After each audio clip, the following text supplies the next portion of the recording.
I don't mean it. I don't mean kill. I mean just stand. Hey, what you gonna do when they come for your brother? Will you stand like a bull? Stand for his brother. Hey, what you gonna do when they come for your best friend? Will you stand like a bull?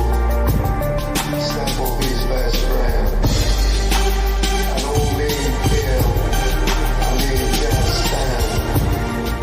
I don't mean kill. I mean just stand. I don't mean kill. I mean just stand. I don't mean kill. I mean just stand.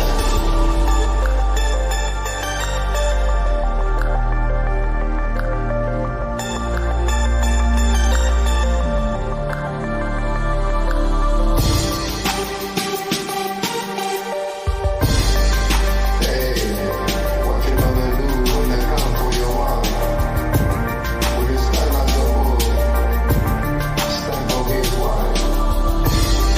Hey, what you gonna do when they come for your child? Will you stand like a bull? Stand for his child. Hey, what you gonna do when they come for your brother? Will you stand like a bull? Stand for his brother. Hey, what you gonna do when they come for your best friend? Will you stand like a bull? Stand for his best friend.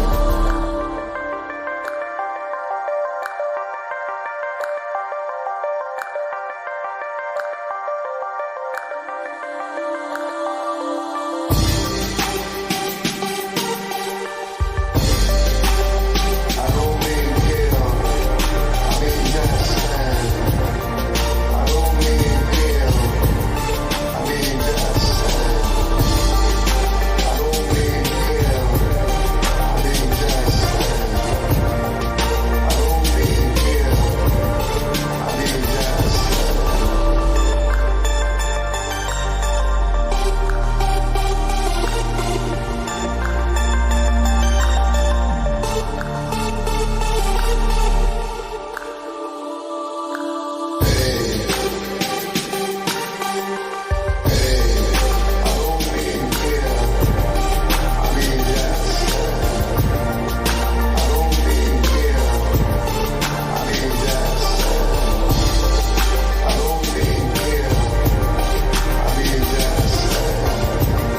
I don't mean kill. I mean just stand.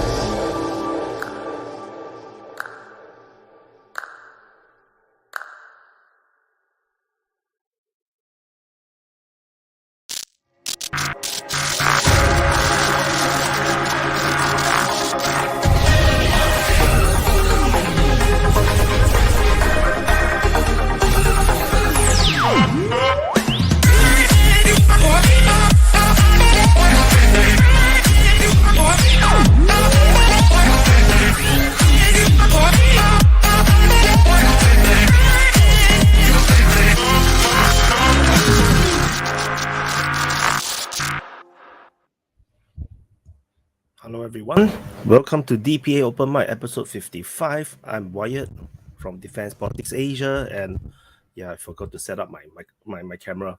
That was like playing the intro video. That was like, oh, my camera, I haven't set up my camera. Okay, so the biggest news I think that they put out over the past week, I think, is Simon Hedge, the breaking news that the Ukrainian military is actually doing some mutinous things against Zelensky, negotiating behind the scene. I didn't really read the article in detail, so I can't really talk much about it. I read some bits of it, summaries of it. So you guys tell me more. And so I gotta go. Hi everybody. Today is the US timing because yesterday I already informed the Open Mic Speakers Lounge that it's going to not be European timing because yesterday is my mom's birthday, so we are going out to eat. So which means I cannot take a nap. I cannot take a nap means I cannot do European timing because I was working since morning. So I woke up and then here we are. So I'm gonna drop the link to join as per usual. Give me a second. So can you guys hear me? Actually, I forgot to ask after I speak so much. Okay. To join the open mic. Okay, this is the link. Okay. Copy, paste. Okay. For those that are in the main channel, if you want to come on to talk, the link is now pinned to join the open mic YouTube channel's stream. Because the link will be dropped there on the open mic channel. And then, so gonna invite, copy. And then now I'm going to drop the link to the StreamYard. StreamYard is the app that I'm using to do this thingy.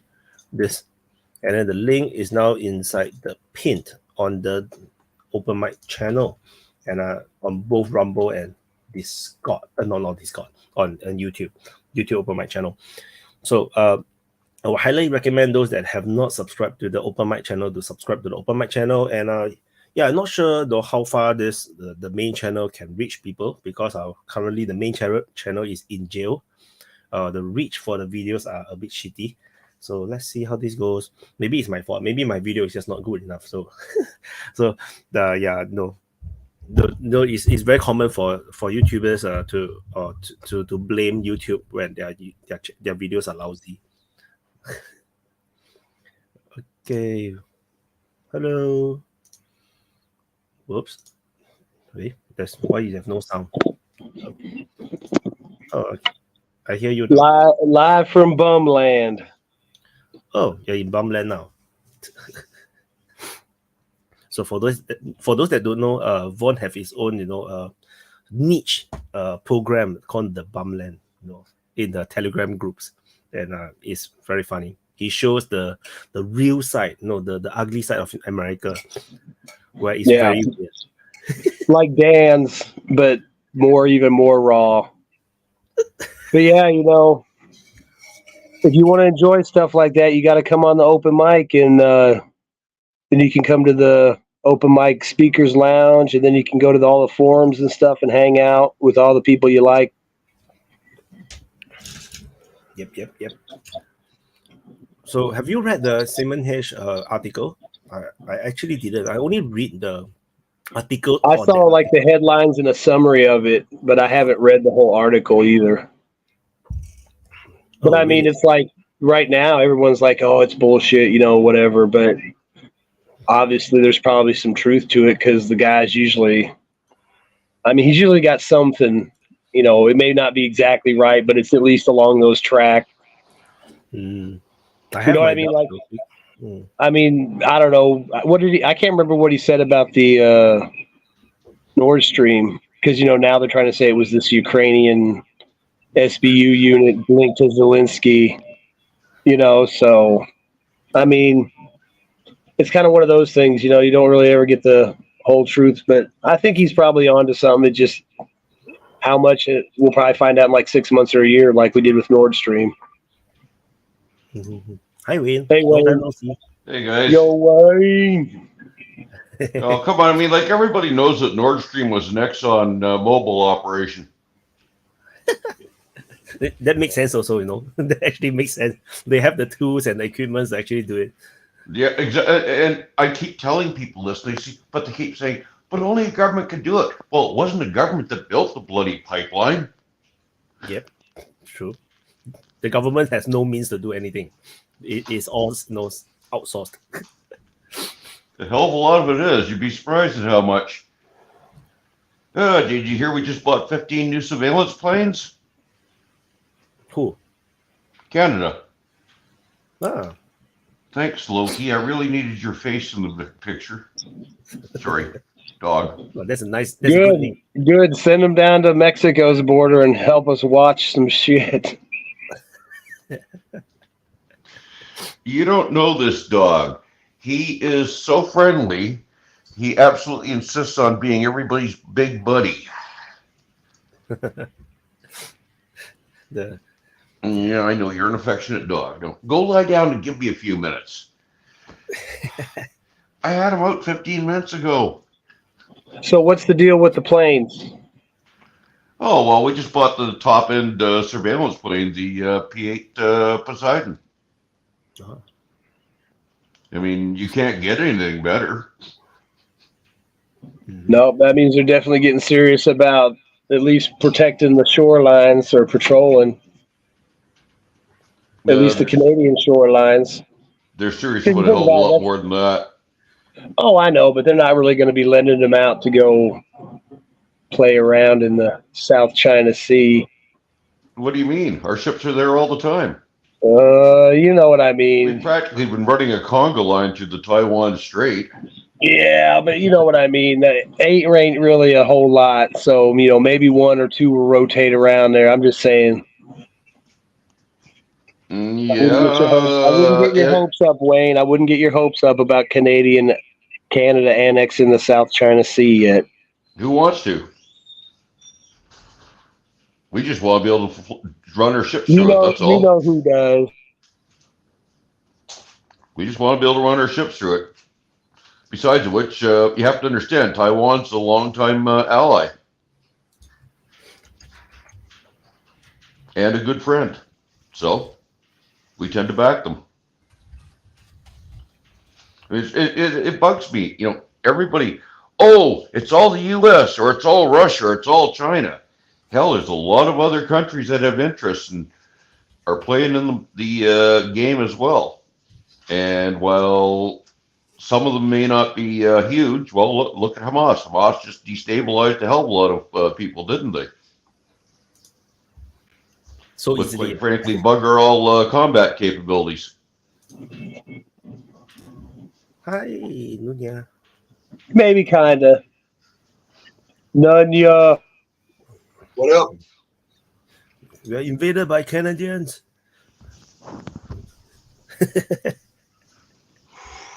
We come in peace. Ask Denmark. Yeah. Best war ever. Yeah. Or did you hear about that, Wyatt? What? Oh, we fought a war with Denmark, lasted 40 years, nobody noticed. Really? I have Yeah. no idea. Seriously, it only ended last year. On where? Really? Look Between up, Canada and Denmark. Look up Hans Island. Hans. Hans Island, I guess the Danes would call it. But it's a little hunk of shit out in the middle of the ocean that the two governments have been arguing over for decades. And it's basically like a friendly war. Yeah, once every couple of years, one of our ships would go out there, yank off the Danish flag, plant the Canadian flag, take the bottle of schnapps, leave a bottle of Canadian rye whiskey, and sail away. A couple of years later, they'd do the reverse. How can you call that a war? Hi. Well, it was technically an armed conflict. Let's be honest. It's the Canadian and Danish armies. I don't think either of us can really fight anyone. So, Well, it's the navies, though. That's where the difference is. The Hey, Canadian and Danish navies are both fairly decent. if my boss's son's watching, bro, I'm on break. It's cool.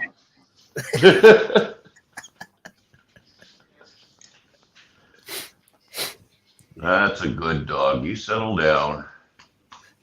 Is this a bad time to do the open mic for you guys? That works reasonably well. And I tend to be awake at this time of night. I tend to be fairly stoned at this time of night, so I might nod off. But other than that, I'm good. I can't get stoned anymore. I start early in the morning, but usually I start nodding off around 10.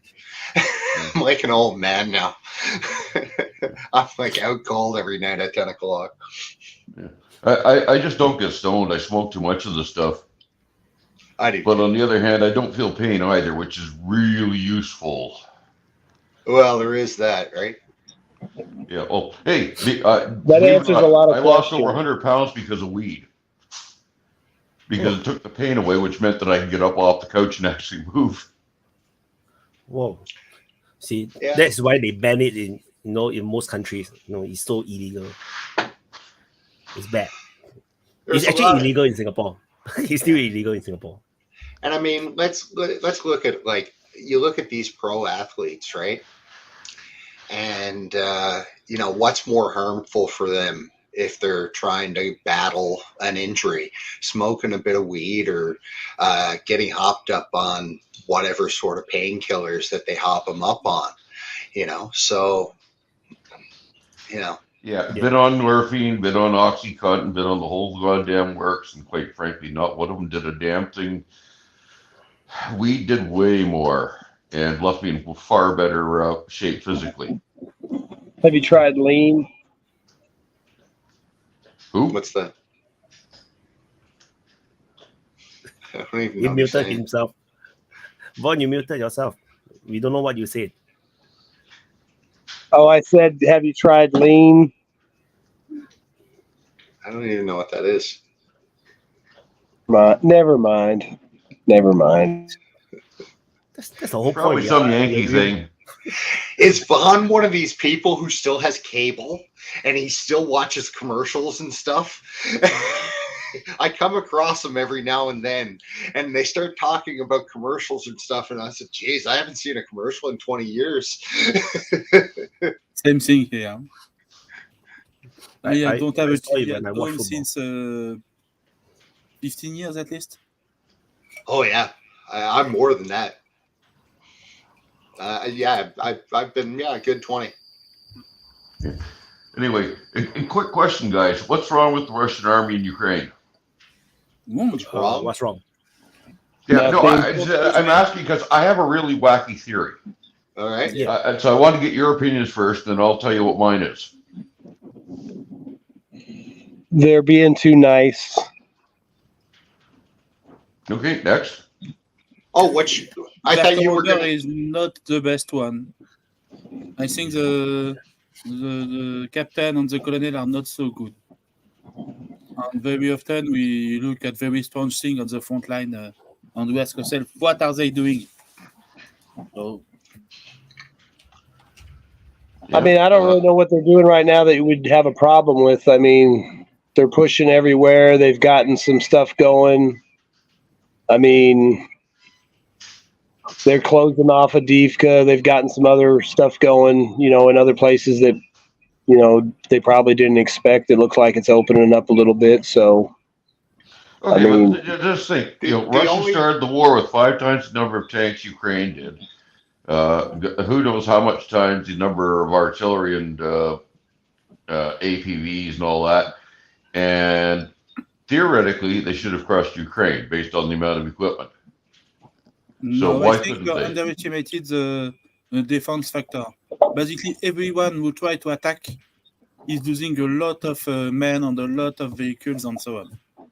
Okay. So attack is very yeah, I mean, difficult. in the places where they went hard, like around the volcano and stuff of Adivka and all that, where they bum rushed them, yeah, they took more casualties because they changed up how they operated. I mean, before that, they would just sit there and spy on them and bomb them and, shoot at them or whatever, and then Very creep small up. scale attack, But I mean, in the places where they went hard, they took more casualties. But I mean, obviously, they planned on taking more casualties because they changed up their tactics. I will they say this assaulted. about them, though. I'll bet you that their casualties are a lot less than what we think they are, because you never hear any talk about it anymore.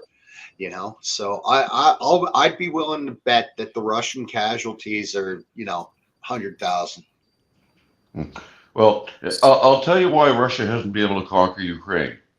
Okay. It's rather simple. It basically, do you know what postmodernism is?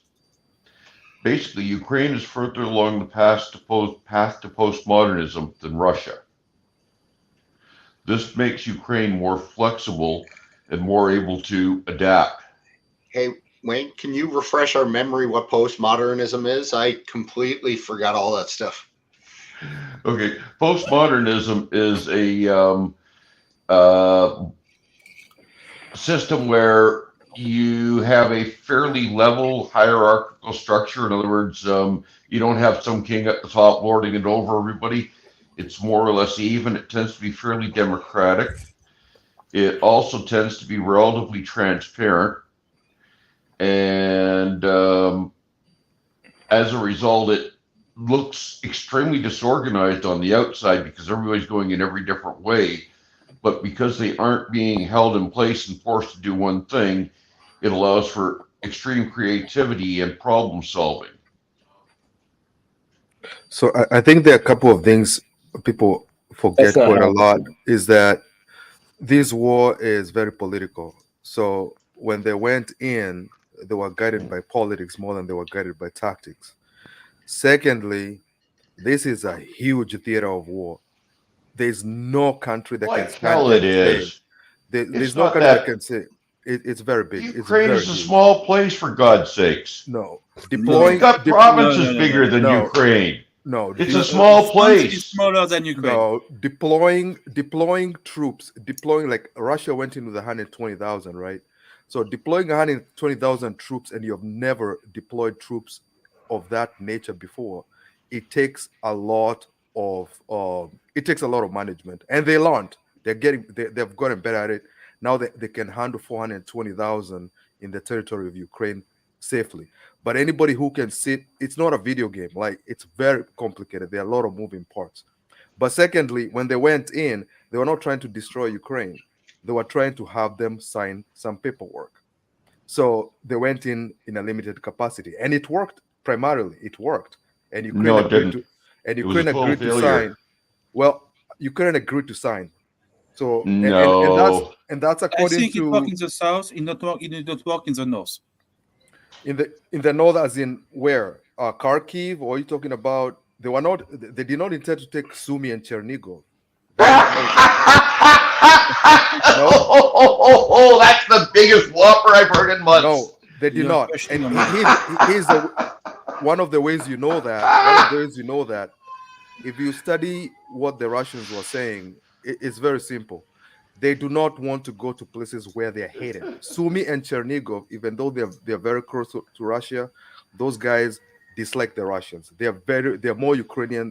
Yes, I know, and we found the orders in the captured I agree with Wayne on this equipment, which said that they were planning on staying. If Sumy or Chernihiv have been invaded by the Russians, they will still be there. Okay, they failed the invasion, so they choose very wisely to fall back. It was a good decision to fall back. Yeah, but it was. If the city have been invaded, they would still be there. Well, but here's the thing also. Again, if the president had said that the only places they're interested in is generally Novorossiya, they don't have any reason to start capturing territories next to Belarus. That doesn't make any sense. You're holding but it says that next after to Belarus. the result, not Say that before again? the result. Makes perfect sense if you plan to capture the entire country. The declaration was because he already knew that the invasion of the north has failed. So he basically says something to save the appearance, so save the look of his army. You know, he don't want his army to look bad. Well, because I agree with Wayne. Is the Russian army lose in the north? They win in the south, lose in the north. Shadow, you just said that they retreated strategically for a particular reason. They were not facing any armed clashes in Sumy and Chernigov. They retreated because they knew their initial plan had failed. So they needed to concentrate on the territories that they knew they can hold with the troops without mobilization. Guys, look at Ukraine. What is strategic in Ukraine? Tell me. It depends on what you want. No, what is strategic in Ukraine? No, it depends of the people you are asking. You're asking a civilian guy, a military guy, a political guy? I'm a military you're talking guy. about Eastern Ukraine, I'm going to say the gas fields and everything up to the river. Most of the What is critical to the Ukrainian state from a strategic point of view? Odessa. Yep. Okay, and what else? The nuclear power plant. Kiev. No. Yep, Kiev. The Well, two strategic don't- points you are don't the believe Black that. Sea coast and Kiev. Kiev has the largest proportion of the population. Most of the heavy industry is up in there. I mean, it's a very important strategic position. And the other is the Black Sea coast. If you control Kiev and you control the Black Sea coast, Ukraine cannot exist. I would argue they couldn't exist without, just the Black Sea coast. You just remove Odessa, and Ukraine is a black clothes who is going to lose money forever. Hey, welcome. Waka, long time no see. Hi, Prata. Yeah, I was Yes. committed with my media. Yeah, Oh my God. Waka must be so Yeah. busy nowadays. yeah. It's Hey, really. Vaughn. Hi. Yeah, so basically there's no place you've got there other than Kiev or the Black Sea coast that matters. They didn't take Kiev and they didn't take the Black Sea coast, which Yes. basically crippled the war effort because they couldn't, at that point, stop Ukraine from fighting. Yes. So I don't see how it really crippled the war effort. It may have like paused that particular effort, but then they restructured and reorganized and went into a whole different direction. And then retreated and retreated. Again, this was not a I mean, cold game, I right? mean, And they're now crawling I mean, forward if at you the wanna rate be that'll get them honest- to the Dnipro if you want to in be probably about honest, 10, all the 15 terrain, years. the vast majority of the terrain that the Ukrainians have ever gotten from the Russians is after the Russians left, and the Russians gave it to them. I mean, yeah, they lost people pulling out and retreating and all that. But, I think I mean, and the thing was, is they realized that they couldn't hold what they had, so they pulled back. But I mean, the only reason they got that was because the Russians pulled back and they got it, with minimal effort. yes, It's but not like they Now took the Russians they are trying never to crawl took shit. forward. They haven't taken shit from Russia. Honestly, they haven't taken shit. Vaughn, the Russian but retreat Wayne. because of the Ukrainian offensive. But Wayne, tell me something. Do you think that this represents real Ukrainian victories? Because they refused to negotiate when there was time. Well, for instance, they managed to do all those things at some time, and then they refused to negotiate when they had moment. Now they don't have moment, and they are negotiating at the sword over their heads. So tell me, how Are they? intelligent was all that? No, Oh, is that not are they true? negotiating? They are not, but now they are. Now at least they are talking about. We didn't know about. We didn't had any type of information like this like before. Before there was no pressure either from the West or from within inside to negotiate. Now they look like they have a sword over their heads and they are trying. And you have all these voices telling you, oh, you should have negotiated back then. You have to negotiate now. Now it's a very bad moment because actually, you see, okay, it's very good that you say that they managed to conquest that part of Kupiansk in the north, that they managed to conquest that part in Kherson, and that was the moment to start negotiating perhaps a little bit better. But we already know now that most of what Ukraine wanted, it was negotiated already in March last year. So what do they want actually? They seem to be lost. They don't have any strategy. So why conquest more terrain? Tell me, Wayne, what's the point? What's the point? For Let me put you Ukraine, this way. what's the strategy? I don't think they have a strategy. Let me put you this way. You've got a thief who's stealing money from you every week. Do you keep letting him do it?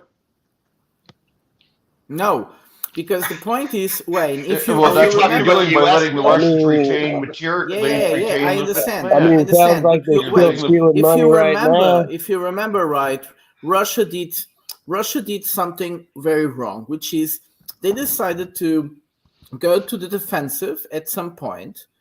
Two mistakes, both with Kupiansk and Kherson.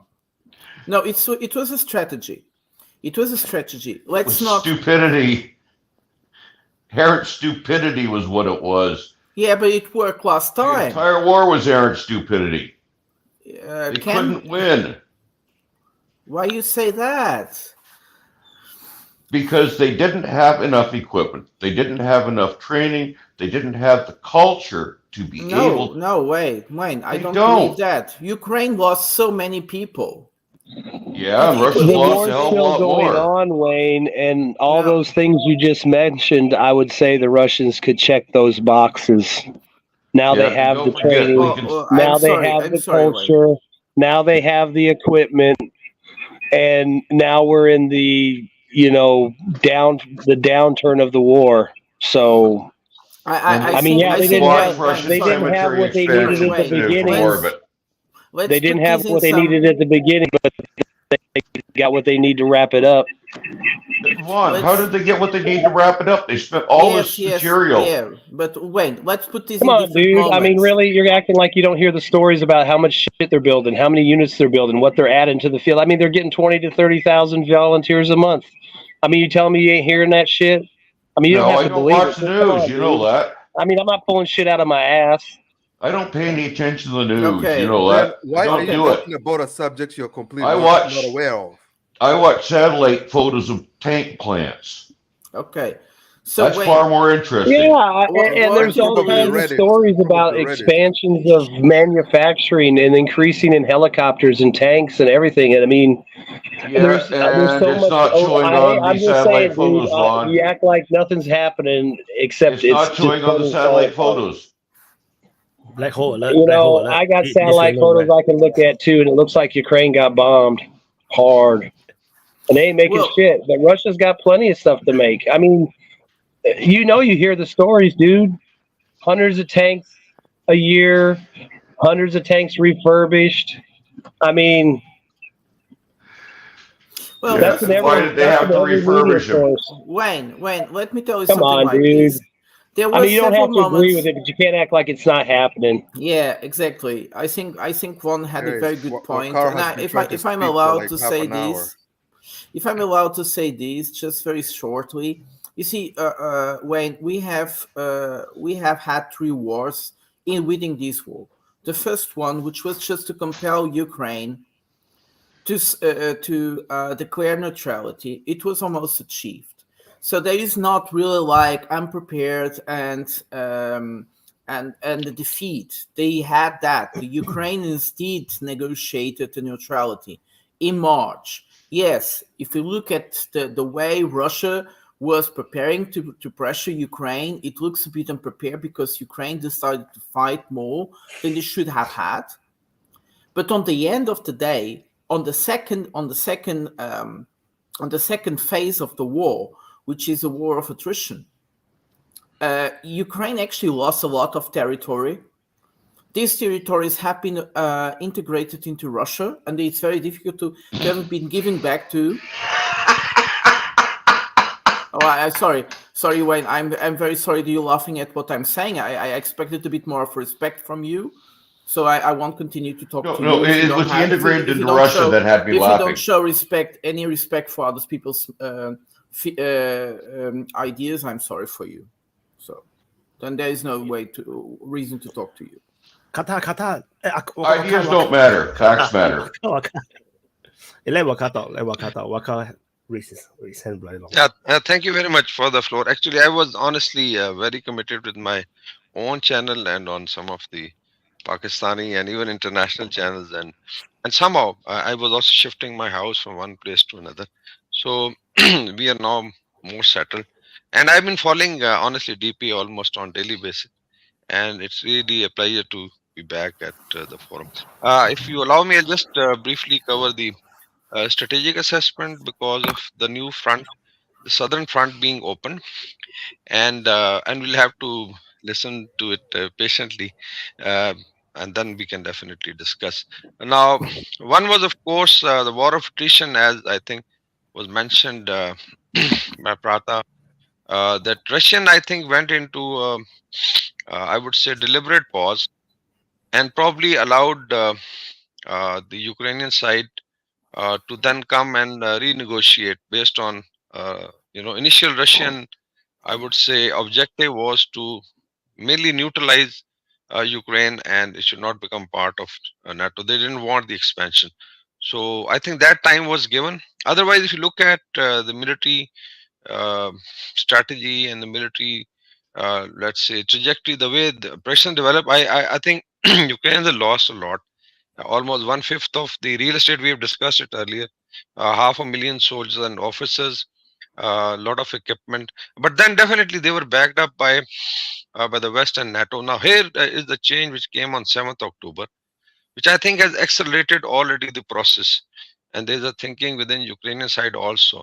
Now, if you look at resources are one thing, the other is the minds of commanders and political leaders. So that is, I think, the critical thing where you saturate the other side's response.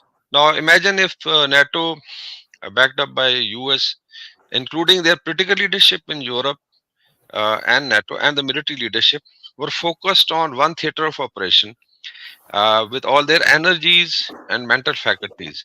And then you have the next front opening on 7th October, which drew the US, including resources like for, I think, Israel, they are putting in $14.5 billion package. So a lot of resources, US dollar, European dollar has to now be shifted from Ukrainian war. So this is a very major shift. The other is it puts a lot of pressure on the leadership to remain focused and pay attention. That's where the saturation comes. Putin doesn't have a problem because he has a focus on Ukraine, and definitely I think Russia is quietly helped by this new front being opened. Despite Gaza, Israel war was underplayed by the West, but in terms of overall strategic effect on the global scene, I think it has a major effect on Russia-Ukraine war. And I feel now, and we've seen caricatures of Zelensky begging the Americans for more dollars because they are not available. The other is, I think, within Ukraine now there is definitely people are tired and sick of the war. They know it's even if it is stalemate, they've lost more than 1/5 of the real estate. They've lost a lot of people and equipment, and it is becoming unsustainable because it can't be continued for another decade.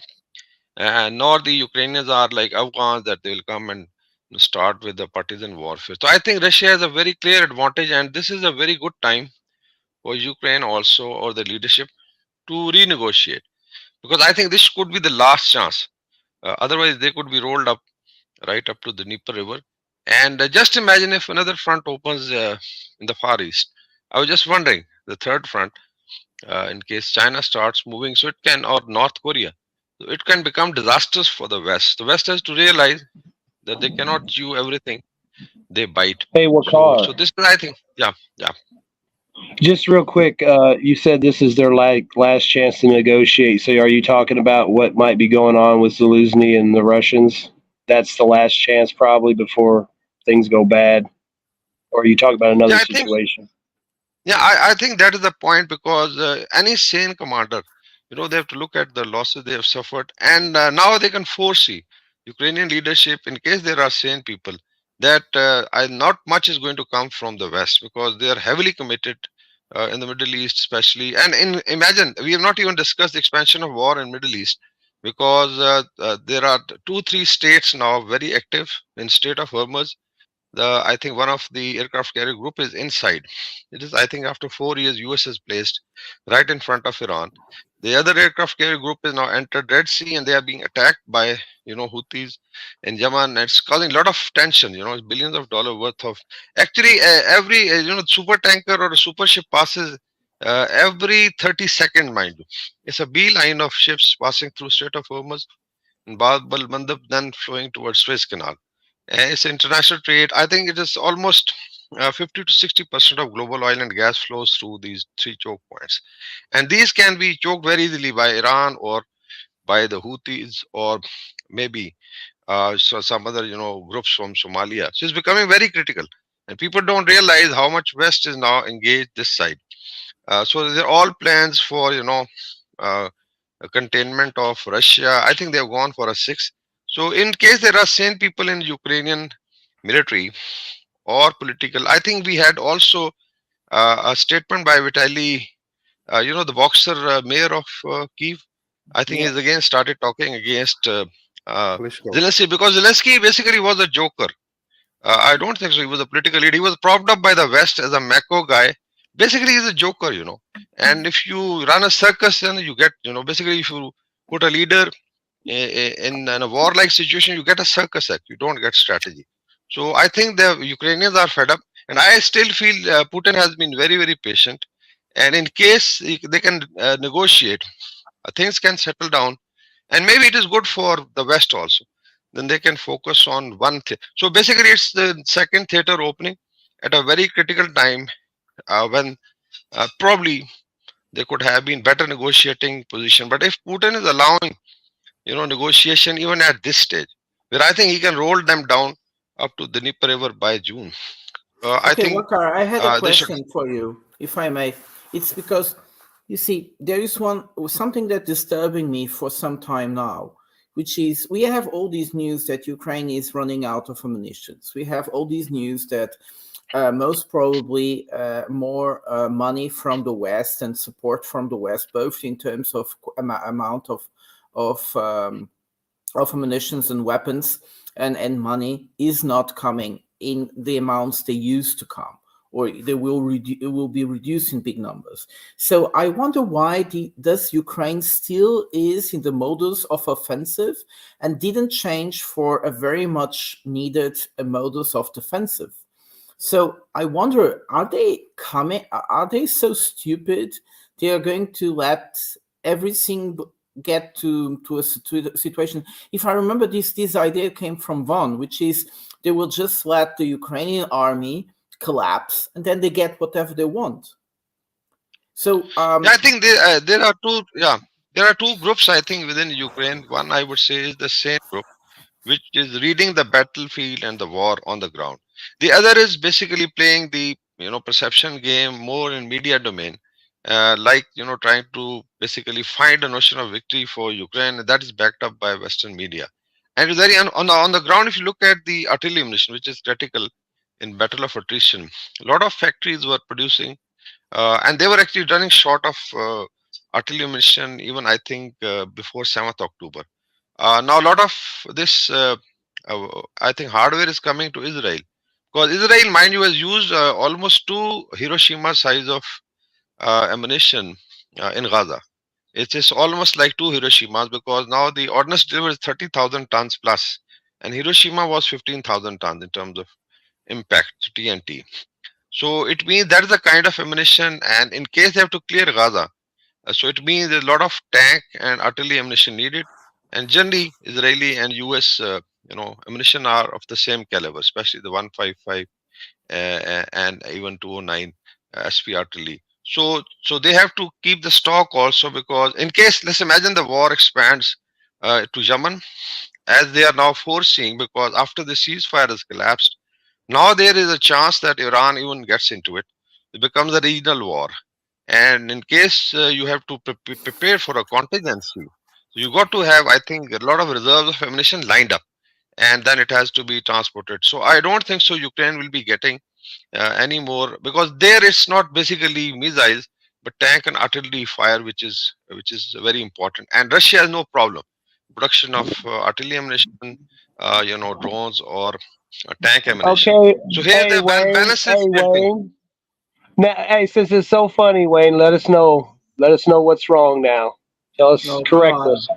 Oh, the guy Yeah, will it's a joke neutral with us again. perspective. I'm sorry, but no, I actually track what they're doing over there in the way of tank production and what they're trying to do in the way of artillery production, what they're doing in the way of trade flows going in and out of Russia and in and out of Ukraine. At least I try to. There's so much you can't actually keep on top of it, but there is no way that Russia's artillery shell production has increased that much. No, why? For Because the the simple Russians are reason that they stupid? do not Because the have Russians the don't have a physical brain? equipment to do it. You cannot make equipment appear out of thin air by magic. You have to build it. They don't have the How do you equipment. track this? But How they do tell they us how say? do you How do you how do you say it? track these manufacturing of equipment and production? How do you know the factories they have and the factories that they have opened I mean, how would For you know fuck's that? sake, we know how many factories they've had because we can see them from orbit. Oh, come on. Really? Really? Yeah, really. Really? Yeah, that's Oh, childish. NATO And had you know, the you number can of tell rockets. when trains NATO had the move. number of rockets that Russia should have had.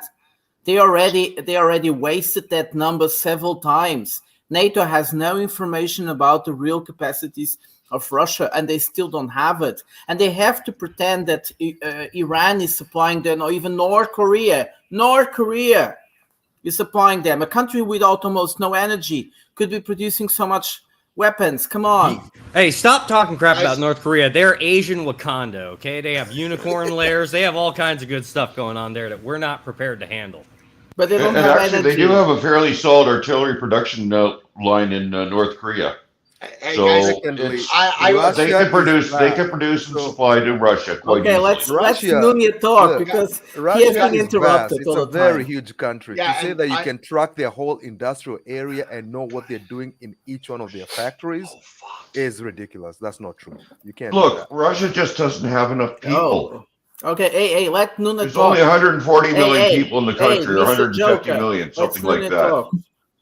Why don't you let everyone go around and address your points, Wayne, and then we No, can no, go no, no, back to them again. Don't go into the black hole. Nunya, what do you want to say before I want to let Schizo This is to what introduce? happens when you smoke too much dope. I completely forgot, but I just got it back.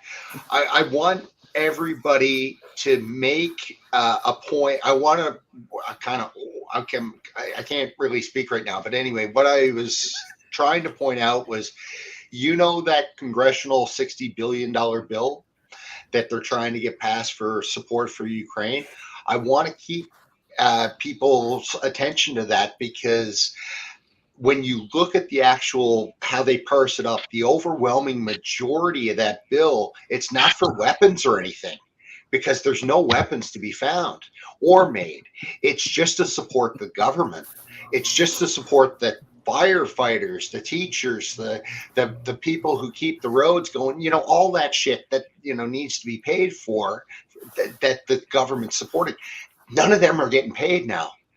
You're going to see a revolt pretty soon, and I think you're going to be hearing a lot more about that around Christmas time, and as it gets colder. So I think the Ukraine, fuck me, Ukraine is just going to implode very shortly. Nunya, you're referring to in the United States or in Yes. Ukraine, the revolt? United Yeah, States. Okay. the $60 billion was part of the $100 billion. So Biden had this $108 billion, whatever it ended up to be. And of that, 60 billion of it was for support for Ukraine. And if that 60 billion in Ukraine, that was basically just to fund the government for the most part. Mhm. There wasn't a whole lot in there for like munitions and shit like that, And- because there's none to be found anymore. They all know And the- that. Well, what do you mean there's none to be found? And the Whole European Canada's Union shipping a whole was, pile of stuff.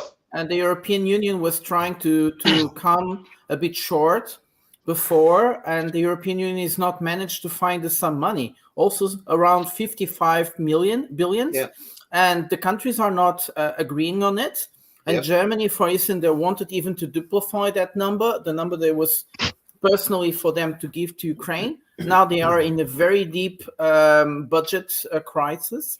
So you have all signs in Ukraine, like Nunya was saying, that is showing that there will be a kind of a revolt inside.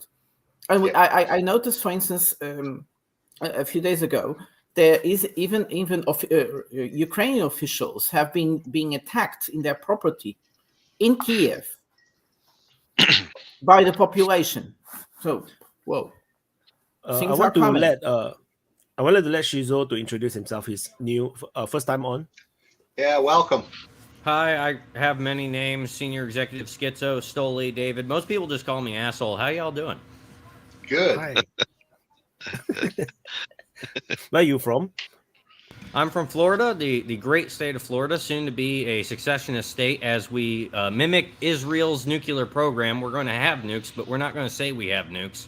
But we're going to play this game off that if anyone tries to mess with Florida, we're going to have our own Samson option, and we're just going to delete McLean, Virginia from the map if they try to mess with us. So that's kind of what we're planning to do Oh down shit, Vaughn, he's from Hillbilly, Florida. You Actually, guys are that's going to be like bros.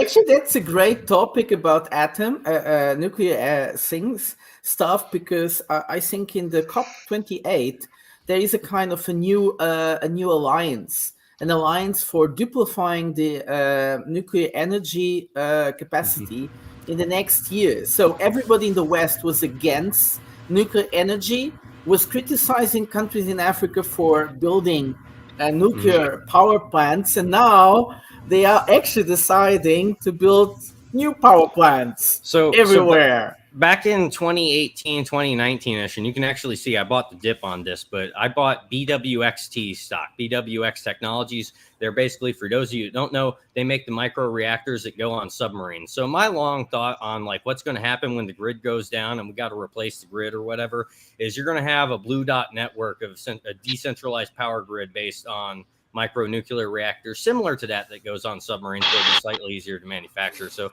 that's kind of where my thoughts on nuclear energy going is. There's a good chance that we'll hit that way, man. There's a lot of talk about that. Yeah, and the thing about the future is what is who has the capacity actually to produce those mini nuclear power stations, and second, who has capacity to sell fuel. Because fuel is a great thing. So we have had many discussions about Niger, and we see all the things happening around Kazakhstan, also a big supplier of fuel, nuclear fuel. And you also have, for instance, them being unable to sanction Russia in terms of nuclear energy. So it's quite funny. Yeah, there's a lot going on in Kazakhstan too around that, because they were also back in 2018. They were a source of where you had protests popping off against biolabs and whatnot. So they were actually ahead of the curve back in 2018 before COVID-19. I believe it was Vanessa Beeley and those circles that was investigating that. But there's been a lot of plays to basically try and take over Kazakhstan, and we get really mad when the Russians push back against us in the area. Good day. So sorry again, Senior Executive Schizo. So you were saying actually there was a revolt in Kazakhstan against the biolabs? We didn't know about... not like a full-on insurrection, but there were protests and everything. This was, I want to say, 2017, 2018 reporting. Was it UK Column and Vanessa Beeley? That whole circuit was kind of reporting. I forget the name of the... I want to say it was like a Bulgarian journalist that was actually on the ground doing that. But long story short, they had biolabs there, similar that we keep finding popping up everywhere else. And, there was a story about that before bioweapons were cool back in 2018. And that's just been kind of one of the, because you always see basically the way it works. If you look at how bioweapons get smuggled, you get all these people that basically get their clearances for nuclear, and then they use the nuclear cover to move around, bioweapons. And so you get a lot of that shit going on in Kazakhstan. And, of course, obviously, if we start talking about Africa and Crimea and Congo, hemorrhagic fever, you take ticks, they go on wood chat strikes. The wood chat strikes fly up to Crimea and Russia. And, that was another avenue for delivery up there. But, I'm getting into we're getting off of uranium, completely into bioweapons there. Yeah. Can I, sorry, I'm going to have to leave quick. So two things. One, for nuclear fuel, Canada has a lot of uranium that we aren't mining currently, so finding the fuel isn't really a big issue. Second, we have a huge nuclear industry, and while it's not big enough for what you're talking about, it could be scaled to build more plants. And the last thing I wanted to do was to read you guys something that I wrote on February 24th of 2022. You can find it on my Twitter account. It says, a lot of folks may be questioning my sanity for saying this, that Kremlin Russia in other words, Vladimir Putin has just killed himself and possibly Russia too. It all depends upon the governments headed by the President of the U.S., which was Biden at the time, Boris Johnson, Justin Trudeau, etc. Russia has a lot of resources, but also a demographic problem. The population is dropping due to lack of immigration. Russia is not a sought-after destination. Russia Oh, also No. has huge Wayne, technology Wayne, issues Millions due of to a lack of Wayne, immigrants. funds to upgrade Wayne, Millions of infrastructure. immigrants from Wayne, Syria. Lack of Wayne, infrastructure upgrades in a Wayne, variety of critical Wayne, industries You means that can't please just certain stop sanctions shit talking. could post that cause the and Wayne, Russian Oh, subjugate he's to just anyone. reading his amazing to text. begin a slow Wayne, motion And then crash, we can't probably laugh about taking 4 him. to 5 years, I Don't think. laugh. Don't laugh about him. Please don't I don't laugh. have numbers for time, it's just a guess. I do, Yes, however, have solid numbers on critical manufacturing plants and companies in Russia that could of be course. expanded So if if you they ever could go buy to the Moscow, technology. there are Specific millions of sanctions on Central technologies of those Asian critical plants would immigrants. cause a slide that would make Soviet Millions. times look enticing. This guy is talking as if Russia he owns can't a win. satellite I have no company. idea why Putin is doing this. Is it fun? He The could be hell? working off bad We cannot intelligence. hear you, He could be Pata. suffering from We are early stage Wayne, having a dementia, stop special or maybe embarrassing he's just Preshow so yourself. turning touched that he off. has no idea of the reaction that he is setting off. I almost feel for the poor bastard. He is toast. I also feel for you. Sorry there. Well, Wayne, So respect Wayne, is given and stop embarrassing received. yourself, mate. Sorry, I need nicotine after that. I'll be right back.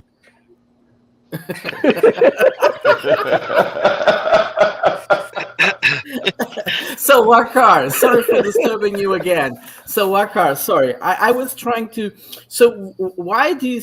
So you said there's like two kind of entities in the Ukrainian war. The ones that are trying to manage the war as militaries, of course, and the ones the politicians, and they are going apart more and more than ever.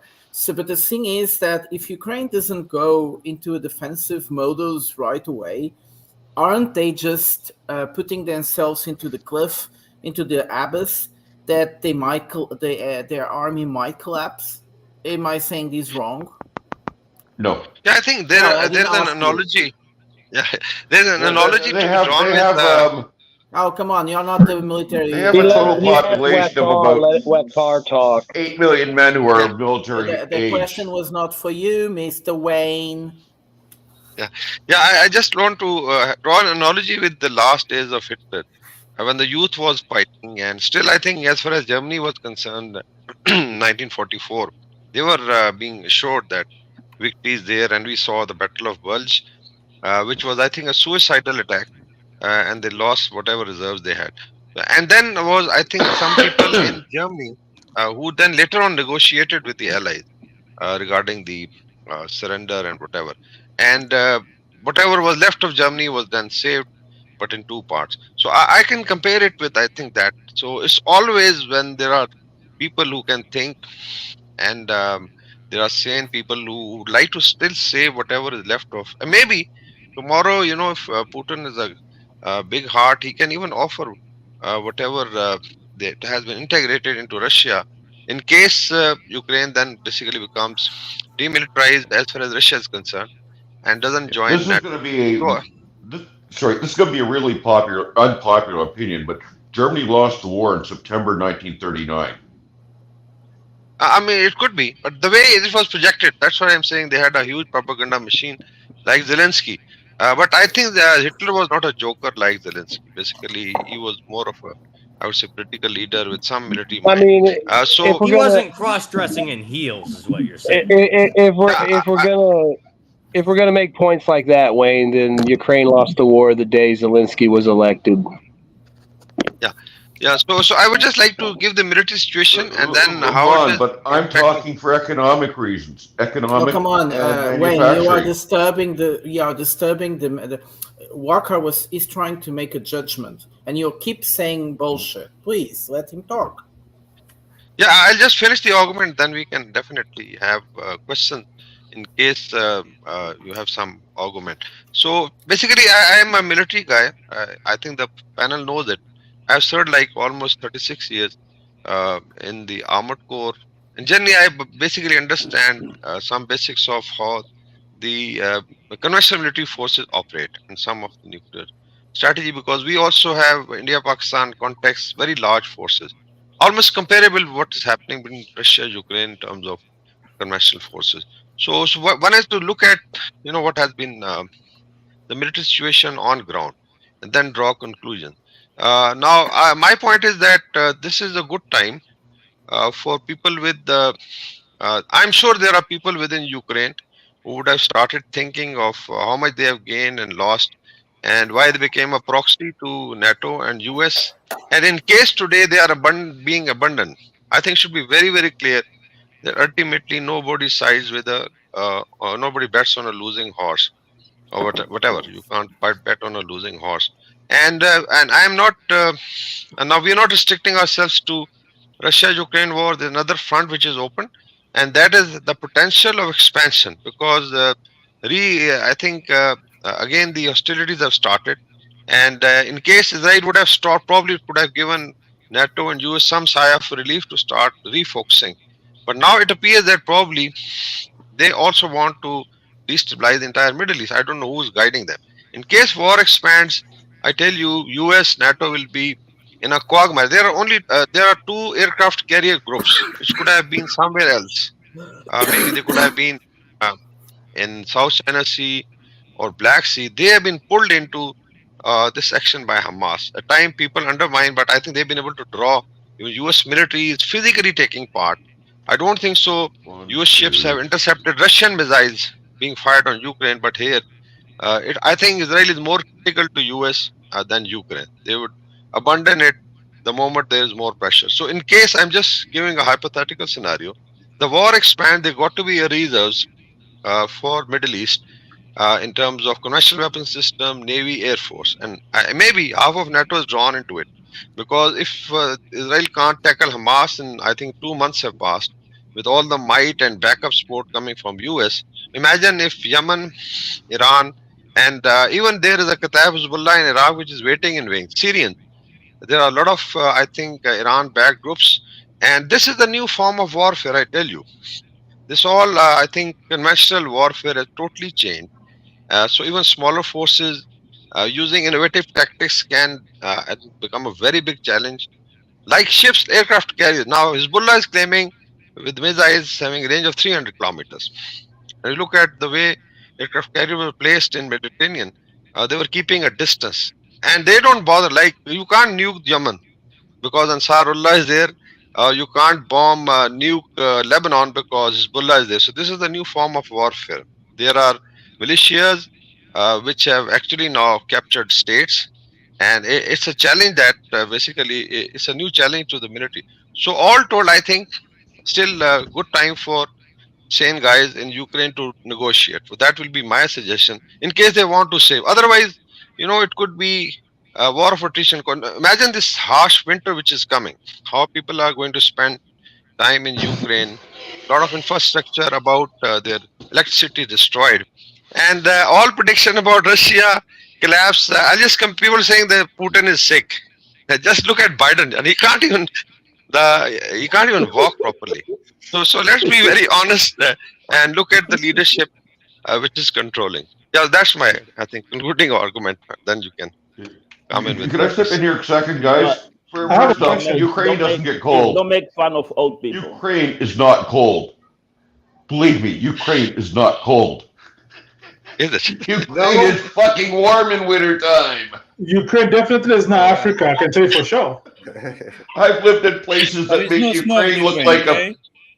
Okay. The second point is not a snow. It's something else. Sorry. The second point is how many carriers do the one Chinese carrier and the one Russian carrier have to face off against? If I told you mine, would you accept that? Do you know the DF weapon system and the gliding weapon system? Carriers have become sitting ducks. Carriers can be taken out. These are different military. They have not become sitting ducks.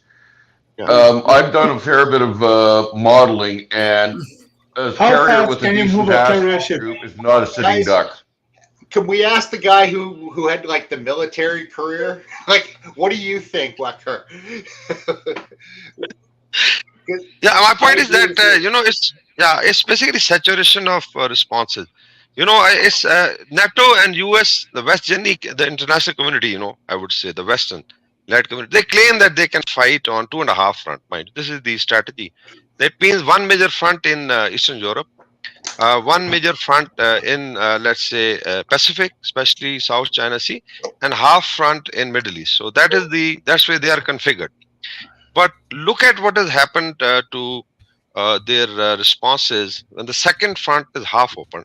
So I would say it's 1.5 front is just open. So because the half front is against Iran or any, let's say, power in the middle level power in the Middle East. So that's how I think NATO and their forces are structured, because they're supposed to. So it's just 1.5 front. It's just partially open, and the mines are saturated. Imagine Biden or the NATO commanders, Antony Blinken, the defense secretary. They have one brain. So when you say saturation of responses, like how many visits Antony Blinken has done to Ukraine in let's say after 7th October. So it's basically, I think he traveled thrice or 4 times to Israel. You have to spend your brain, your mind, and your intellectual capacity on the more important areas. So it's easier said than done that you can operate in 2.5 front. Imagine just North Korea, China now opening. I'm just hypothetically.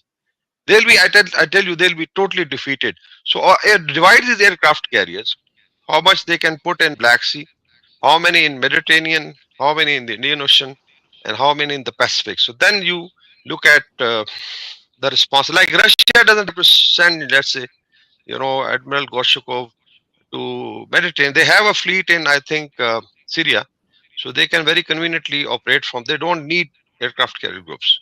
Or China doesn't need it to send it to Mediterranean. But the West, since it claims, global hegemony, they have to do it, and so I think this is basically saturation of responses. It causes a lot of fatigue. You can't work for 25 hours. You have to work within 24 hours. Wagner, how many Western aircraft carriers are there? It's not a matter of calculating. I'm not keeping a tag on NATO. And I'm asking seriously because it makes a difference. How many Western aircraft carriers are there? I guess it could be 7+ for US, and could be 1 odd each with France and maybe UK. I don't think Germany has an aircraft. Maybe they are. Let's say they are a dozen. Yeah. What do you call just to follow up on what you were just saying, which I agree with. Do you see any change in thinking, in Washington, in the Pentagon, that, hey, we're not structured for this type of conflict? Or do you think it's still, yes, we're the global, we can do everything, blah, blah, blah? Because, I mean, it's got to be fairly obvious to most people once they start to put things together. Like, I think all of us here, we can put it all together, and we're certainly not experts except for yourself. So, I got to believe that there's got to be a change in thinking, but do you see that there's been a change, or are we just going to keep going the way we're going to go? Yeah, actually, when you are, basically, what has happened to, I think, Western power was they were facing middle level, or I would say less than middle level military powers in past 4 decades, like Iraq. Then you had Libya. I don't think it was a military power. So it basically, creates a false impression of invincibility and shock and awe. It can be applied against, but if you look at Russia, it's a first-rate military power, if not a superpower. And we have seen the results in, and they also have limitations, like against Ukraine. So there's a kind of balance. But now this new warfare, because, and I think West understood it when they entered Iraq, when the, Blackwater was there. What was Blackwater? Basically, it was a proxy force of contractors, and they very smartly used basically to create dissension within certain factions in Iraq. And then they entered Afghanistan, where they were fighting a very ragtag force on motorbikes. And what the Taliban did was to dilute the American power, military power, in time instead of in space. Basically, like Russia has claimed that in case you attack, your forces will be diluted in space because of very large. It has happened to Napoleon. It happened to Hitler. They couldn't reach the objectives. But the Taliban strategy was to dilute the American military power. There were 46 countries in Afghanistan, mind you, NATO. All the military might, high technology, and the guys, with turbans and motorbikes, I would say defeated them in 20 years because it diluted the force. So it basically exhausts the other side's mental capacity. So this new form of warfare, I think people have learned. Like The Hezbollah, there's excess of resistance, mind you. I'll just briefly explain. I've been covering it in Pakistani channels. There is an excess of resistance and not Hamas only. So in Gaza, you have Hamas, which is about 35,000. And look at the way they have innovated over a period of, this is their fourth intifada. And from stone pelting, now they are into missile warfare. And you know the way they have implied drones and all that. You have a Kataib Hezbollah in Iraq, which is again waiting, and they are all sequenced. Then you have Hezbollah in Lebanon, which is already engaged. It is engaged 1/3 of Israeli military, and then you have the Ansarullah or Yemen Houthis. Now it's an organized force with a state, and they are sitting on choke points. And then you have Iran, which is in the fifth layer. So this organized resistance is, I think, creating a lot of challenges for the entire Western world and even for Middle East. Militarily, they have engaged Israel, which claimed to be a very strong military. But imagine just a ragtag force has engaged their military, and they are now getting support from the West. Imagine now Hezbollah opening full front. Kataib Hezbollah from Iraq, and there are some 2 brigades of Iranian-backed, militias in Syria, and then you have this front opening in 2 states like the Persian Gulf and the Red Sea. So this is able to choke half of NATO's military power, I tell you, in case this front opens. So imagine how much pressure is released on Russians in the Eastern Europe. I think there'll be nobody to defend Ukraine, because then this becomes, and then imagine the second front opening in South China Sea, which I don't know how the Chinese are thinking, but militarily speaking, in case they would like to now take over Taiwan, this could be the ideal situation. So that's how, this is snowballing. So that's my point, that there are limitations. It is quite follow-up interesting question. that. Can I finish this off? No, quick? you can't. Wagger, Nunez there's first. 32 aircraft carriers, Western aircraft carriers. Who cares 32. about the aircraft carriers? What's Think the about point of that. an aircraft carrier? What's the point about the aircraft carrier? The point is The that aircraft carrier is when you don't have an airfield and you Yeah. bring it to the sea. So you don't need Right. to bring it. You can't bring it to the Black Sea. You can't bring an aircraft But that's carrier not the actually in the point. Mediterranean is a real danger. It's a stupidity. guys, to have can you an let me finish? aircraft carrier in the no, because you keep bringing I'm that trying to point stupidity. out that the Let overall people go balance of further. power You is have so talked heavily. about. You Come on, guys. have noticed that nobody cares about the aircraft carrier. Nunya had a different question about what Waka was talking about. Forget the aircraft carrier, please. Go on, Nunya. No, I just had a follow-up. Follow-up was a couple weeks ago, the militias were hitting those bases, the U.S. bases, pretty hard in Iraq and Syria. But I haven't heard much of it in the last week or so, at least, if not longer. Has it just been, nothing happening there, or is it just still going on and they're just not reporting it as much? Because there's a deterrence. As much as I hate the bullshit Wayne comes up with, I think he deserves to say whatever he wants to say. Yes, but I agree. was first. That was it. Yeah, but Yeah, boss, but to there are a lot of people Nunya here point, now. I think that the ceasefire has something to do with that secession. I want to believe that. So what Wagner said about Iran getting involved in Middle East, Iran can't. It's not that they wouldn't want to. It's just that they don't have the ability to project power.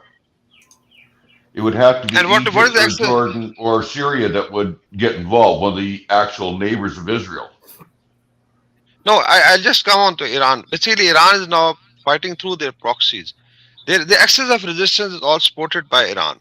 So I don't think so they have to physically do it. And I think Americans know it.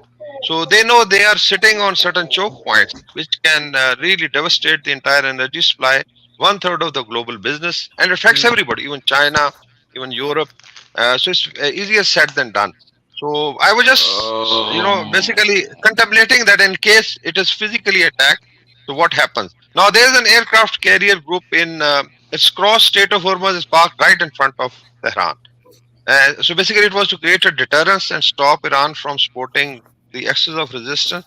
Has it done that? So I think aircraft carriers are more like a political force.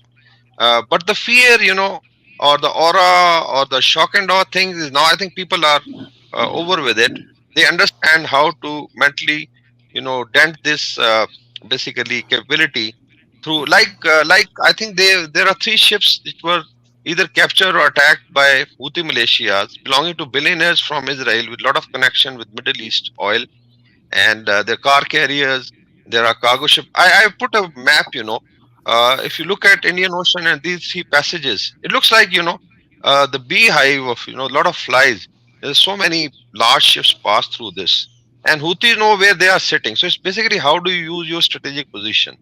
Aircraft carriers are, I'm not denying that they are not important, but then they allow you to project powers. But if you have a force which is basically a militia, it's not a country. Like Hezbollah is not a country. There's a Lebanese government, and then in South Lebanon, south of Litani River, the area controlled by Hezbollah. And we said, one of our channels correspondent was there from my TV. We sent him to, and he was operating with Hezbollah and giving us on ground. They're very confident. Now this fear factor, the NATO and Israel created is gone. And I'll not come to Africa because look at voices coming from Africa. I think there is a political revolution taking place, and people are just fed up of this hegemony, and they would like to operate normally. Even I think with West, they would like to do business and all that, but not at the cost of their freedom. So this is the change I think Russia-Ukraine war has brought, which we have been discussing for last 1 year. That basically it has dented that, aura or the fear factor, and through social media you get the truth about it. So this is a new challenge, and militaries and leadership have to deal with it. So that's my take. I'm not a warmonger, but I think there are people who are fighting war. If Israelis were, I think, sensitive, they would have stopped at this. But I now feel that there's going to be expansion of war. Yeah. So that's where my question, though, because I think it ties into your point about how people are so fed up. There hasn't, or have there been any attacks on those bases in Syria and Iraq in the last couple of weeks, or have I completely missed it? Because these are internal militias who want to push them out. Yeah, there's a ticker. There's a ticker that says the last time it happened was on the 21st of November. That's a ticker at the bottom of the screen. I think Wyatt just added that to the. Oh, okay. Thanks, Wyatt. That's cool. Thanks, man. Oh, yeah. By the way, these bases, whenever they're getting a couple weeks ago. Whenever they're getting struck, I have a feeling that they're actually U.S. troops that are dying there. But just like in Iraq, they have found ways not to report the deaths. Like every time we hear all these military accidents in the U.S., helicopters falling, and then they say there was a training exercise. It's not a training exercise. Like you remember what's his name? McGregor, that guy. McGregor, He said that U.S. troops went into Gaza and some of them died, and everybody said it was bullshit. And then I am telling you, 1 week later, apparently a helicopter went down and like 9 soldiers died. And they have done that in Ukraine. One of the major theaters of command for NATO apparently died in Baltimore in a plane crash, and the same day and the same week, a helicopter with 9 Marines or 6 Marines or something collapsed, which was a few weeks after Russia had said they had struck a NATO base, I think in Khmelnytsky or something like that. So they found a way. And then every single time somebody dies and it has to be reported, they say that the person was in a U.S. military base and he had a heart attack. I'm like, wait a minute, this is like the 3rd heart attack. Why are these people just dying of heart attacks? From get your booster. Get vaccinated. Vaccine. I would also believe that he died. Remember Biden, the Biden administration, they did that faux pas where they released the picture of all the Marines that Biden was meeting with in Gaza. Reason Biden was meeting them, I'll bet you buttons to Beatrox, was they were going the fuck in there. And I wonder if anybody's connected the dots yet and identified, oh yeah, this guy, oh yeah, he was killed in that chopper accident, what a hero. And then I wonder if anybody's gone back and done that. What I'm curious about. You were saying about straight away. You were saying about the choke points, and this week we had this information about the explosion of 2 railways in Russia between Russia and China. So these are supply lines actually for Europe mostly. So is this a test or to what would be a choke point, or is someone testing really what would be Europe with no supply lines at all? Yeah, I think it could be a larger game. It could be anything that you are mentioning, but choke points, become very critical in logistics globally. For instance, the Strait of Hormuz, as I mentioned, is almost every half a minute. And mind you, Russia-Ukraine war was one where Russian gas, I don't know, oil supply was choked for, and then you had the Nord Stream attack. So Europe was left on the main, I think, alternative was Middle East, because maybe, I don't know if they get something from Central Asia, but mainly it was Middle East, and there were a lot of supply lines being built, alternate routes, and these two then areas, Persian Gulf and Red Sea, become very, very critical. So I think Europeans also have to realize that after Russia-Ukraine war, the Russian gas was stopped by NATO. Who attacked the Nord Stream? We know it. So it was denied. So it means probably it was the American in connivance with their guys. I don't know. They were working against the European interests. And then you come to Middle East, and now you have war, which is expanding, which would, I think, affect the rest of which is 66% of oil and gas, if I am not wrong, passes through these two passages: Strait of Hormuz, Bab el-Mandab and Red Sea, and Suez Canal. So if it is choked, I think it's going to be a very tough winter for the Europe. And I don't know what the Americans have. Probably they want to sell their shale gas to them. So this could be, but then it starts affecting the entire global system. And maybe the Russians and China, like China has placed 6 ships. I think now they moved to Djibouti to protect their supplies in the Gulf and in Bab el-Mandab, with the passage from where from Indian Ocean to enter the Red Sea. Sorry. So it means everybody is worried about their energy supplies. So all told, this is, I think, going to become very, very critical. And but incidentally, Russia has gained a lot of advantage. There is also news of Wagner Group coming to support Hezbollah, mind you, because they are placing now some of the missiles, air defense systems. And there was a news that Wagner Group advisors may be coming to southern Lebanon or Iran, because after US moved the aircraft carrier into Persian Gulf, there was a direct threat to Iran, and Iran is also, I think, transporting some ballistic missiles to Russia. So there's a two-way mutually support taking place. So Russians are also very conscious. The Chinese are conscious that they would like to protect their interests.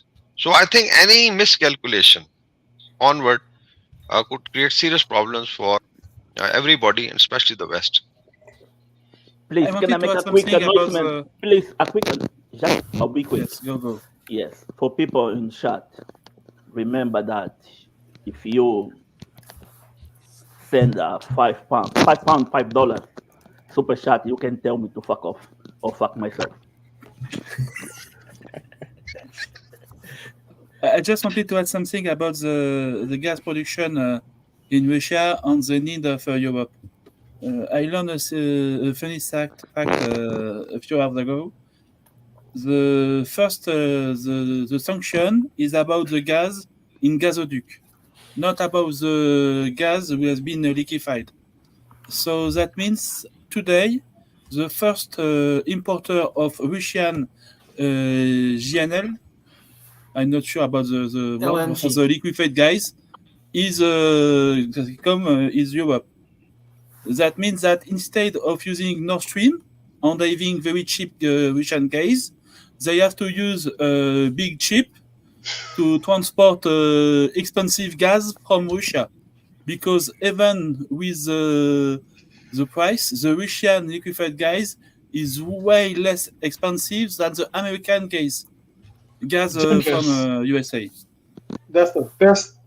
That's the sensible thing. That's the most intelligent thing you can ever do to yourself. And what is very funny is that Russia is opening more and more system to transform the gas to liquefied gas to allow the European to buy it, even with the European sanction. So the more the time is going to advance, the more they are going to open the new terminal for this kind of gas, and they are going to basically do exactly the same thing in a few years that we were doing with Nord Stream, but they are going to earn a lot more money. The thing about the LNG is quite interesting as well. Going a little back to Wakar, about the choke points, not in a real manner, but the idea of supplies, is that Europe, there is no way that during winter, Europe can get enough liquefied natural gas for a real cold winter in Europe.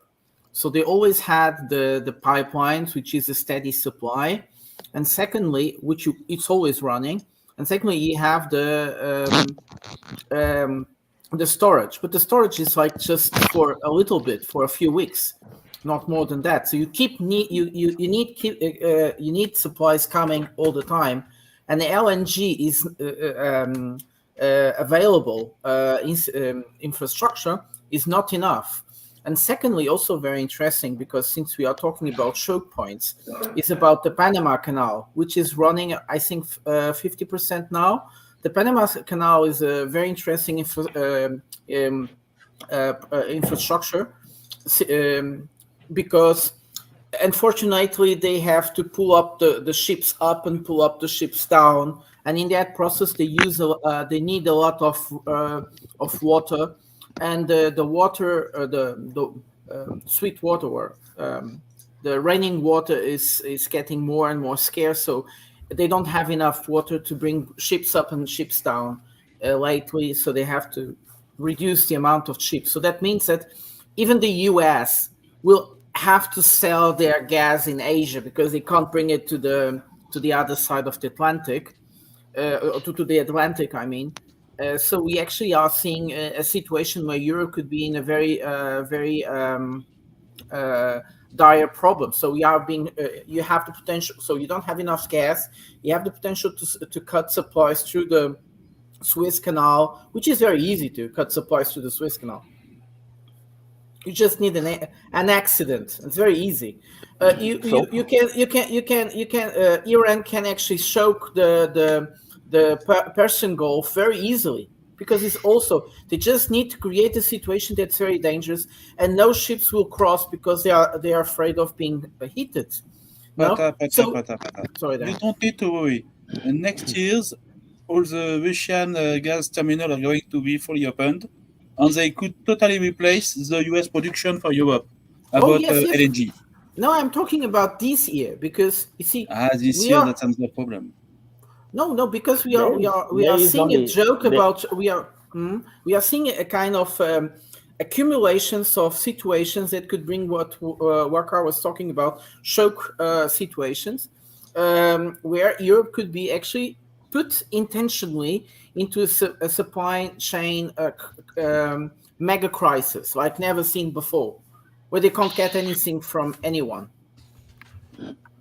There is only 28 days left. Where is Wayne to tell us year. whether his satellites are showing that Russia is expanding LNG facilities? That dude, man. He went off to do some modeling.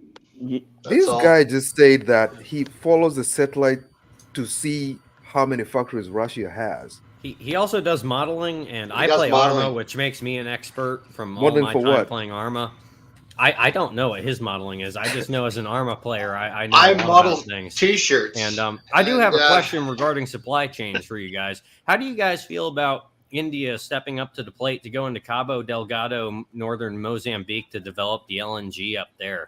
And how do you guys think that's going to play into anything? Do you see Qatar? Because they're basically trying to replace Qatari gas by going in and developing the northern Mozambique gas. Do you guys see an escalation with Qatar trying to spice things up there against India, or how do you guys feel about that? I could see India getting into the solution for India. They have a contract already with Gazprom for the new Iranian gas field. Well, the it's a 50 billion contracts per year, so the Cap Delgado was always historically a very difficult situation. Well, the Portuguese always had problems in Cap Delgado. It's not something new. Of course, this is incited from outside. We know that. But Cap Delgado is a very unstable area by nature. Yeah, if you look at the language maps, I mean, you know, like people try to think about what you're going to go in there, but then you just look at the language maps and realize how many interpreters you need to go around there, and it just turns into a clusterfuck very quickly as soon as you start looking at it from that angle. The thing is that, of course, India needs supplies, and India is a huge country, and India knows, for historically as well, that they can't just go to the markets and buy whatever they need. They need contracts. They need to be sure they are going to get their gas. Qatar talks a lot about. Well, there is too much hopes about Qatar, about their ability to supply as much marvelous things they could, and everybody after what they wanted to cut Russian gas, everybody in Europe was going to Qatar, and they understood that in Qatar you don't really get whatever you think you will. It's not true, because an investment into gas takes some years to develop. Yeah. So Shadavi was talking about the Russians. Well, the Russians haven't decided now they are going to invest in LNG. They decided some years ago. It was before the war. So these things are coming to light. These developments are coming actually almost to light a little bit. Those developments in the Arctic Ocean. And the Cap Delgado natural gas developments have been there for some while. They're already exporting. They can export more, but it will take a lot of years to have this gas available in the market. The Indians are just prospecting the future. That's it. And Qatar has promised too much. Sorry. I want to add on a bit on the Indian Mozambique thing.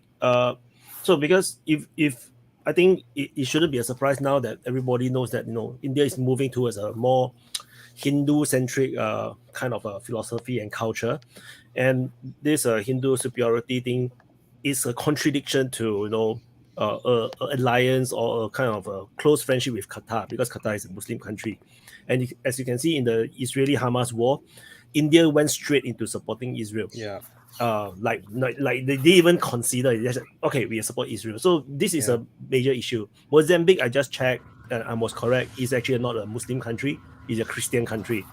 So it makes sense. So if let's say if they depend on Qatar and suddenly, you know, there is this outbreak of tension between India and Muslim countries, for example with Pakistan, then I want to add something to this on this point. Okay, go on. I want to make 2 points on this, please. Yeah, just well, the first thing is that in the G20 meeting earlier this year, India, as well as the United States, unveiled this plan called the IMEC or IMEC, India, Middle East, Europe Economic Corridor, which was supposed to basically be, you know, a sort of a Belt and Road type of project of infrastructure connectivity going from India through to Saudi Arabia, the UAE, and through Israel, right? That's really the biggest thing there, is that it was going to go through Israel. Some people have said, including I think Joe Biden mentioned this. So, you know, you can take that with for whatever it's worth. He mentioned that there might have been some kind of connection between the Hamas attack on October 7th and the planned start of this IMEC economic corridor that was supposed to happen, which has obviously disrupted things. Everything was supposed to go out through the port on Haifa. That was the plan. So that, since that has been put on hold, I think India has a fair amount of capital and sort of just energy to do these infrastructure development projects. So I don't know about specifically Mozambique, but I could see India getting in on that game right now for sure. On the topic of the relations that India has with the Muslim world, I mean, it's kind of complicated because, of course, you know, the India-Pakistan story is not exactly best of friends there, that's for sure. But India does have decent relationships with the rest of the Muslim world, strangely enough, even though they kind of have an animosity against Islam in general, as you said, Wyatt. That is for sure, and that's a mutual antipathy for sure.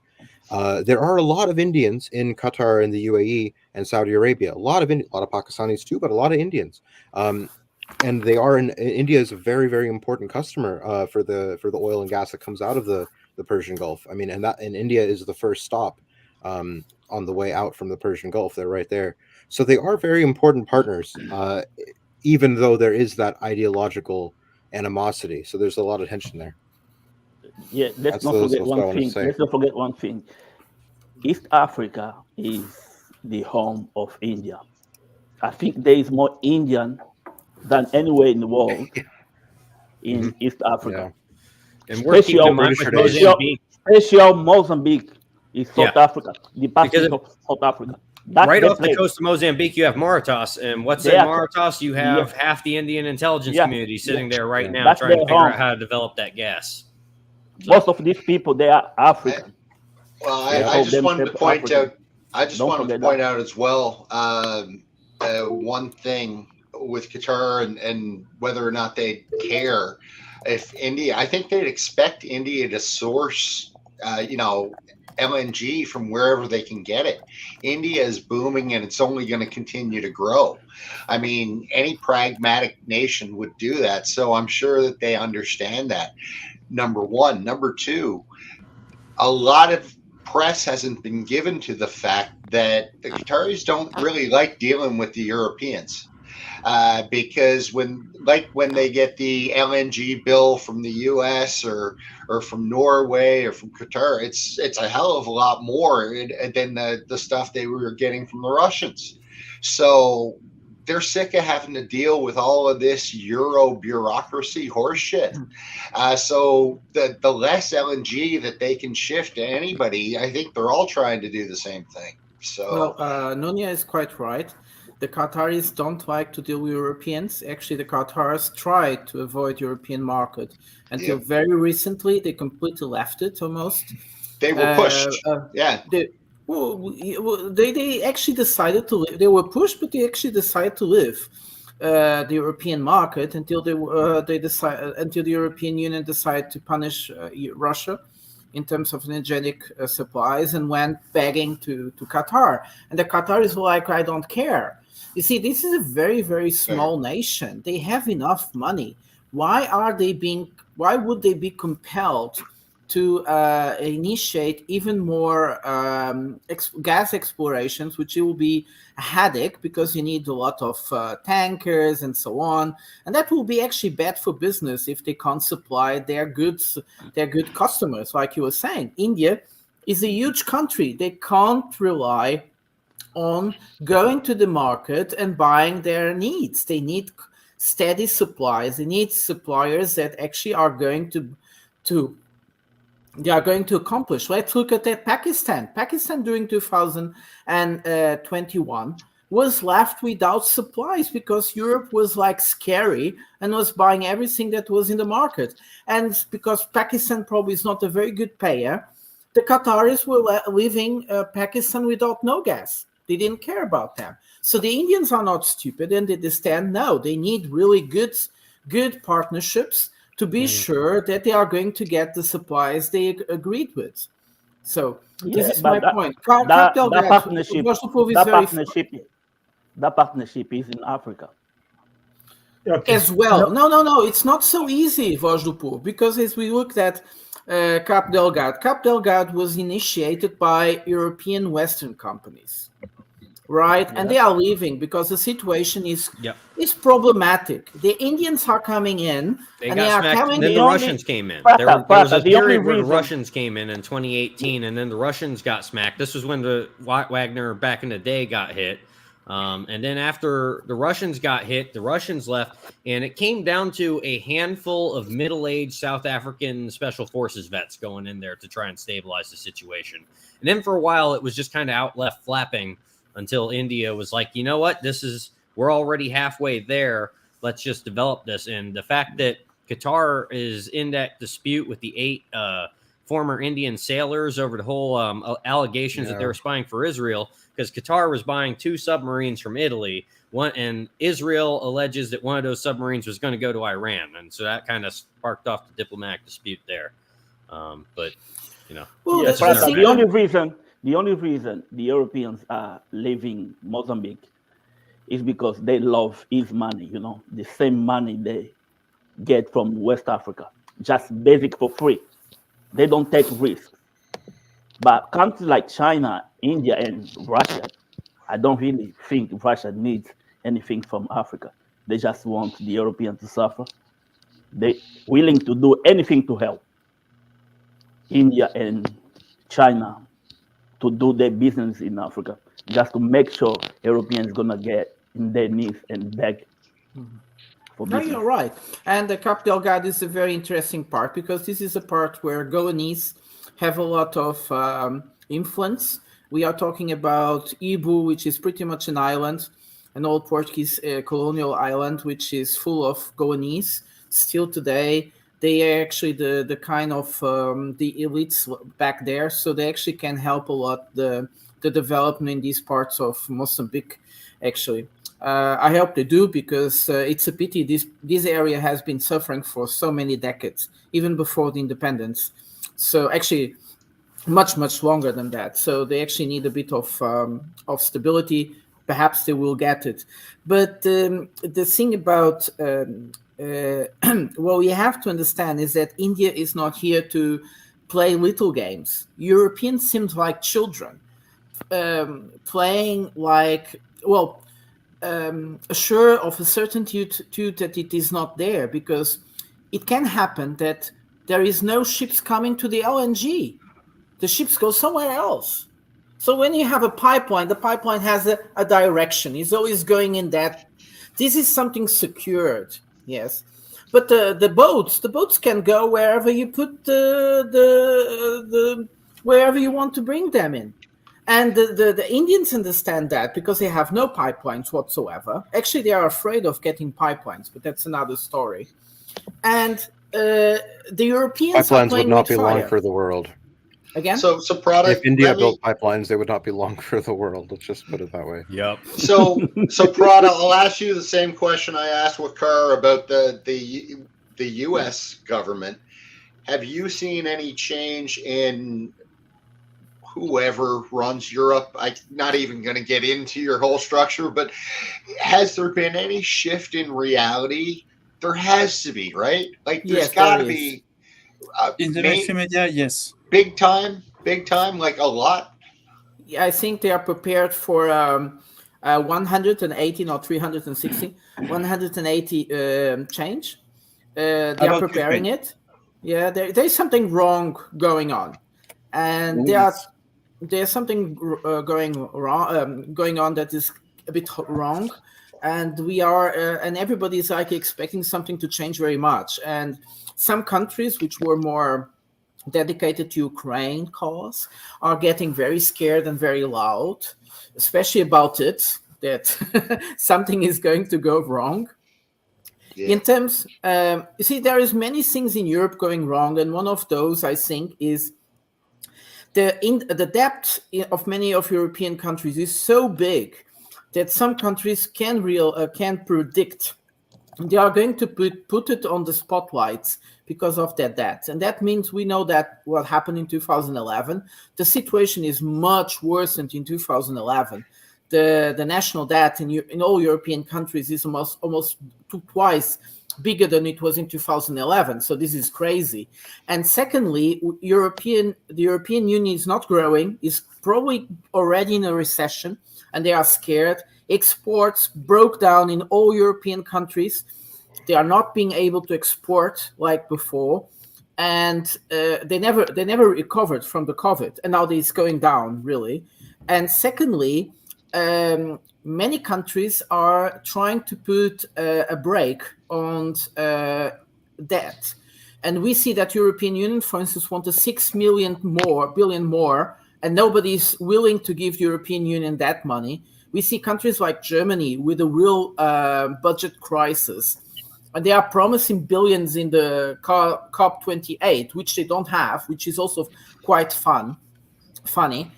So it's like there probably won't be any money for Ukraine. Secondly, they are really afraid about being cut off of supplies. I mean, basic supplies like energy. So you're looking into very loud contradictions in the decision-making corridors. I wanted to add something about European mainstream media, at least in France. In France, 3 months ago, Ukraine was going to win the war, and basically Putin was already dying. Okay, today it's a total reverse. Ukraine has a lot of difficulties. The big offensive is a failures. They have a problem about ammunition. They have a problem about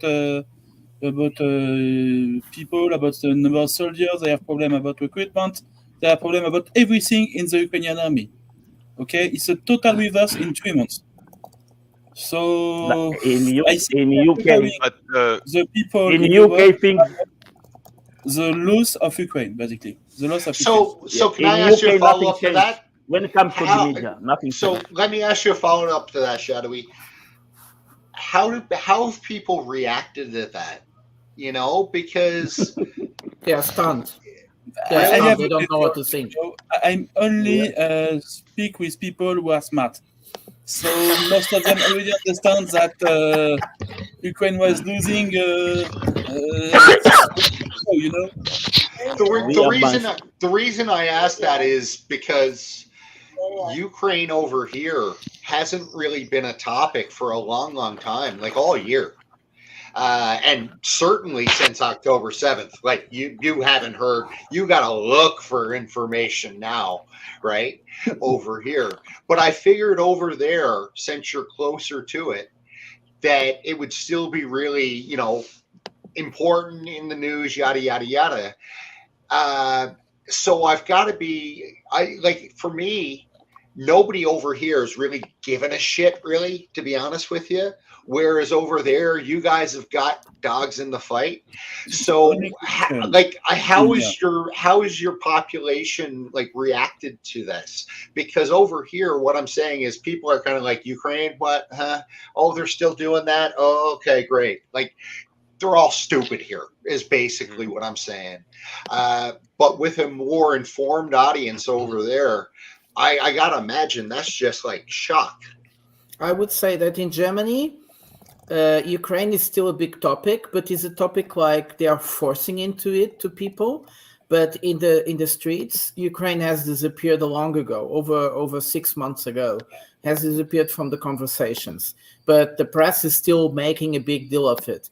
In Portugal, it's like a non-existent topic long ago as well. Nobody talks. Also, the press doesn't really care much about Ukraine because national problems are much more important. And I think in France it's probably the same. They already forgot Ukraine more or less, but Shadowy will be the best one to talk about it. Sorry there, Shadowy, go on. I think in guys. In UK, okay, we've been getting comments that Andre and Waka have been trying to talk, but they haven't spoken. Yeah, guys, just read the private chat and respect the finger. If somebody's putting their finger up, or if somebody's putting in the private chat that they want to talk, so just Wakar can go first because he was here. He was first. So he can go first. Okay, I'll just try to highlight the global system, how it has been actually disrupted. I think there are three major factors. One was before Russia-Ukraine war, and the B&R, the Chinese B&R was to connect the land and maritime. So there was a northern strategic route, China, Russia, and Europe. And then, of course, we had some coming through Pakistan, Iran. I think they even offered India, Bangladesh. And then they have a maritime route, which basically connects Africa and even goes up to, I would say, Southern America. So this was the grand plan. And China, I think, pledged about $1 trillion. And they were partners all along. But then I think Russia-Ukraine war, one, disrupted the northern route. If you look at the grand plan, it almost choked the northern route. And then there was a talk of G20. This, I think, we mentioned this India, Middle East, Israel, Europe corridor, which basically depended on the port of Haifa. But I think it was more of, I don't know why they would adopt such a route. I just give you example that you load a commodity in India on a truck from Punjab, or let's say anything that India wants to export or import, it offloads at some of their western seaboard ports and then put on a ship, goes to UAE, offloads, again put on another truck, then it is passed to the train, goes to Israel, it shifts and then it's put on a ship, goes to Greece, and then again offload. It looks very, very funny. But anyway, let's suppose, and there were two other middle level countries which I tell you we not discussed, was Egypt and Turkey. We are not come into play that how quietly they may have supported the Hamas war. This corridor would have affected the Suez Canal business because Egypt expanded from $6 billion to $20 billion. Now I think they are earning $20 billion. So half of the revenue of Suez Canal would have gone to this corridor. And Turkey is developing a corridor from Iraq, and then it goes through Turkey to Europe. And they also are, I think, they're building another canal with the Bosphorus, this is Istanbul Canal, to facilitate passage through Black Sea and all that. So there's a lot of choking in the Bosphorus. So these two also countries became important. And I would say that Israel-Hamas war, Israel-Palestinian war has actually now disrupted the entire system. And like India, very sensibly looking for Mozambique. I've been in Zimbabwe, never traveled to Mozambique also, and Southern Africa. Mozambique is now emerging as a very strong. I think it also is part of the B&R project. One is passing through Tanzania, through Central Africa, to Atlantic. The other is, I think, also touching Mozambique. So I think India is I think bound to find alternate route, because one, it bypasses the choke points that I mentioned, especially the Red Sea. So India can very conveniently directly deal with Africa in case Mozambique oil and gas things are developed. It also feeds both ways, so it's beneficial. So I think it's a very smart move.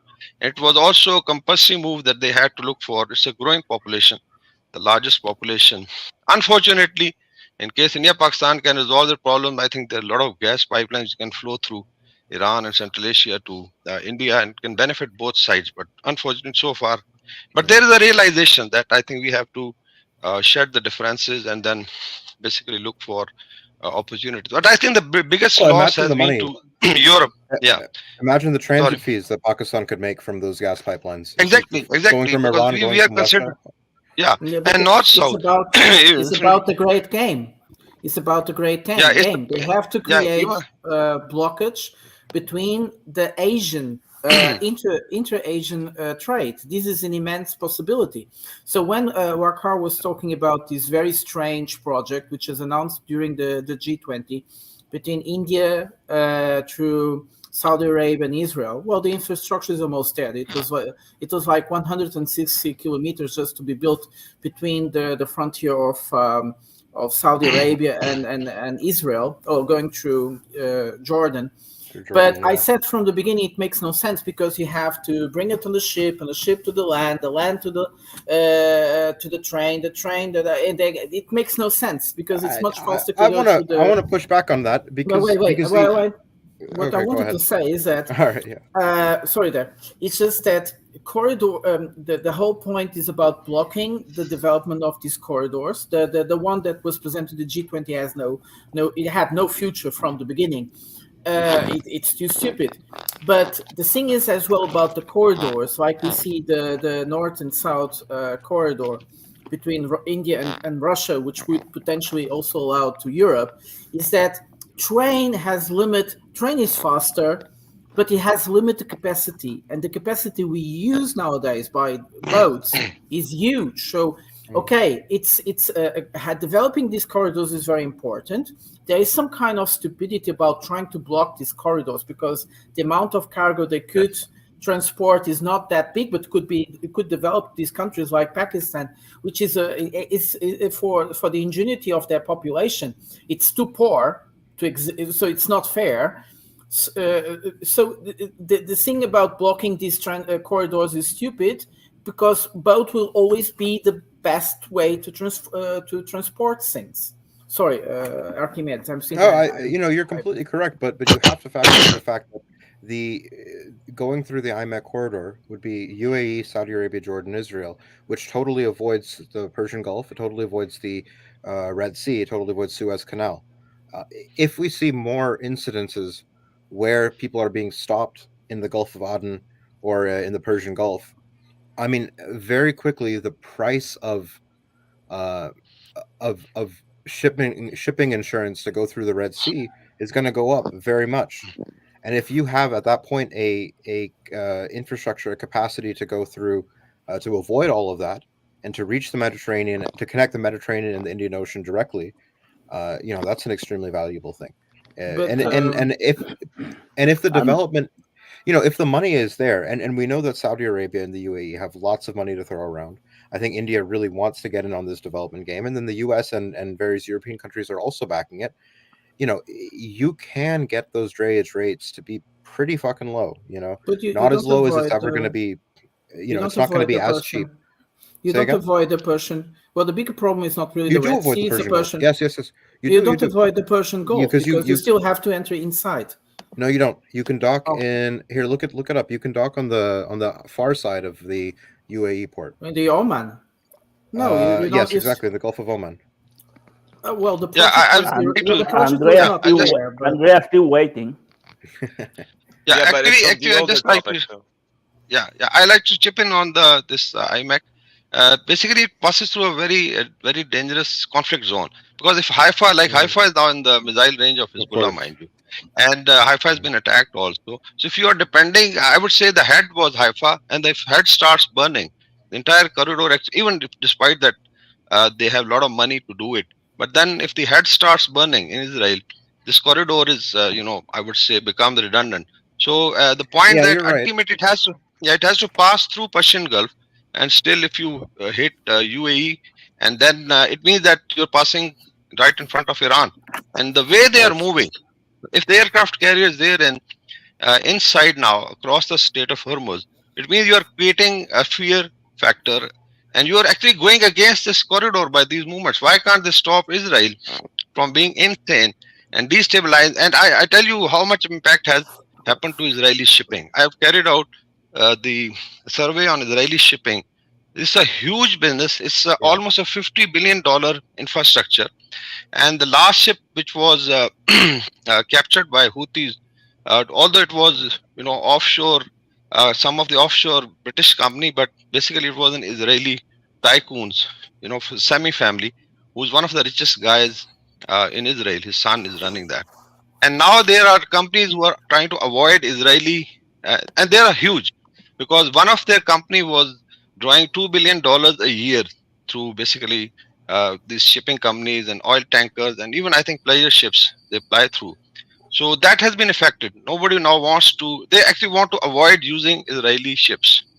And so it means that you are creating a situation which is affecting Israeli business. There's a call for boycott of Israeli products, and now it is hitting Western countries which have some connection with the, Israelis, or I would say it's, sorry to say, even the Jewish businessmen, they are being affected in Islamic world. Now, I would also like to refer to India, the dichotomy. The Modi government's, what is happening inside. I'm just, it's a comment. Shahid Bolson is a very good commentator. Just listen to him. And he actually pointed out. Sorry, what's his name? Could you give that to the chat again? Shahid Bolson. Yeah, he's done a program. Yeah, he does a solo, YouTube channel, and just listen to him. So he pointed out that like Indian diaspora in Middle East is now almost 4 million, and they have very good relations, and very good because they are enterprising people. People would like Indians to come and work, and now they are tycoons which work in the Middle East. Some of the Indians, so very good business sense. But he says that in case of the Moody's or RSS policies in India, you start hitting the Muslim population, which is almost 250 million, or let's say strangulating them, then it starts having a resonating effect in all across Islamic world. So it actually goes against Indian, I would say, trade and business. Now look at what Qatar has done to some of their naval officers. So this was a kind of mess, because there was a fight between Al Jazeera and Indian channels in Middle East for coverage of Israel war, because I think Indian media 90% I think they have 18 correspondents in Israel who are basically covering the Israeli narrative, which I don't think so Islamic world would like. So there was also a clash between Al Jazeera. I tell you, these are the facts. Al Jazeera and some of the Indian channels, they started fighting because I think India took just one side, and so that's why they're suffering because of this perception. They have very large Muslim population. They have diaspora, like Keralites. I think there are 5 lakh Keralites, 500,000 working in the Middle East, and they are doing very well. So they have to make a balance that you should be objective. Of course, they have relationship with Israel, but it should not be at the cost of Muslim sentiment, because the way it has happened to Gazans, I think this is right in front of the world what is happening. So that has, I think, also dented the Western narrative of their perception in the Islamic world, very badly dented, and they have lost the war of narrative, and indirectly helped Russia and also China, because that is a lot of pressure on Russia, Ukraine. So it's all connected. So 3 things. One, of course, your military diplomacy, your commerce, trade, and diplomacy. Then is the public sentiment, the social side. So these things have to be balanced. And the world is so much interconnected that if you slip on one side, it could start affecting your strategy, your trade, your commerce, your diplomacy. So I think this is a very big challenge for the entire world. That in case these wars keeps expanding and the third front opens, I think everybody's effed up. Walker, just a quick summit. Where do you think a third front could open? Is it Taiwan or something else? Yeah, it could be Taiwan, it could be North Korea. But in case, let's say Z now, because I should say that unfortunately, this is the best time for China to now settle the Taiwan question. I would say this is the best time. I don't know. So in case they open up, I don't think so West can come and help Taiwan at all. So these are the opportunities which are provided because of conflicts. And third front would, I would say, almost paralyze the Western military responses in the Pacific, all this Indo-Pacific and everything. So it can actually expand the war. Chinese may be smart; they would like to avoid, but this could be an opportunity.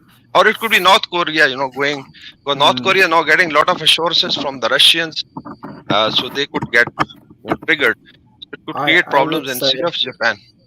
I know that Marcadi is with his finger up and Vojdupov as well.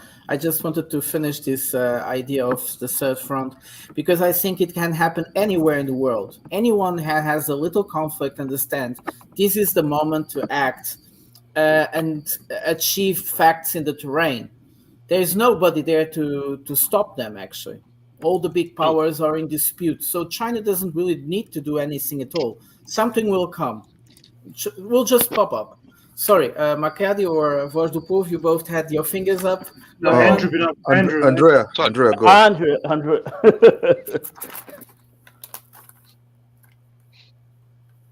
You're muted. And now he's muted. About this topic, I just wanted to say one thing: that if India wants to improve its relations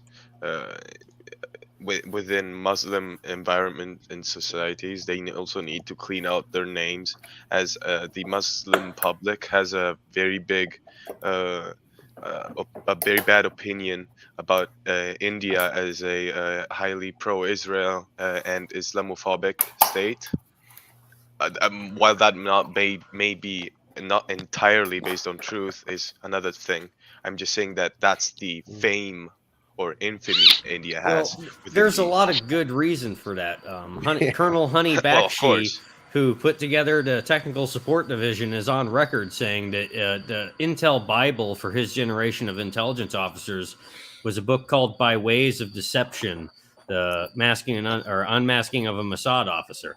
So there has been an entire Mossad, like when you get introduced to Indo-Pak politics and everything, you get told that Pak ISI is MI6 and RAW is CIA, and that might have been true 30 years ago. However, there's been a huge change in the Indian intelligence community towards a more Mossad style of intelligence community, and with good reason, because the way the Mossad leverages their diaspora community to hit above their weight is perfect. That is the perfect doctrine for India to adopt and start moving to. And now what we're seeing today as we look at this, like those guys are retired. So the Indian intelligence community we see today isn't just the Indian intelligence community that is trying to emulate Mossad.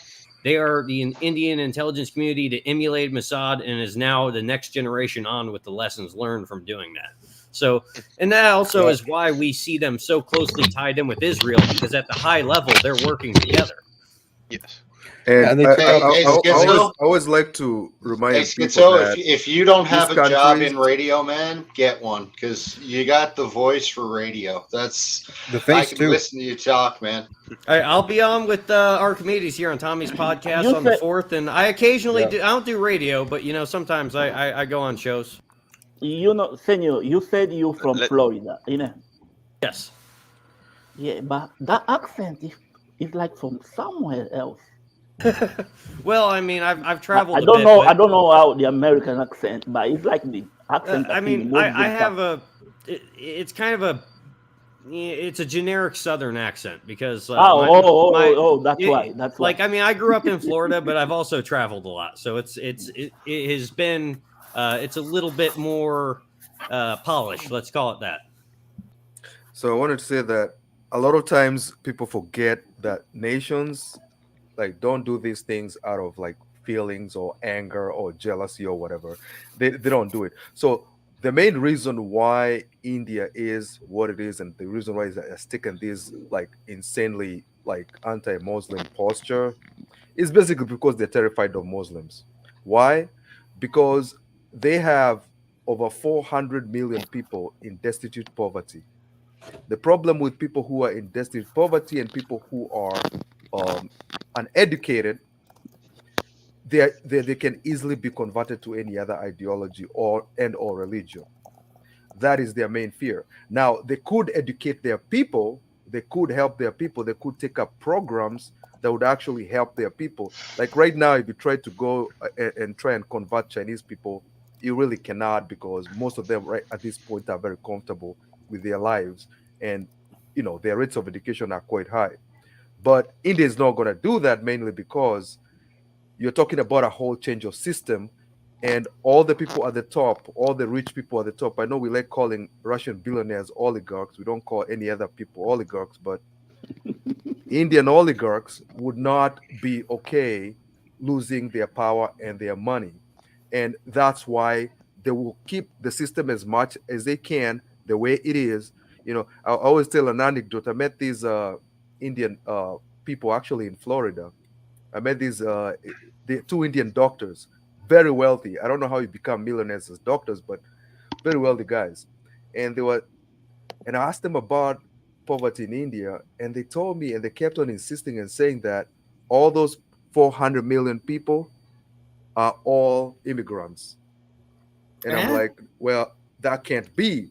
But they were convinced that all those are immigrants and all ethnic Indians are doing fine.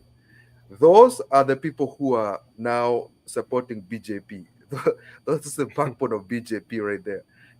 So yeah, India will not change. It's gonna get worse. The reason why they're adapting the Israeli kind of policing system is the same reason why the US police system is also adapting it from the Israeli side.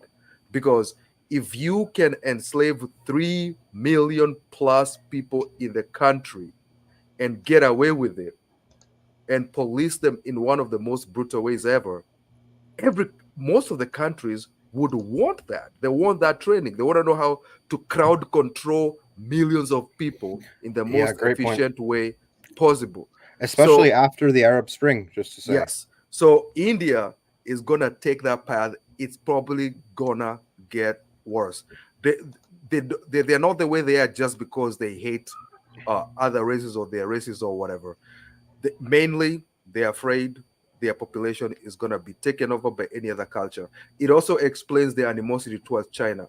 They're afraid that they may get culturally dominated or overshadowed by China. So they have to keep on being mad at China and causing skirmishes and whatnot. It's not an emotional thing. They do that very, very practically. Just a question. Are you suggesting that in India, in the future, we might see a situation similar to the conditions of Palestinians in Israel? So some kind of like first a segregation kind of action, and then a kind of replacement, forced deportations, kind of like that stuff? Are you suggesting that? To be quite honest, I don't know first of all how many Muslims are in India. I looked it up before. 12%. 14%, 12%. So yes. So I believe eventually they're going to get worse. When you start, by the way, 14% doesn't sound like a ton, but that's 200 million. Yes, it's a big country. So yeah, 14% is a lot. So what I'm saying is that they're gonna get worse with time. And the problem is, you have to take lead of your nation. If you're a government, you have to take lead of your nation. I'll give you an example of China. People don't know this, but China tries to the best they can to tone down their anti-American sentiment. Because Chinese people are naturally very nationalistic. But the Communist Party is smart enough to basically keep it down. That's why when they post one post about war crimes committed in Afghanistan by Australia, Australia goes nuts. Why? Because they usually don't do that. But the problem with India is they are letting the bottom take control in terms of violence on the ground. Like if you go to the worst parts of the internet, you see all these videos of just Indians just raping Muslim women and killing them. They're Do you out know there about and it the happens quite Macchiati? rampantly. Are you familiar with the RSS? Remind me what that is. It's sort of a well, I don't want to butcher it, but it's basically sort of a paramilitary organization. I don't know if paramilitary is a bit too strong, but it's kind of the extremist wing of the BJP, right? And it's this grassroots organization to Yes, I just train watched people. a documentary about that. Yes. Mm-hmm. Yeah, go ahead, Wakar. You have some thoughts on this? Yeah, I would like to just briefly cover, because we live in the same region. Indian demographics is very, very complicated, and the RSS, as mentioned, has tried to basically develop the idea since 1920s. Their leaders like Golwalkar and Savarkar, who were basically ideologues for the RSS and Hindu Mahasabha, was basically to find a space for Hindu dominance. But India, I think, cannot afford it. Despite now, if you look at India demographically, there is the central region or the north is known as the cow belt. It's a derogatory word, but that's how it is basically pronounced. And basically, the Hindu concentration. And then on the fringes, in the northeast, you have tribals, where like in Manipur, you had a lot of Christian Hindu conflict. In the south are Hindus, but very different people.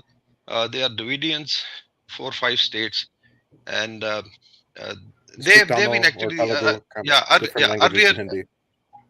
earlier empire builders also. You look at some of the empires before the Aryans came, it was basically the southern Indians who would basically dominate, and then they were pushed to the south, and then comes the northwest, which is like Sikhs, and the Indian Kashmir is a Muslim majority, and then there are if you look at there are 3 very large communities, and then there is also effect of the caste system.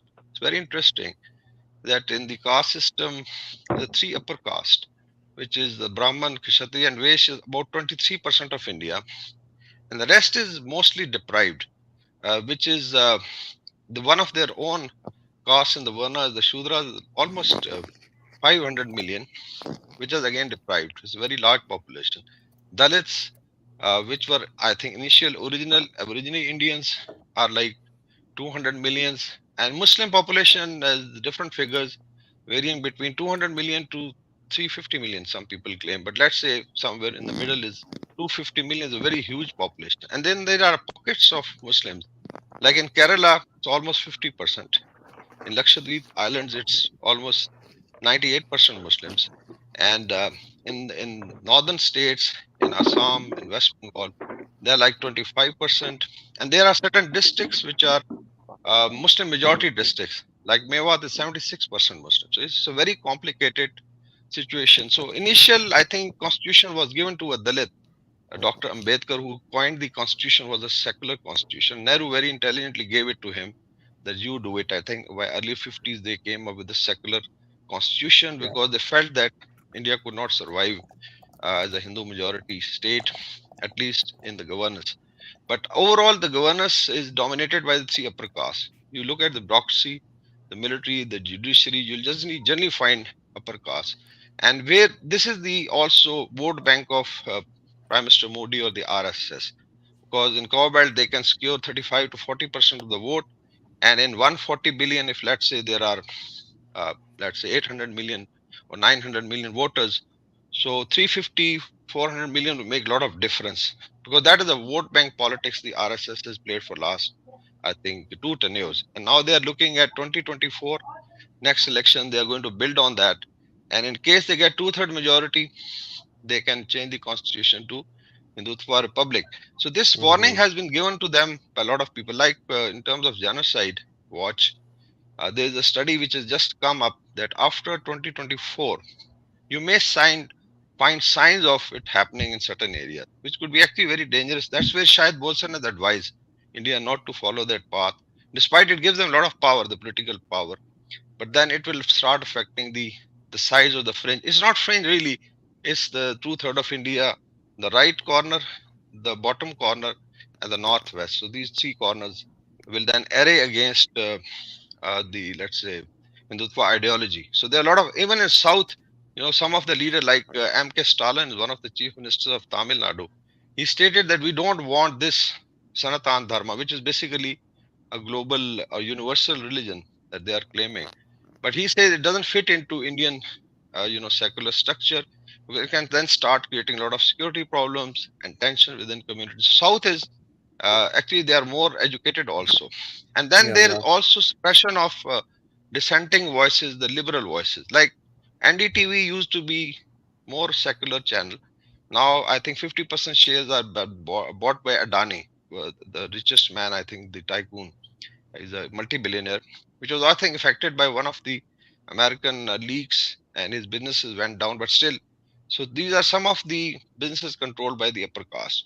So it's a very complicated situation. And then India is also surrounded by some of the Muslim countries like Pakistan, Bangladesh, and they have definitely common culture on the overlapping area. Like Bangladesh also influences Indian West Bengal. Again, I think fourth largest state. So 24% Muslims, and one of the chief ministers actually thrives on the Muslim vote, Mamata Banerjee. And now there is a political alliance or the Mahagathbandhan being formed against Modi, which will be I think 24 parties in next election. But so far, I think there's a tussle between RSS and secular India, and we'll see what happens after the election.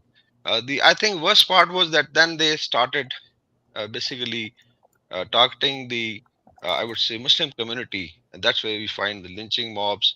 Or there are something very closer to Nuremberg laws of Germany in 1930s, which were created by the Nazi party to ostracize Jews at that time. So something similar is happening to Muslims. That's where the warnings have been given to them. That's why there's anxiety in Islamic world, because even the Arab world can't afford an India in crisis and then Hindu-Muslim tensions taking place. Or there's also Sikhs, exerting. In Indian Punjab, there's a movement for a free state, mostly from Sikh diaspora. And then you found their intelligence agency going and targeting some of their leaders in Canada. US gave them a warning because there was a Sikh leader, and then one guy was killed in UK. So there were links, and I think now US has charged them. So even I think Biden, in the heart of his heart, would like to have a more secular India, because in case it has to be presented in the international community, especially in the Indo-Pacific, they would like a more secular India. So it's a very, very complicated situation. So we have to see in 2024 how it happens. So these are some of the facts which will affect the Indian trajectory in coming decade. A quick comment, and then I'll shut up about this topic. So, this path that India is taking is very dangerous, and I don't know whether they realize that, because this whole nonsense of like supremacy and whatever about your religion and whatever is the same problem the Ukrainians are more or less are facing. Like all this built up patriotism and fighting the other self and looking at the other self as the enemy is going to end up in disaster. And I don't know why they are doing that, because eventually it's going to cause a big clash. I mean, this is just waiting to happen. They were sending mail, like emails, to Indian people within the US. This was exposed. They were raising money and they were saying in the emails is to go burn, demolish, bulldoze churches in India. They were holding fundraisers even in Texas to go demolish churches in India, and it became a big deal. It was in like Texas town halls and everything, but it's a very dangerous path, and I hope the government of India knows what they're messing with. No, I want to kind of say about this, just for some balance's sake, maybe the other side of the argument for the rise of Indian nationalism. And I say this as not an Indian or even a Hindu. So, I kind of see it as inevitable, Indian nationalism. as we're seeing this BJP Hindutva nationalism. The reason being, basically from two facts. For one thing, India is a pole.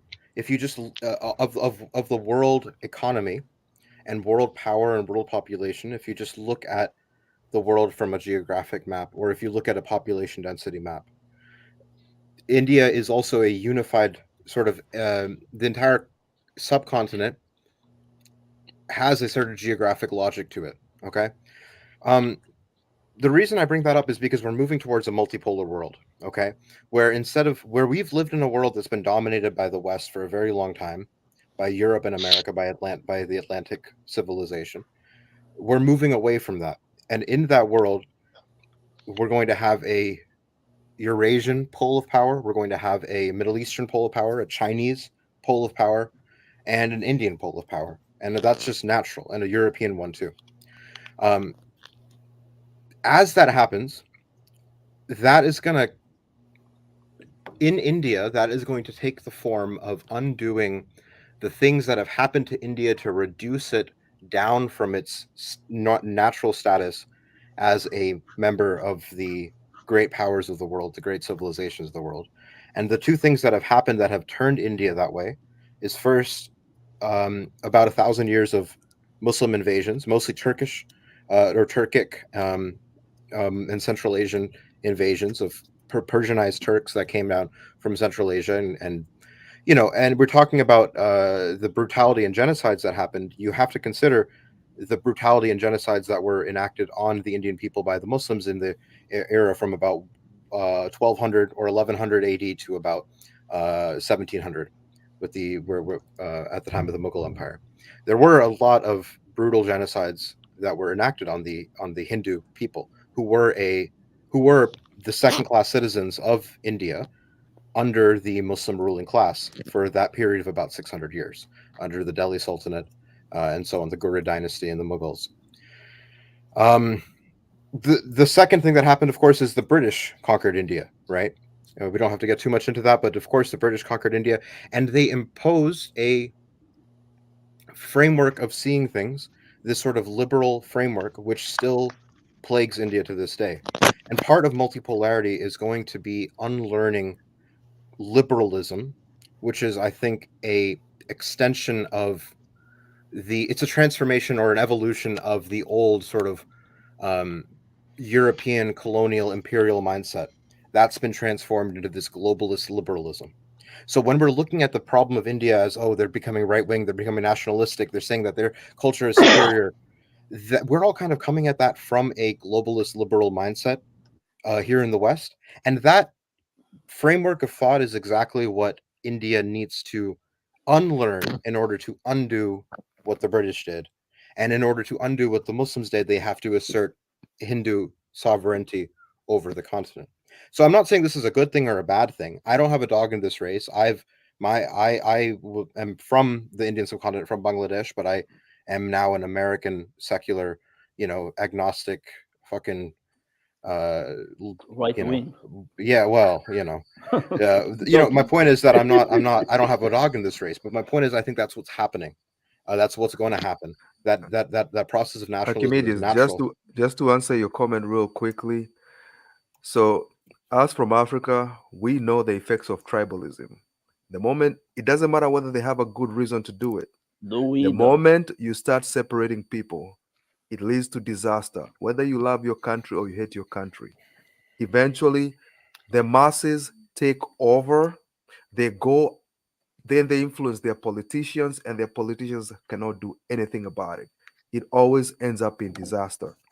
There's an intelligent way of doing it. But it takes a long time and it takes a lot of changes. But that dividing people and playing people on it doesn't have to be 2 years from now. It can be 10 years from now. But the amount of bloodshed that can be unleashed within India can be stuff our children will read in history for a very long time.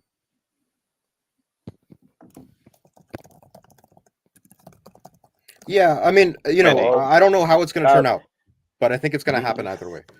Anyway, I'd like to shoot it to Meddy. Yeah, Meddy. Can you guys hear me? I don't know if you can. Yes, we can. Oh, okay, thank you. Well, it's a great subject. I came in at the ass end of it, and I understand it, and I think that gentleman Arcadius just made a good point about it. I think the West has had a very big influence in keeping the different factions in India separated in that conflict, because they know what power India could play on the world stage if it was completely united, and it could guarantee, like, there'll be no conflict with Pakistan. They could guarantee China a border that is stable and nothing to worry about, from that area. And the people themselves would be able to start spreading the wealth around. I think goes back to colonial times, when they kind of picked who they were going to use to support and use within their army. And it basically became colonials they were using Muslims and Hindus, were they not, at some point? I know there was a conflict. You guys know the area better than me. I know the history, but I can't remember which was which, where they actually they had the uprising. I think you guys would know that better than me, but I think it goes back to them, where they used the secular system to keep India down, and they're still using it. And I would love to see India on its feet, united, and become the power it could be. I mean, why wouldn't we? As long as it's safe for everybody, all it does is help put more product out there to lower the price for everybody else in the world that's gonna, to compete in the area. To reinforce your point, though, just like I said in chat, this is being played out, and the way you see this being played out to divide and conquer India to this day now is the way you have these woke Soros acolytes, and many of them are kind of in bed with PAC ISI, the more corrupt elements that work with CIA to oust Imran Khan. Regardless how you feel about them, that's kind of what happened.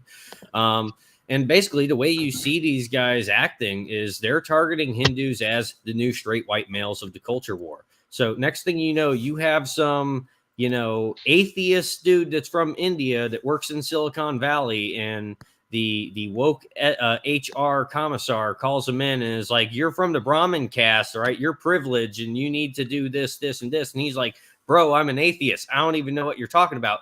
Congratulations, you just made a Hindu nationalist in California."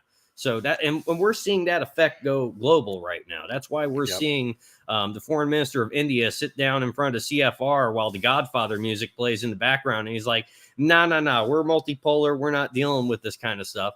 And, that's why you're only going to see this rise of a kind of nationalistic India. And we can hope there are a lot of wise figures there that they're hitching their wagon reluctantly to Modi and to BJP, hoping that they can tamp it down from, going too far into some religious, non-secular. They would like to keep it secular, but at the end of the day, it's this woke Sorosy, push onto the Hindu community that is causing that reaction, not the other way around.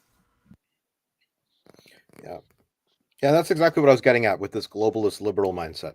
So very well put. Go for it, Meddy. Meddy, I totally agree with what you're saying. I mean, it's taking the man out of men. And those lessons that men have that they pass down to their sons and grandsons are being lost. And it's happening around the world, where they're trying to neuter us by rules and regulations, where we're the evil enemy no matter where we go. It doesn't matter what culture you're in, right? Because to the West, if you have a penis, you are automatically sometimes considered somebody that has suppressed somebody in their lifetime. I don't want to get so far into it, but I'm starting to wonder if the game that's been played has started long before, and we're all just catching up to it now. And I would love to understand the conflict in India that includes Pakistan in the security, and what would happen if that area, with Pakistan, was secure. I don't have a dog in the fight, and Waqar is somebody I know that knows very well about the area. And so, maybe some other stream just to talk about India, so idiots like me have a better understanding when we're talking about the conflict that's in India is just at a low level, and I'll let the gentleman go. I can't see because of my eyes. I don't know who to. Sorry.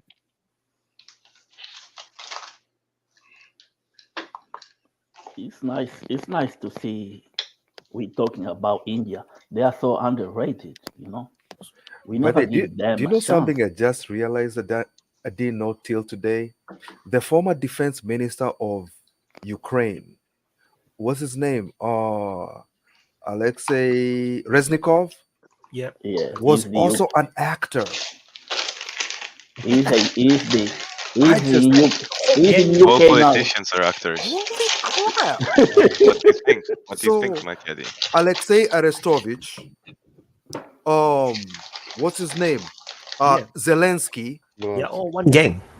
Yeah, Wait. Yermak, who is the head of the office of the president, So is and Ukraine what happened? Reznikov, four actors who used So to act together. I mean, something is up here, man. is Ukraine like when they let the theater kids from Nazi Germany run a country? Like, this is Can ridiculous. right? Can I mention that, when you see this in the command, now you have 3 different factions within the same command. They already have a problem with communication to the front line. They have units that are falling back when they shouldn't. That means that another unit's flank is uncovered. People are chasing around a floating line that's like a rubber band right now, I think, for the Ukrainians, and they're trying to get back to secondary positions. But the problem is that you got commanders now that are now in little cliques. And that's when it all starts to break down. Look at what happened with Hitler. He started separating out his generals, and then he started getting rid of the ones that wouldn't do what he said, and he would only go with the ones that would be able to, fund his fantasy and make it all go true. So he thought, and yet other generals were talking to Allied forces on the side.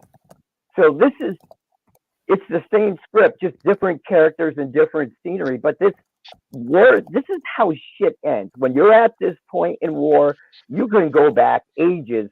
It is almost the same pattern happening over and over. And we're in the final stages because once that happens, the command starts to split. It's very hard to get them back. They start forming factions. They're going to be fighting for resources, who's getting what, and where they're going to do on the line. And they'll start fighting about, well, I want to do this. Well, I'm not going to leave you covered, so I'm not going to support you because I'm going to do this. What are the troops going to do? It is just going to rip apart if it hasn't already. I'm sorry for that rant. I want This to. shit is still Sorry. okay. Go on. No, so because the title today was talking about the Simon Hersh, and we actually didn't really have really talked about it. No, have you guys read the article yet? No, he alleged that the Ukrainian military, has basically somewhat secretly mutinied in a way to negotiate directly with the Russians, and I find it very incredulous. Personally, I find it like I don't really believe it that much, but there might be some possibility that is happening. But looking at how the war is fighting, it's not like the Ukrainians have stopped. They are still fighting. They're still doing offensive. In Robotine, Robove, very limitedly, but they're still trying. So, but if this is true, then it's gonna be very awkward for the Ukrainians. But what you guys think about this expose by Well, I would not be surprised at all, as we've seen the Russians actively try to communicate with the enemy counterparts, even on a single soldier level. We all know, I imagine here, that Russians have provided Ukrainian soldiers with radio frequencies to contact Russian soldiers with to surrender. I would not be surprised if Russians had managed to get in contact with higher officers of the Ukrainian army to start negotiate some kind of peace agreement, or at least ceasefires, at least even locally. I don't think just because Ukraine is stopping receiving help from the West, they're just gonna stop. This is where shit's gonna get really, really fucked up because these people is gonna starting like terrorist attack in the place where is controlled by Russia, and this is where the CIA gets in. That's the thing the CIA loves doing. I think the place will I, implode before that happens, guys. Like once people don't get paid and they can't eat, Yeah, that'll that's come true. first. By the way, senior, you're not supposed to be with a gun on live TV. Well, Oi, mate. something You got that's a being license? discounted and not being reported a lot about is that the civilian population of these people, the family members that are left behind that have had no communication with family members for a long time, and they're starting to gather in the military districts. You don't see. Well, of course, they're not going to publish it or show it in Ukraine, but it is on Twitter. We've seen it. There's there's so much going on. I think that the Russians right now, this is just my opinion. Right now, we haven't heard of a lot of communications about any type of artillery duels or fire. It's very low at this moment. So to me, that is a sign that it's possible that the Russians are moving their artillery up behind the defensive lines per their doctrine. They're changing up their unit structure for a more to have more bite as it goes through into Ukraine to strategic objectives. That means that they're going to be big arrow moves that are going to be masked and more focused, I think, coming up next, because they've broken this line effectively. They could pour through in several places. I keep talking about Kershaw. The only reason that Krimsky bullshit is happening is they're trying to prevent the Russians from using that as a crossing point for BMPs and amphibious vehicles to support another attack that is going across, that is going to be the actual bridgehead, or that will be the bridgehead, and they're going to be the first ones that clear the initial area and then start pushing out so that the units following on are not just stacked up on a beach. What's happening in Krimsky or whatever that is not a breachhead. A breachhead's meant to be taken, and it's only supposed to be, that actual part of it of gaining the breachhead is supposed to happen very quickly and be done quickly, and you're out dispersed. There is no way that they can keep supporting this. It's just, they are so exposed there. It makes no sense for them to be there other than to try to prevent Russians from actually doing their own amphibious operations. Other than that, somebody needs to logically explain to me what they hope to gain by sitting right there. They're not going to push out. They can't put a force there that is going to make it a push out, because they're just going to get bombed at leisure by the Russians. They're at their mercy once they're on that side. So that's my take on it. I'm with you. It's totally fucking inexplicable to me. I really don't get why they're doing it. But I think Toby and Wakar had their hands up, so either of you guys. Waka, you go, and then I'll talk about Seymour Hersh. Yeah, I think I would just like to quickly summarize how both sides will be thinking, the Ukrainian military command and the Russians.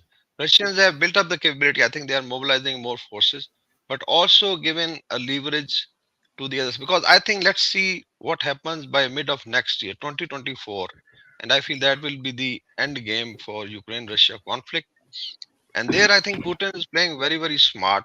One, of course, the situation on ground is a success as far as the military is concerned. There was a stalemate.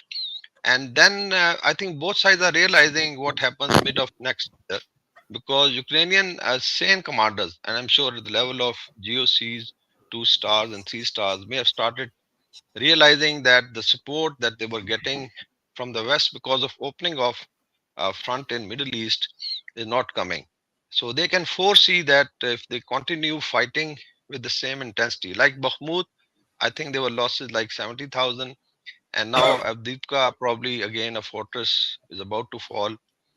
It's again almost same kind of casualties have taken place. So there's a second line, and then now women seen, being sent by Ukrainians to go and fight. So it's a very, very desperate situation, like the Hitler's youth, guys of 14 and 15 years fighting against the Russians in Berlin. So this is where they have reached. So in case there are sane commanders, even at battalion, brigade, and division level, they can foresee what is going to happen. So it could be a mass rout, could be implosion of the military command structure and the chain of command. So ideally would be that they should start negotiating, irrespective of those four jokers somebody mentioned, the actors, political. And then I think right from the day one, when the war started, we discussed in DPA that you don't outsource the political and military decision making of your country to a third party. So basically, it was NATO, and I think, as the Meddy has been saying, it was a shit show right from the start. That basically they were using to weaken Russia, to economically strangulate it, and military to undermine Putin. And you're seeing that Wagner, mutiny, so-called mutiny, which I think was strategic deception. People were clapping. So these are some of the factors that they can foresee. So I think any sane commander would like to negotiate with the Russians, and that's where I feel that. And in case they don't stop, so Russians are ready for a winter offensive, even during snow time, and it's becoming very, very demoralizing for the battalion and company commanders on the Ukrainian front to hold it. So it's going to implode. So it's better would be that they negotiate, and I think Seymour Hersh article has some sense, because there are negotiations now being taken, and maybe Russians have given assurances to the second line of command that in case you negotiate at this and let's finish it with honor, then they demilitarize as far as NATO is concerned, no more membership of NATO, and Ukraine becoming a buffer state between Russia and Europe. So it could be a win-win for all those commanders. So I would say that in coming month you'll find things accelerating towards the Russian objectives. And right from the outset, we said the objective was to demilitarize, in that sense that they could have the military, but politically they should not become an alliance against the Russians. So I think Putin is very close to that. So most probably mid of next year there'll be end game for Ukraine, and probably now it's the negotiating stage where both sides can agree and they can overthrow the political. I think there are elections also going to take place in Ukraine, which I think Zelensky probably has said that he's not going to hold. So and what have they gained ultimately? Is Ukraine better off? If there are no more supplies coming from NATO and there's a harsh winter, maybe some of the European countries would also agree that if it could be a negotiated settlement. Yeah, okay. I'd like Meddy, to- if I can. Go ahead. I just about... want to talk about production when you're done. Okay, well, I'm going to talk about what Wyatt mentioned, which is this Seymour Hersh rumor of negotiations. So, firstly, there's good reasons to think that that's not a real thing. Lavrov was denied permission to land in Bulgaria. He poured water on it. He said that there's nobody to negotiate with and they're not interested. So, on the face of it, the Russians aren't playing ball. But someone mentioned, I think it was Makady-san said Arestovich. Arestovich is a really interesting player in this, right? Like, you might not know who he is, but he's a popular politician within Ukraine because he's not rabidly anti-Russian. He is pro-NATO, though, right? He's very pro-NATO. He's NATO's second guy. He's NATO's plan B for Ukraine. He's a military man by training, and he's been cultivated by NATO for many years. He talks nice to the Russians. He stands up for Russian human rights and linguistic groups inside Ukraine. Now, it's really interesting to see what's happened to Arestovich, because it tells you a lot about the political situation in Russia, in Ukraine, and in NATO, right? Because these are, if we want to know what's going to happen, we have to look at the political situation and the political fortunes in Russia and in Ukraine and in NATO. So let's have a look at Arestovich. Arestovich is hiding in the West. He's not allowed in Ukraine. The SBU, the secret police of Ukraine, are hunting him down because he committed grave sins like defending Russian human rights, right? He's considered a Russian stooge. Now, in Russia, Belarus and Russia have declared him a terrorist. They will kill him if they catch him, right? And this is the pro-Russian guy, right? The Russians and the Belarusians are very hostile towards Arestovich. They will not negotiate with him, right? Now, you've got to wonder why.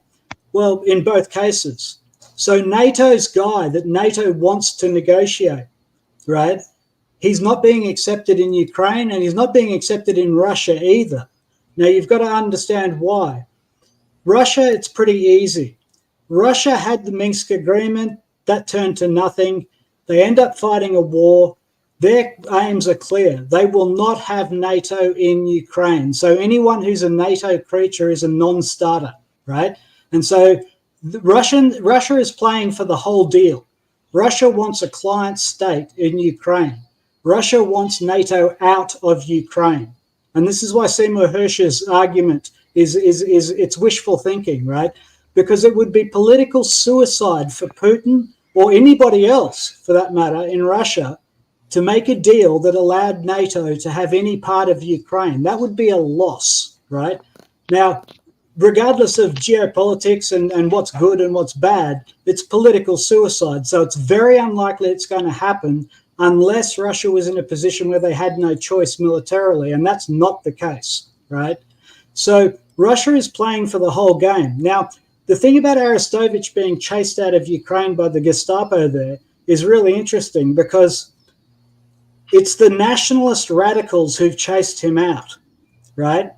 Now, the thing about the nationalist radicals in Ukraine that everyone needs to understand is NATO doesn't control them. Ukraine is like a dog on a leash that's fierce as hell, right? And NATO feeds it, but NATO doesn't control it. And one of the things that NATO has overlooked in this whole thing is that the people that the Ukrainian nationalists hate most in this world are the Polish.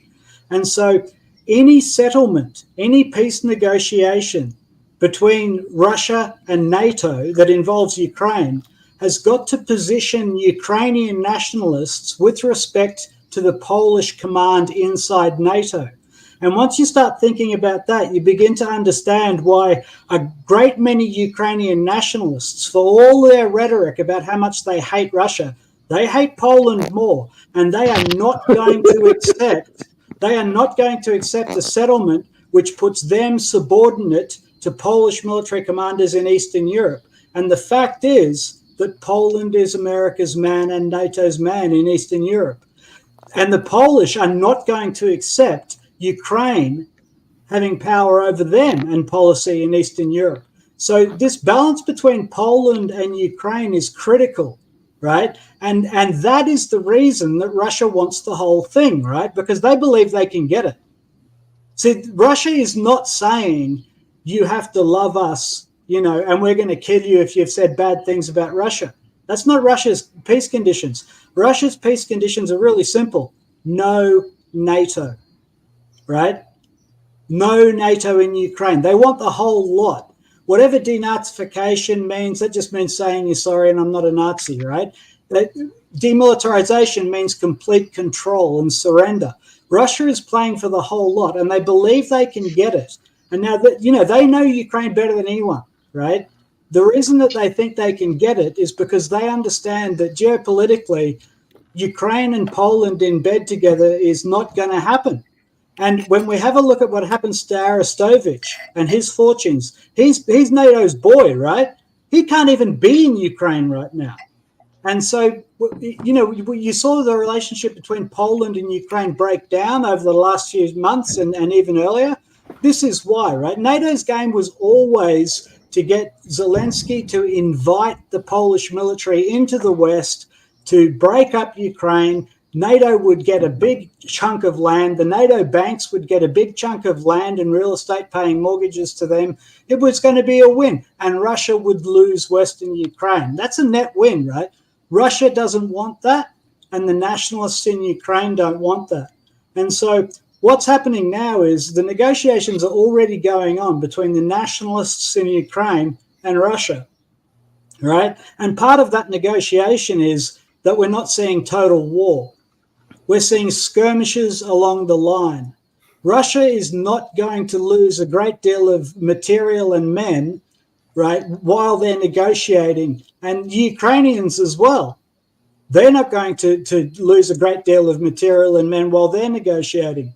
When you have a look at the way NATO is treating Ukraine, they don't want to be part of it anymore. Look at Stoltenberg and the rest of it, because I think NATO is starting to wake up to the fact that the Ukrainians will make a peace with Russia that involves no NATO before they'll allow Poland in and before they'll be subordinate to Poland inside Eastern Europe.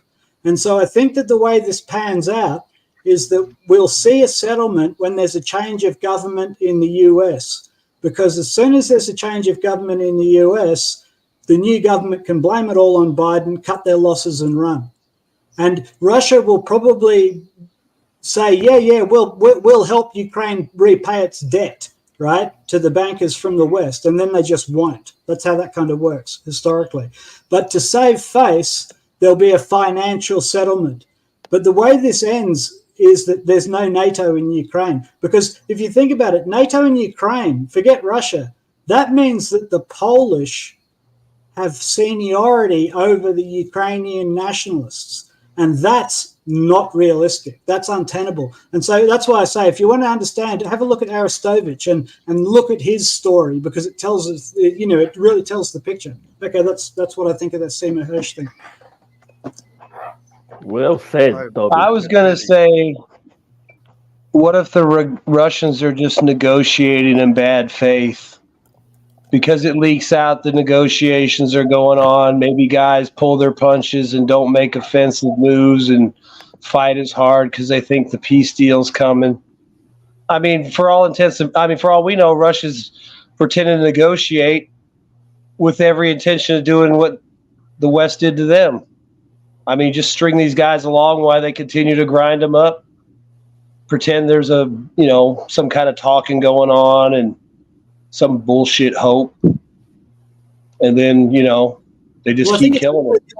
Vaughan, the Russians, for all intents and purposes, are saying there are no negotiations. All the Russian public statements from Lavrov and Putin are there are no negotiations. But in fact, right, the front line's not all that hot. And you've got to wonder about whether or not there are backdoor negotiations going on. So I think it's kind of the opposite of that. I think the Russians maybe in bad faith, but they might just be letting it out just to, give people this false hope or this false narrative that there's some secret negotiations just to stir trouble up, just to sow doubt. I mean, but did they don't really have any. There's really no reason for Russia to negotiate in good faith, anyways. I mean, honestly, they're going to win, so why even negotiate? I mean, just pretend and string them along and then fuck them over in the end, just like they did you. I mean, that's probably what they're going to do anyway. So let me say something quick about this whole Seymour Hersh thing. So one, if you read the whole thing, the one thing you'll notice is the name Zaluzny is used multiple times. Yeah. So personally, I believe Seymour Hersh is being a useful idiot, and this is a snipe on Zaluzny. I don't like the guy myself, but this is being used to snipe on Zaluzny. There is no way Russia would be negotiating, talking about a part of Ukraine will become a member of NATO. Then Vladimir Putin would have to explain to the people of Russia why they've been fighting this whole time. It cannot work. Like, he cannot survive that. His approval rating may be in the 80s, but it would terribly end up for them. Yeah, but this is about Zaluzny. And Toby, I also wanted to mention that Arestovich is in the United States. Yeah. So I for a long time, I thought he was in a European country, but then I was like, how come the nationalists can't get to him? And then I came later to learn that he's actually in the United States. But yeah, Seymour Hersh, I don't know whether he knows whether he's getting used in this, because there are a lot of factions both in the United States and in Ukraine. Very many. for you to keep tabs on these factions and actually know what each side is playing on, you basically have to be within the intelligence community to actually know. It's very complicated. There's so many moving parts. So if Arestovich is in the United States and is making all these statements talking about 300,000 Ukrainians are dead in this war, and he's in the US, he's under somebody's protection in the United States. That dude is not living in an apartment in Pennsylvania. I promise you that. So it's the same thing within Ukraine. These guys are fighting, and I don't think they're fighting for leadership. I think they're trying to survive. They're trying not to die. Between Zelensky and Zelensky, they're not fighting for leadership. Whoever whoever the Ukrainian people eventually point a finger to will be put to trial and put to death. Whoever is responsible for it. A question for Toby. Well, I mean, that's why you put the story out there, just to sow doubt with people. Yeah, a question for Toby. Let Meddy go. I'm sorry. A question for Toby. So Russia wants to get the lot of Ukraine. So what's gonna happen when they do to people like Zelensky? Because this guy is, support because he always taking picture with that guy behind him.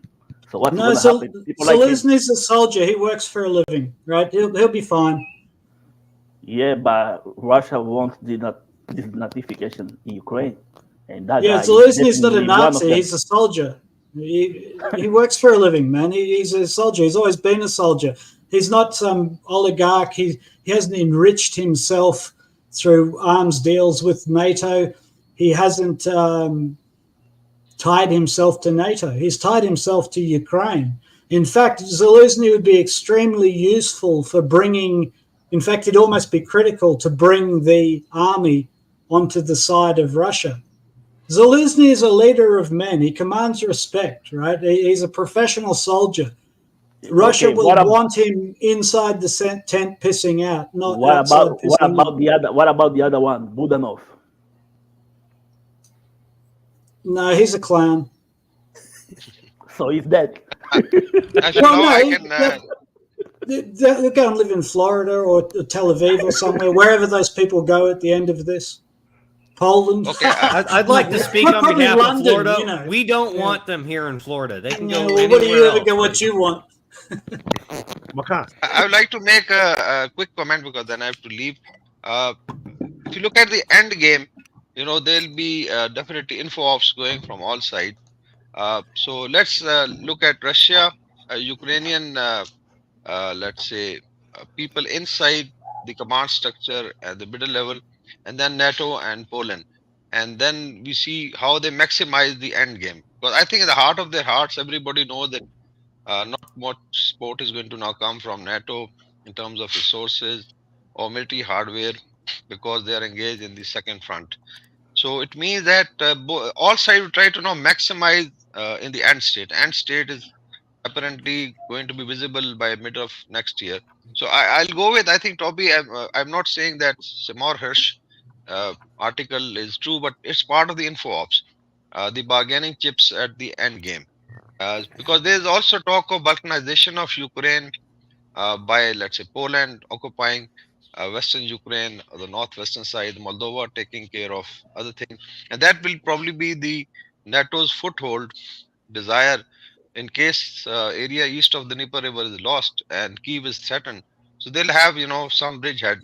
And definitely Putin would not like that. Putin would also not like to have permanent animosity with whatever is left of Ukraine, whosoever comes. So he would like to then offer them, some bargaining space, because they have to have a working relationship. There's a lot of bloodshed which has taken place. And in case he can offer peace where NATO is thrown out, demilitarized. So the initial objective, right from the word go, especially this phase of the war in the last 2 years, and then in the middle, this year in March, they were very close to negotiations. So I would say that info ops is happening from all sides, especially Poland, US, NATO, and Ukraine and Russia. And within Ukraine now, there are very clear groups, as you are mentioning. There are people who are fighting on the ground and suffering on daily basis. So there are military commanders answerable to their battalion commanders, so they would like to end it. Putin would like to have a neutral Ukraine, which is not very hostile and not balkanized, and then probably US, NATO, and the West trying to throw in some spanners that they could secure something out of the end game. So I would say that most probably there's going to be implosion within Ukraine. I don't know who is negotiating with the Russians, but that is most probable, that in case they are saying they are worried about their country, people have to come back and live there. In case Russia can offer them an arrangement that they can come back and Ukraine can still maintain its integrity with all the assurances given to Russia that this will not be used as a NATO springboard against Russia in future. So most probably things are like that. So there are a lot of info ops. So that's my last point. Thank you so much for giving me time.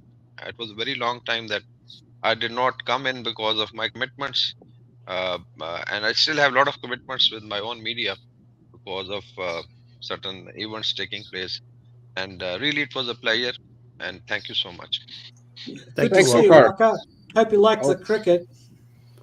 Hey, Wakar, Yeah. I subscribe to your YouTube channel. I love it. Thank you. Thank you so much. Pleasure meeting you, and I respect the mustache game. We need more mustaches around here. Nunya, expecting you to grow one. All right, I want more mustaches around here. Yeah, Vaughn, I think if you put a little effort in, you could blow us away with a mustache. Just got to focus on it for a while. Thank you. Thank you so much. Thank you. Take it easy, man. Take Thank it you, easy. Waka. So you guys can follow Waka on his YouTube channel, Wiki Talks 36 something. Later I will drop the link. And Meddy is back again. He seems to have bad connection. Go, Meddy. Oh, wait. I've had my hand up forever. I'm going to fucking say what I'm going to say. By God, I've fought this hard. I'm going to complete it. About the Hersh's article, let me ask you this. To me, it looks like both sides have a game that's being played. But if you look at it in game theory, at least the way I look at it, it is the Ukrainians who benefit by the stalling of time. And that could be what this is. These commanders are out there in the background trying to stall for time, telling the Russians anything they can to try to get time stalled. But the Russians they have no reason to negotiate. Not only that, who the hell can they trust? I mean, nobody from the West can be thrown to them that they can trust. So, to me, is in the short run, in the long run, it means nothing to Russia to negotiate now. They're at the point of just flattening them if they want to. Why would they negotiate? It's like negotiating a tie with 1 second left in a football game when you're winning 70-1. You know what I mean? There's no point in it. I think Russia really does not want to take heavy losses, and for two reasons. For one thing, they kind of have to be ready for another war. I mean, ultimately, the biggest reason, or the biggest victory, or the biggest objective of the whole West in this entire thing, actually has nothing to do with Ukraine. It's just a matter of weakening Russia. That's the overarching objective. If Russia can come out of this without having any kind of weakness, any kind of even moment of idleness where they have to recover after this war, if they can just come back kicking, without having a big heavy loss that they have to recover from, that is going to completely crush the basic objective of the West here. So I think that's very high in Russia's mind. The second thing is that Russia does have a pretty bad demography. And they're basically, I think, trying to play a game where they can get as big of a baby boom from this war with as little of a loss of life, right? So they're trying to maximize that ratio of baby boom to losses. So they don't want to take too many losses, but they want to make the soldiers as they want to get as many soldiers as possible to come back home. I think NATO. Well, one thing is that in order for that, though, that means you spring out the war. And at some point, the Russians are going to go on offense. They are going to take losses. This is war. They are not adverse to taking losses. They will not do it unnecessarily.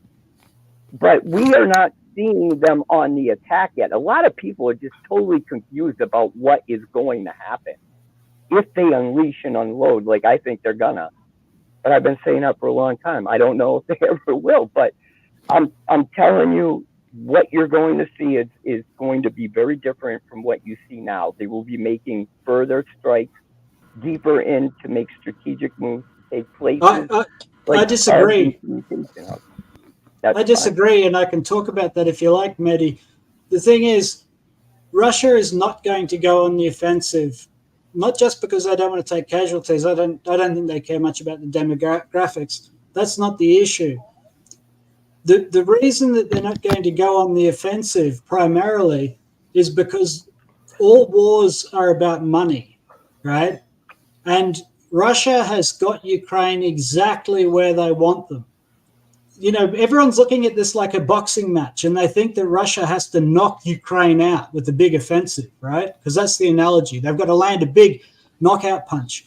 But it's not. This is MMA. Russia is choking Ukraine out. Russia has Ukraine in a chokehold, and it's just choking him out, right? Ukraine's economy is... Hey, let me finish. Ukraine's economy is absolutely destroyed. And this happened a year ago when they hit all the infrastructure throughout the whole country. The US and NATO, one of the reasons that they are trying to get a peace negotiation is because they're paying for Ukraine, right? The Ukrainian economy is not paying for Ukraine. And that's $100 billion a year economy. Everyone in Ukraine is being paid for with NATO bucks, right? And if NATO don't get a settlement, if Ukraine actually goes and makes peace with Moscow, Moscow's not going to pay that money back, right? And every day this goes on, right, the West is bleeding more money into a black hole. And if NATO have already come to the conclusion that Poland and Ukrainian nationalists are not going to play nice, and that there's no reasonable future where they all sing Kumbaya as part of an Eastern European NATO, if the penny is dropped amongst the great savants in NATO that that's not going to happen, they just want to get out. Meanwhile, Russia, right? Russia is quite happy because think of the irony. This war was supposed to weaken Russia.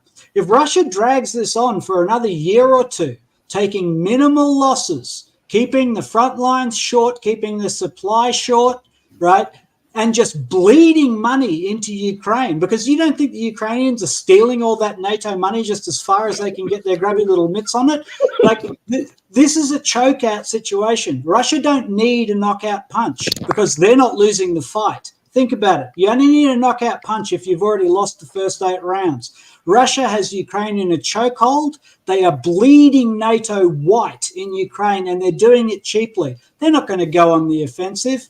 That's why they're not taking territory. The less territory they take, the more territory NATO has to pay to maintain. All those firemen, all those policemen, all those teachers, all those garbage collectors, that's all being paid for by Vaughan with his taxes. And you, Meddy, you're paying for that shit. Russia's not going to let you off the hook. Bold of you to assume I pay taxes. But you say that it's costing Russia nothing. That's not right. How long are they going to support all these men in the field? How long can they keep it up? How much does that They've been cost? doing it for over 1,000 years, Meddy. Hey, I didn't interrupt That's you. what, Meddy, that's what they do. But hold on. It's a business. Right now, the Ukrainian army is right to be attacked. They have no defense. Why would you not attack when you have all the benefits of moving forward right in front of you? All the Ukrainians have to do, Toby, in your situation is step back to secondary line. Then what? Russia's got to move forward. There's only one way to end it. It's going to end a lot quicker. It's not going to last for years. The Russians, I don't believe, want it to last for years. Their public is not going to allow it to last for years. Plus, all these people out of the economy are actually hurting the Russian production right now. They even said so because many of the mechanical people that have signed contracts are from the Russian defense industry. So they can't have them out there forever. It costs money in the long run. I'm telling you, they are not going to go another year or two. So Because Toby, in the end, if you're just hanging on to a corpse, you got to let it go. You stop on its face and you walk in the door. Because choking it out anymore is it's just the corpse. It's just a matter of you spending money for no reason. all right, I have a question for Toby because he has a very balanced take on this that I agree with for the most part, but I'd like to get your take on this because you seem like the guy to ask for this. How do you feel about Odessa being on the menu? Do you think that they'll at least try to roll Odessa up while maintaining the chokehold, or do you think that they're just going to call the it whole thing? It's the whole thing, man. Russia wants the whole thing, and Russia's going to get the whole thing too. Oh yeah, over time, the siege and chokehold. I agree with your take there, but do you all think war ends with a political settlement, one way or another, right?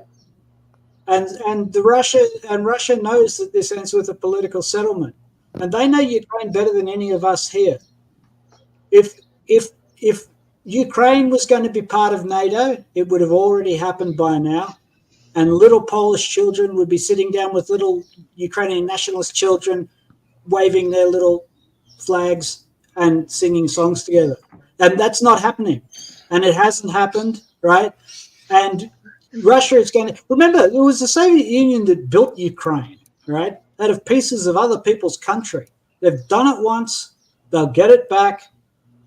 Like, Meddy, look, I can see what Meddy is saying about the cost of war, but we're talking about politics and business here. The people in the United Russia Party who are calling the shots, they own shares in the military-industrial complex. As long as they can go on television and tell Russian TV mums that everything's cool and that the Russian army is strong and that Russia has got good deals with China and India, as long as they are doing a sustainable chokeout, they're making bank from this. Not only that, they're making political bank, right? They're war heroes. So, Toby, here's the question. The Russians, the last thing they need to do is to ruin a good thing. Toby, here's a question, though. So, if that's the case, and I agree with you mostly, but if that's the case, why then go for Avdiivka and Kupiansk and lose all those lives? Well, you've got to put the pressure on the Ukrainians to get them to give up, right? Because the Ukrainians, if they're not under a lot of pressure from their own people, they'll continue to take NATO money forever as well. So, and you've got to keep up appearances, So but anyway, means, Vaughan, what so were that you means going Russia will just keep on advancing, right? No, Russia will advance where they have to. Well, they'll keep advancing until they've got something to shoot at, right? So obviously, if the Ukrainians just flee the front line, well, that's not a battle; that's a surrender, right? But Russia's not out to extend their front lines. They're not out to stretch themselves. They've got all their fortifications built. They've got all their people trained. They look at the way they've let them into Robotny and into that death pocket in Kherson, right? Yeah, cross the river and sit on the swampy mud flats and get shelled for however many weeks. The Ukraine is just, that whole counteroffensive was marching into killing zones. It was ridiculous, right? You couldn't have made it easier for Russian artillery. But anyway, Vaughan, I just want to say one quick thing, Vaughn, just on Avdiivka. Just, I think that the giving up some lives to get a chance of tightening the noose around Avdiivka a little bit more, I think that's a high easy play. You know what I'm saying?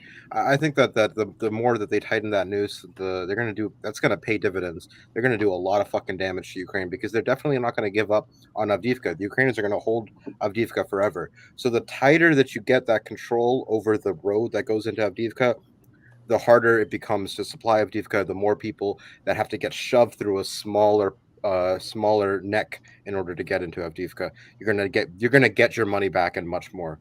I mean your lives, not your money, but same shit. Yeah, I was just gonna say, as far as Russia, spending money on the war, how long they can go. I mean, realistically, they can go for the foreseeable future. I mean, this isn't like 1941. They aren't surprised. They've been getting their whole industry and military industrial complex and economy sanction proof for 10 years. They've been increasing production. You know, they've already got a 1.1 million man army as of the other day. They should be 1.5 probably by sometime next year. I mean, I've heard other people that are analyzing the Russian buildup, and they're saying probably the end of 2024, the term they used was the Russian ground forces would be monolithic based on the amount of men that they were bringing out.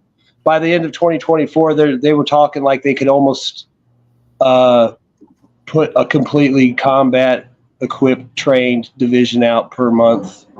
At the current projections of what they're building up, they're flush with money, they're paying good contracts, they're expanding all their production. I mean, I don't see them having any kind of problem in the foreseeable future that's going to hiccup that. I mean, unless something was to happen to their production lines or something like that. I mean, they're kind of insulated now. The West keeps talking about, we're going to build 100,000 shells. We're going to increase this, increase that. I mean, as far as I can tell, it's all talk to this point. Meanwhile, the Russians, are continuing to expand their production. They're making new deals to create new revenue streams. So I think realistically, they'll be fine for the next, hell, they could probably go another 5 years if you want. They're every day they talk about how they're building more shit and paying more and, making new deals and helping people out. I mean, who knows what's going on behind the scenes as far as with Africa and stuff, but I don't think they're going to have a problem getting resources or money to do whatever they want. And the West is just bleeding dry. And, if we started, using our commodities and stuff and doing stuff like Russia does, then we could probably compete better and maybe blunt what Russia's doing. But the way Russia's positioned themselves and what the West is trying to do, Ukraine is just a done deal. The Russians are going to push where they want, and they're going to take what they want if it's available because there's nobody there. There might be some stuff around Kupiansk that gets picked up in Bakhmut and Kremenaya probably over the next, maybe till the end of the year. Maybe they'll straighten those lines out. Honestly, anything past Robotny heading down towards Kherson isn't even worth talking about. All that was a fucking slaughter fest of dudes they sent to their deaths. They showed pictures of that Krinky city. Or village. You can see literally where it's been plastered repeatedly by fabs, and those guys didn't have a chance. And that, I saw a video the other day where there was 4 or 5. They were breaking contact and basically running for their lives. They didn't get in the damn boat. They just waded across the water and climbed up this concrete ramp and ran off into the woods while guys were laying down covering fire. I don't know how many started out, but only 6 guys came back. So. And Robotny's getting flattened out. Adivka, that's just going to be bad news, just like Bakhmut. But yeah, I think the Russians are just going to keep pushing, and then when they want to go somewhere, they will, and they'll just wait till like Odessa. They're not going to attack Odessa. They're just going to roll there and drive there and take it when they want, when there's literally no one left to stop them. And that's probably in the next 6 months, if it keeps going the way it is. So I just wanted to follow up with on a point Vaughn just mentioned about the timeline. We need to remember that Russia planned for 3 years. So they planned for this to be a 3-year war, of which we're now entering year 2, right? Or finishing year 2, I should say. So they've been planning this all along, and they've also been boosting their production all along. Also, we need to keep in mind that, as Vaughn mentioned, they're flushing cash. Reason being, when they had planned for this to be a 3-year war, they also planned for their economy to shrink by, high-end estimate was 25%. And their economy didn't drop anywhere near that the first year. And now they're growing this year. So that original plan that had that 3-year plan in mind was based on a much lower general revenue than what they have. So yeah, they can ramp up, and that's what we're seeing now.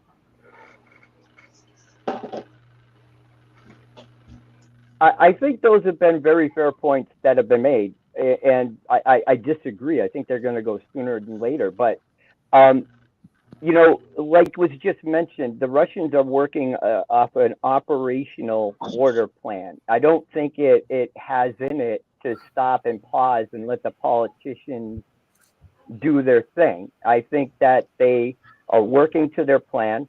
They're finishing up this phase, and then the next phase will be moving through outside of this area that was heavily contested with all these minefields in it. And the further deeper they go, the less minefields they'll encounter, because there's a limited supply for Ukraine. They're not everywhere. People have to understand that. They're mostly at the front.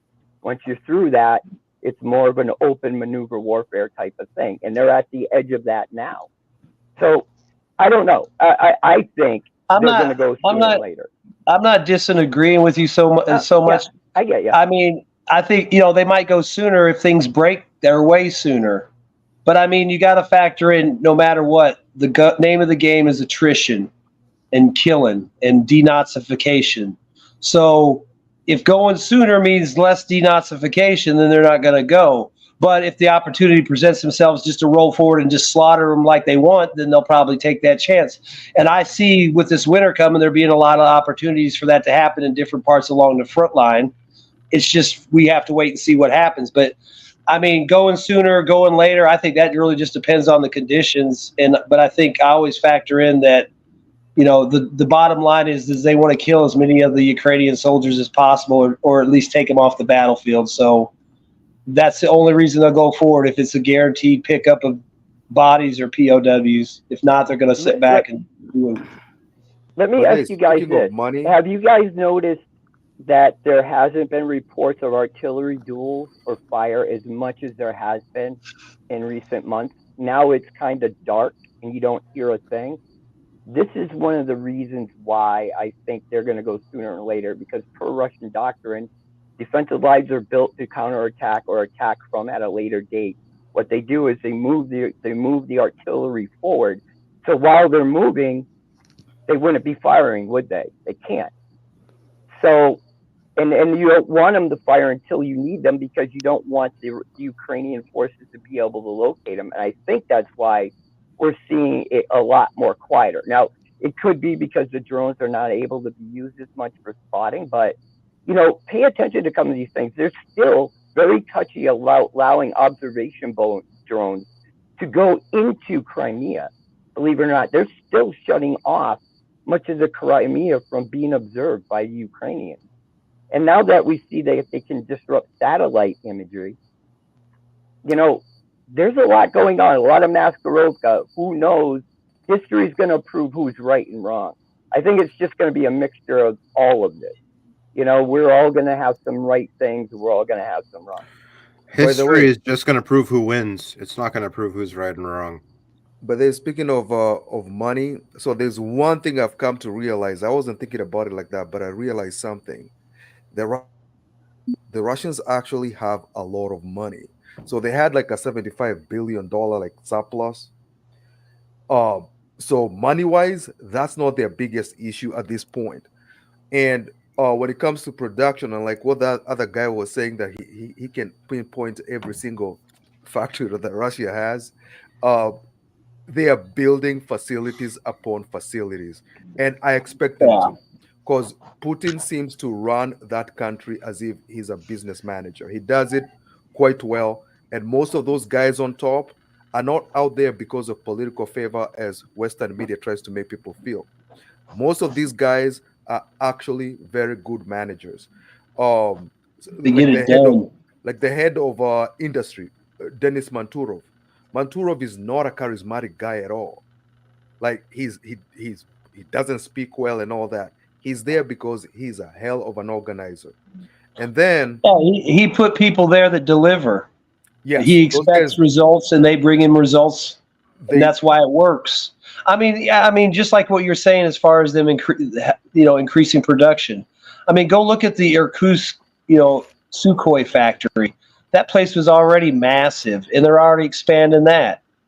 I mean, that's just one aircraft factory in one city. I mean, and they're increasing tank factory production, artillery, ammunition, self-propelled guns, all the AFVs, tanks.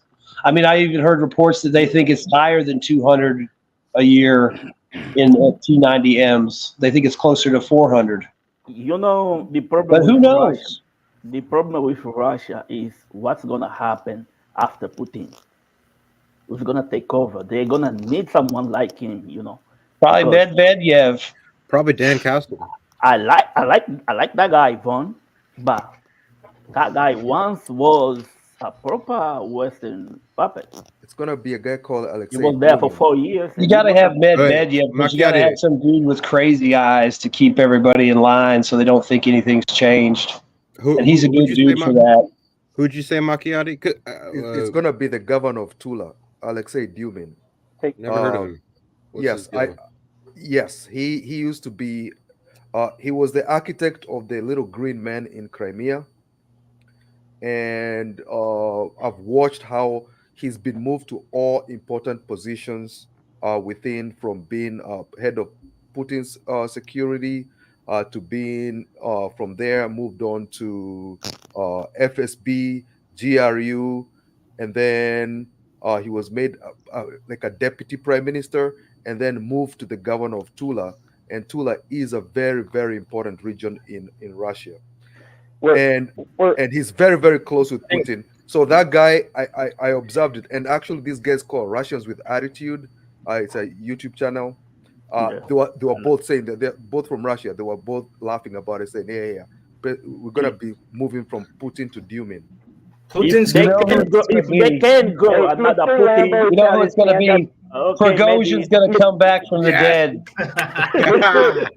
Mr. Lambo's had his my hand God. up, and I want to speak on production before we move off topic. So I'll go after Mr. Lambo. We can't hear you, Lambo. Mute. It ain't me this time. No, he's not muted, but his mic is just not working. Yeah, because he's French, but he doesn't want to admit it. He's not French. He's Belgian. Your microphone does not work. Woj, how dare you? Oh man, Mr. was mad. He can't say nothing back. Lambo failed the initiation to the headphone mafia. It's okay, man. We can't all make Okay, Meddy, continue then. Did he make it in? Not yet. That's the best time to make fun of him because he can't talk back. No, I'm not going to make fun of him. Go ahead, man, since he can't talk. Yeah. So what I was going to say about the production thing is I've actually weighed in. Okay, are you here now? I'll stop. Let you go. You're breaking up, brother. It's not good. I just bought a new laptop. Yeah. Okay. Yeah. It's the first time I try it. Now I just want to come a little bit back. I just have a question. Since when did we thought that Ukraine will win that war? Somebody Since 2 weeks ago. Yeah, right. Well, ever since Wayne came out, he educated us.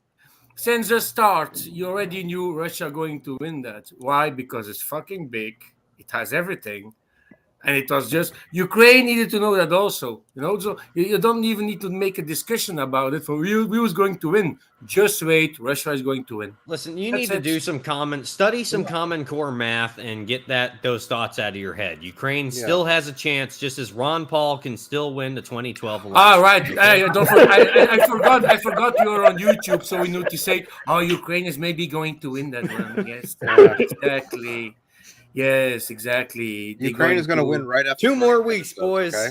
Yeah, they're going to send in beavers. Yeah, beavers to block the rivers and flood everything. Yeah, right. As Zelensky said, I need 3 more cities, just 3 more cities. Yes, and a big pile of white powder also. Yeah, yes. I wanted to talk about production. It's something that I'm very familiar with. I've actually laid in entire production lines of $1 million machines, multi-million dollar machines going in. And Americans have this total lack of understanding about how a ramping up of production would have to happen and why it cannot happen in the United States as it is. Andrei Martinov did a great video on this, and I put on some screenshots of the comparison of U.S. steel production to that of around the world. also aluminum. Let me tell you something. We don't have the foundries that are large enough on hand that could make the bases that you have to have that weigh tons of metal that these machines have to go on. We don't have the industry to do that anymore. So to be able to get machining, we first have to reach out across the sea, usually to Asia, to get those machine centers in, which has to happen at least 1 year lead time. Do you really think they're gonna shorten that lead time right now if it's coming from China or South Korea, seeing how the shipping industry is all fucked up? No. So what's going to happen is that Americans are expecting us to be able to pump out shells, tanks, and all this. It can't be done like you think. To be able to put these new machining centers into a machining factory that's in operation, I was in one where we had to tear off the roof to drop the machines in. These machines have to sit on their own isolated pads, which they are connected to, that are vibration proof from the rest of the shop floor, that weigh hundreds of tons. The pits have to be dug 10 to 12, 8 to 10 feet deep. They're poured with concrete cement that is rebarred. And then there's at least 30 screws that will stick up so the machine bed itself mounts. That takes almost a year to complete. That means we had to get the crane to lower in a backhoe just to dig these things, and then pick the thing up and move it out of the factory. But enough about your mother's couch. Huh? But enough about your mother's couch. I made my point. People got to get a concept of this. It is not a quick thing. And I talked to I had a DM with Brian Beletic. Let me finish. I had a DM with Brian Beletic about this, and what he said to what I asked him was, do you see any indication that the United States or the West is really trying to ramp up production in military? No. Okay. They're not adding additional machining centers. They're not adding any of this stuff. I live in a hotbed of where it's done. I have friends that work in mid-main machine. They're the ones that turn big parts for the military. Their orders are not going up. They're around stagnant right now. So make of it what you will, but if you're going to ramp up production, you got to have the materials to be able to produce. And if you don't got the castings, which all come mostly from China because we have no foundries, so all that has to be built before we even begin. So I have a stop question. there. Meddy, hold on. Okay. Yeah, go ahead. I'll speak I have a question for every one of you here. Let's fast forward 2 months. Russia have basically pushed Ukraine behind the Dnieper River. How does Russia maintain that vast area? It's going to cost money, manpower, military, and everything you can put on NATO. If Ukraine maintain the current position, so it costs Ukraine or NATO a lot of money to keep Ukraine in these regions. If Ukraine wants to go across the Dnieper, it basically forces Russia 10 times more the size they currently have to maintain. How does Russia maintain that? That's for you, Vaughn. I don't think Russia is going to be pushing Ukraine to the Dnieper in 2 months. Maybe in a year and a half. This is just hypothetical questions now. Let's say they push them. Yeah. Because the river is a natural defense, so you can keep the land if you have the river as a natural defense. To answer your question shortly, in a long enough timeline, that particular piece of land will become profitable.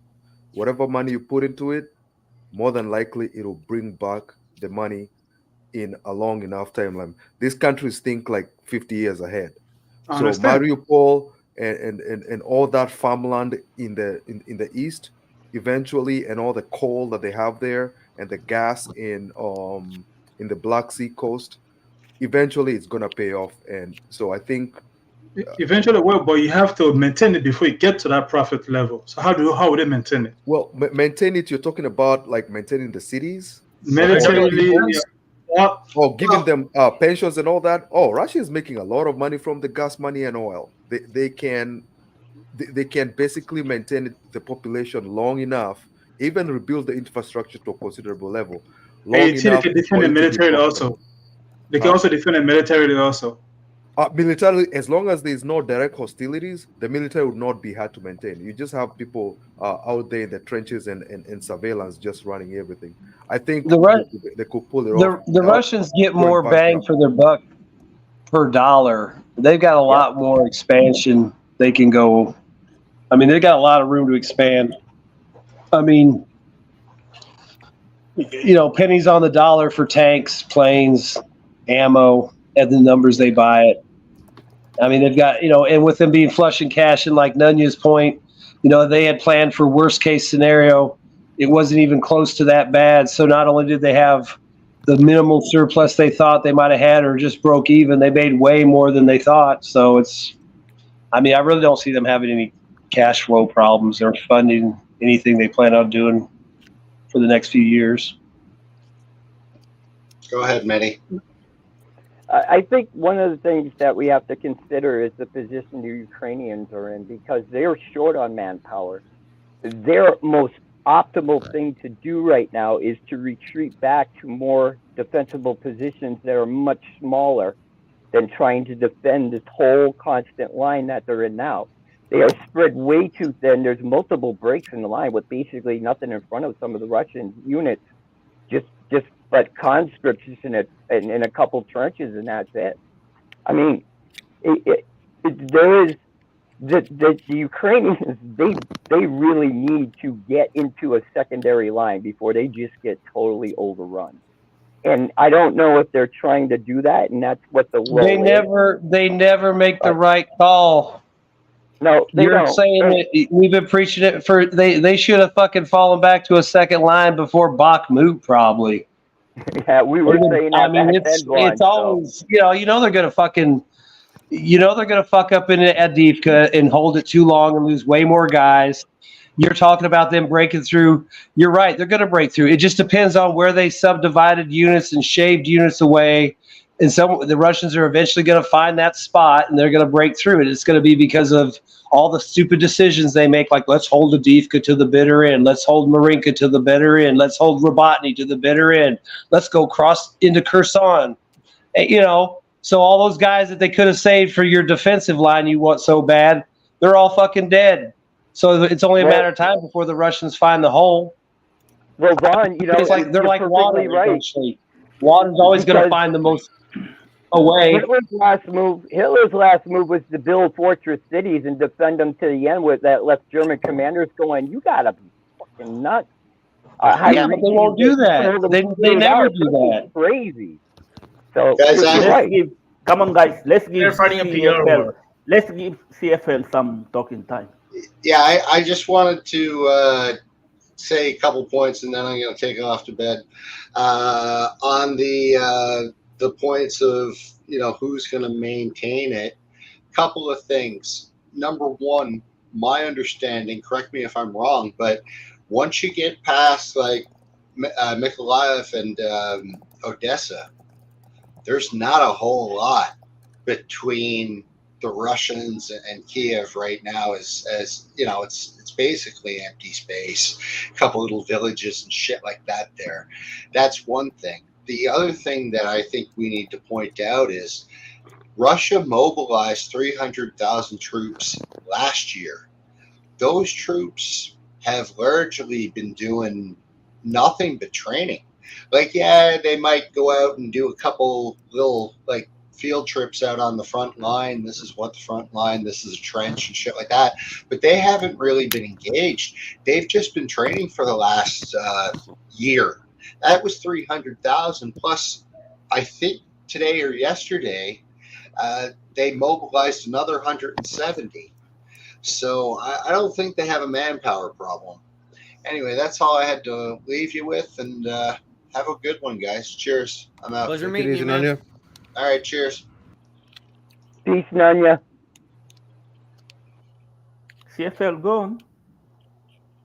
Just gonna say that I think a lot of people are gonna move deeper inside Russia in the new regions, and these regions are gonna be like resource-heavy, uninhabited areas, because nobody's gonna come back. Bakhmut is not gonna get rebuilt anytime soon because it's completely destroyed. They rebuilt Mariupol just to show the world that we can destroy cities and we can rebuild them in a year if we want. But they're not going to do it for every city because it's very expensive. So what's going to happen is that the people that live in Ukraine now, like eastern Ukraine, they're going to move inside Russia, and these new regions will be just slowly rebuilt, but it will be like resource rich areas that few people will live. It's going to be sparsely populated region for the next few decades. That's my view. I think it Yeah, will Ukraine. be Don't forget, given to Ukraine the is a private big company. country. It's the biggest country in Europe actually. It's huge. Out after Russia. Yeah. So I just want to say something about this. Sorry, Vaj, I think you were done, but I just want to say something. no, go on. Yeah, just about the size of Ukraine, just to kind of educate people on this. I mean, people talk about Ukraine like it's fucking Estonia. It's like, oh, Russia should be able to conquer Ukraine in 3 days. I don't even know where Ukraine is on a map. That country is like the size of Georgia. That country.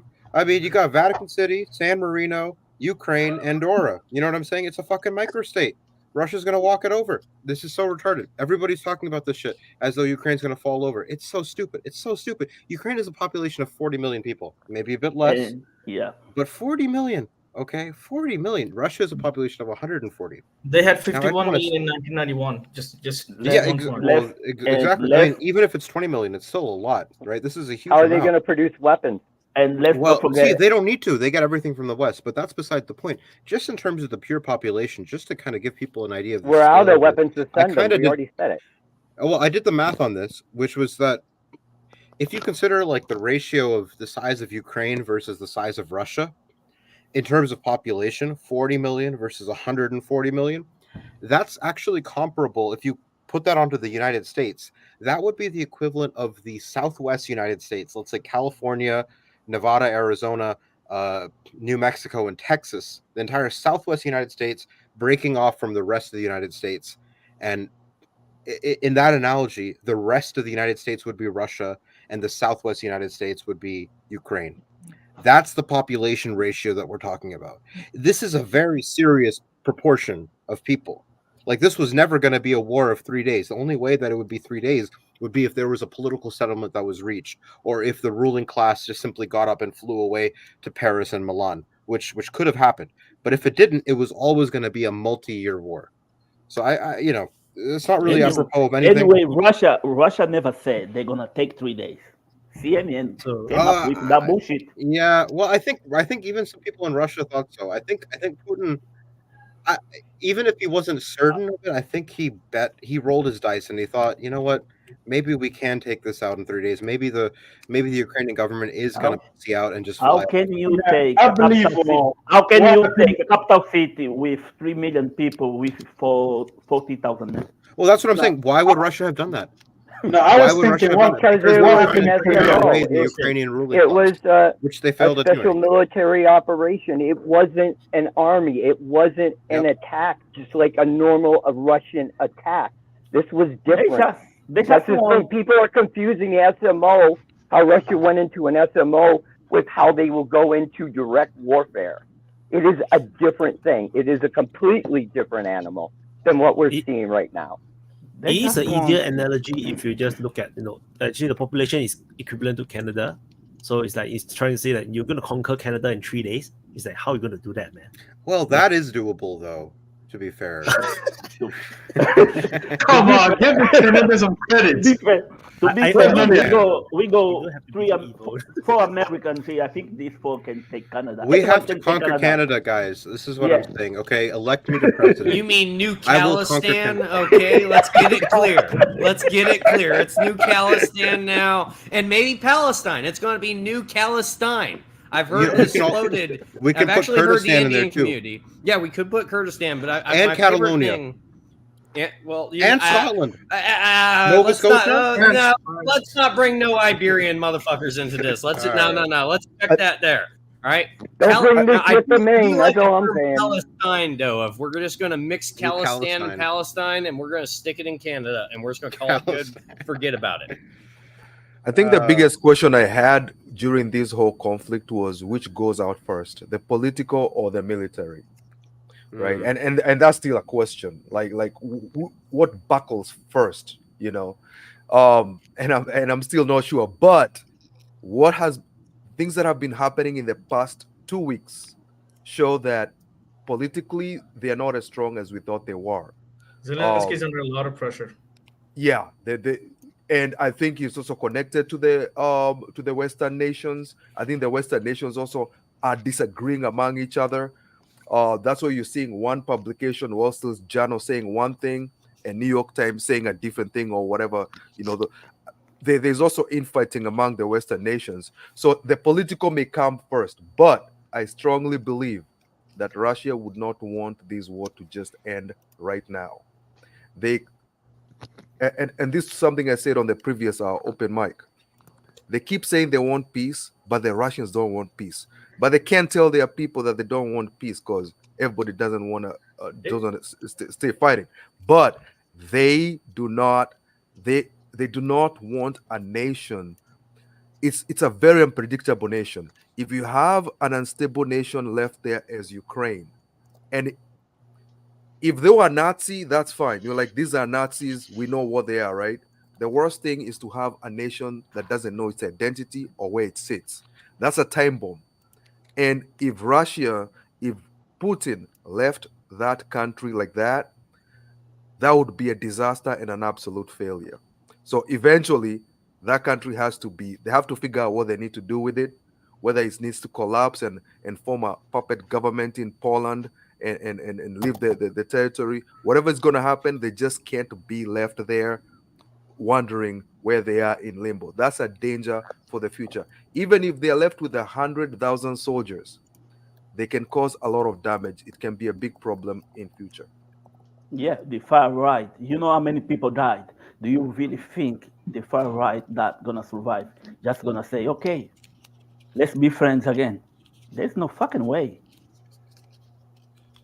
Ukraine is I was just going to say, if you look at what Russia's doing, you've got the military pressure campaign, you've got the diplomatic pressure campaign with the negotiations, you've got the political or the public pressure with the attacks on the infrastructure that are been stepping up more. I mean, it's like they're just pushing all of Ukraine's buttons right now and just seeing like what's going to give here, what's going to give there. And I mean, like I said before, the bottom line is they got to wipe out the Ukrainian threat, which is the army, and make sure NATO can't be in there and all that. And that's they're not going to stop until that's done. And I mean, if the opportunity comes to wrap it up quick, then I'm sure they will. But I think they're just going to. I mean, it's not to oversimplify it, but it's like they're kind of overlooking the whole battlefield, and it's like it's getting to the point where it's like they can kind of pick and choose where they want to engage and not engage. And I mean, it's almost like they can fall back and kind of let them come in, or they can push out. And at the same time, there's a guy whispering in there, hey, maybe we could still be friends. And then you got to worry about all the rumors coming out with the lack of funding and the lack of support. And I'm sure these guys are seeing what's going on in Israel and how everybody dropped everything for Israel. I mean, and then you got the stories of the guys disgruntled and the shooting of the psychiatrist. I mean, there's so many little, it's like death by 1,000 cuts. I mean, if something's going to break, we all know it is. It's just, we just don't know the exact time when it's going to happen. But it's pretty damn obvious that stuff's going to let go at some point. Bad. Von, can you see the Azov guys be friends with Russia again? Can you see the Azov guys be friends with Russia again? When you talk, it messed up. What? Never mind, forget that. Let's move on. No, I mean, right when you started to say their question, it went like, so I couldn't even. Here, you dropped your packet, sir. When we get back to production, going back to production, think about this. How many active production lines, T-series production lines are active right now in Russia? And how many production lines are there in the West altogether with each different series line? And how much can they pump pump out versus what can come out of Russia. I mean, people, Miss, you got to look at this seriously, shit right? because they got they just started again the T80 line or the T84 line or whatever, the mix of the two, whatever. They just started another operational line. Now they said that the Armada line was shut down, but how do we know that? Meddy. They got production lines going all the way out to the Urals. We have what? And do we have any resources to forge into armor? You know what I mean? We don't even have that shit. Yep, go ahead. I'm sorry. Sorry. I don't think the West want to really. If the West really see Ukraine as a serious problem, they can solve this issue before the end of the weekend. They have the resources to do so. They don't see Ukraine as a priority. That's why. If they see Ukraine as a serious priority, they really want to go for Russia, they can do some serious damage to Russia through by proxy of Ukraine. Don't doubt these people. I don't doubt them. You don't see it because they don't want to. But give them the reason to, and they will show you how far they can go. But we're speaking about the nuclear power country. If Russia really want to get off of Ukraine, it's just one bomb and bye-bye. 10 minutes it takes. Yeah, but that's like nuke themselves. You know where Ukraine is. That's the problem. It's like on different open mics where they were busy shitting about when Israel nuke Palestine. Oh, what do you think is going to happen? You know, just going to nuke themselves. No, Russia is just playing the game at their tempo, at their pace, and you can argue about that for 10 hours. It don't make sense because Russia is just playing at their tempo. If they need to go fast, they will go fast. If they need to go slow, they will go slow. If they need to move, they're going to move. If they don't need to move, they don't going to move. That's how Russia is working for this last almost 2 years. That's And the thing. this is what I'm wondering. Is Ukraine going to go on the defensive? Ukraine in my head is done. Guys. So I think here's what I'm wondering. Let me ask a question. Quick question. Is Ukraine going to go on the defensive? What can they do? And Fab 500 bombs are raining on them. You can't go on a defensive with a country that has this kind of artillery. It's insane. I mean, you can just be blown every single day. Macchiadi, you can go on offensive with fuck all. Ukraine have nothing to attack. What are they gonna do? They have to defend. But I feel sorry for them. I feel sorry for them. I've had my hand up. One thing I want to get to is that, we're talking about the production side of it, and Vaughn mentioned it earlier, PPP. That is what is the actual measurement that you need to go by. It's price product parity. The Russians can afford to go to war right now, whereas the U.S. and stuff, because of the cost of our military, we can't just, military weapon systems, we have to find all this money to build all this shit. So Russia's pumping out tanks because they can afford to. They can afford to have 4, 5, 6 different variant lines running at once. Can the United States? Can the West? No, unless the United States prints money to back it up, they can't do it. So there's a big thing there is that when we talk about GDP, when you're talking about war, it is PPP that matters. And this is why, because it's what you can afford to build and produce, to get out in the field as quickly as possible. And the United States just ain't got it. Russia has it all right there.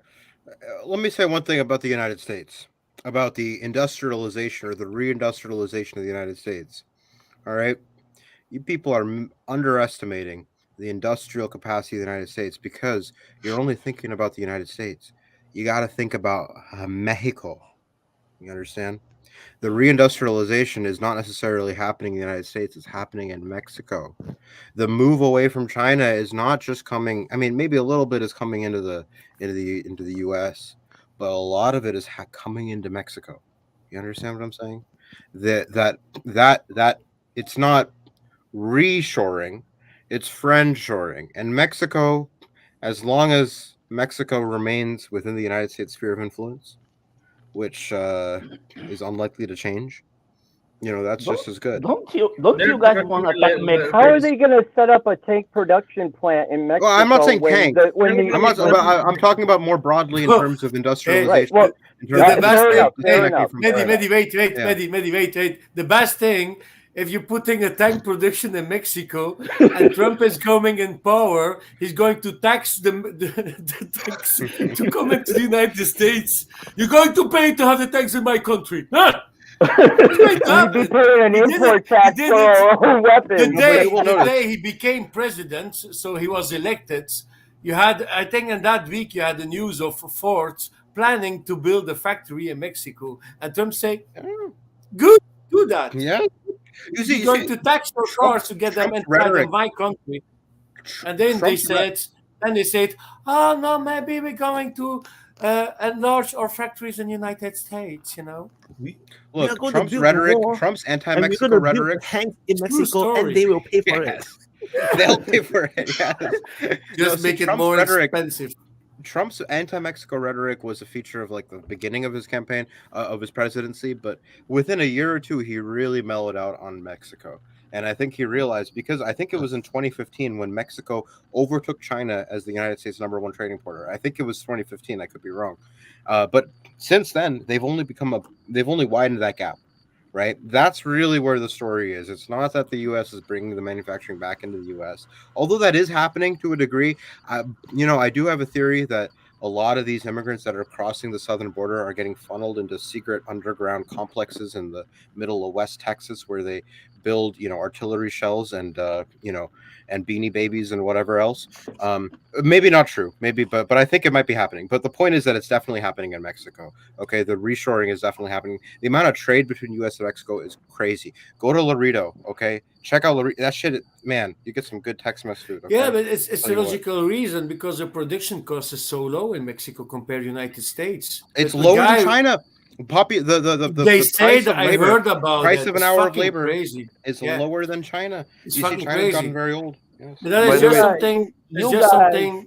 You America, you need these illegal immigrants. You guys are very lazy, and these people do the job. Americans say, "Fuck off! I'm not gonna do that for $10 an hour." These people, they willing to do that for $5 an hour.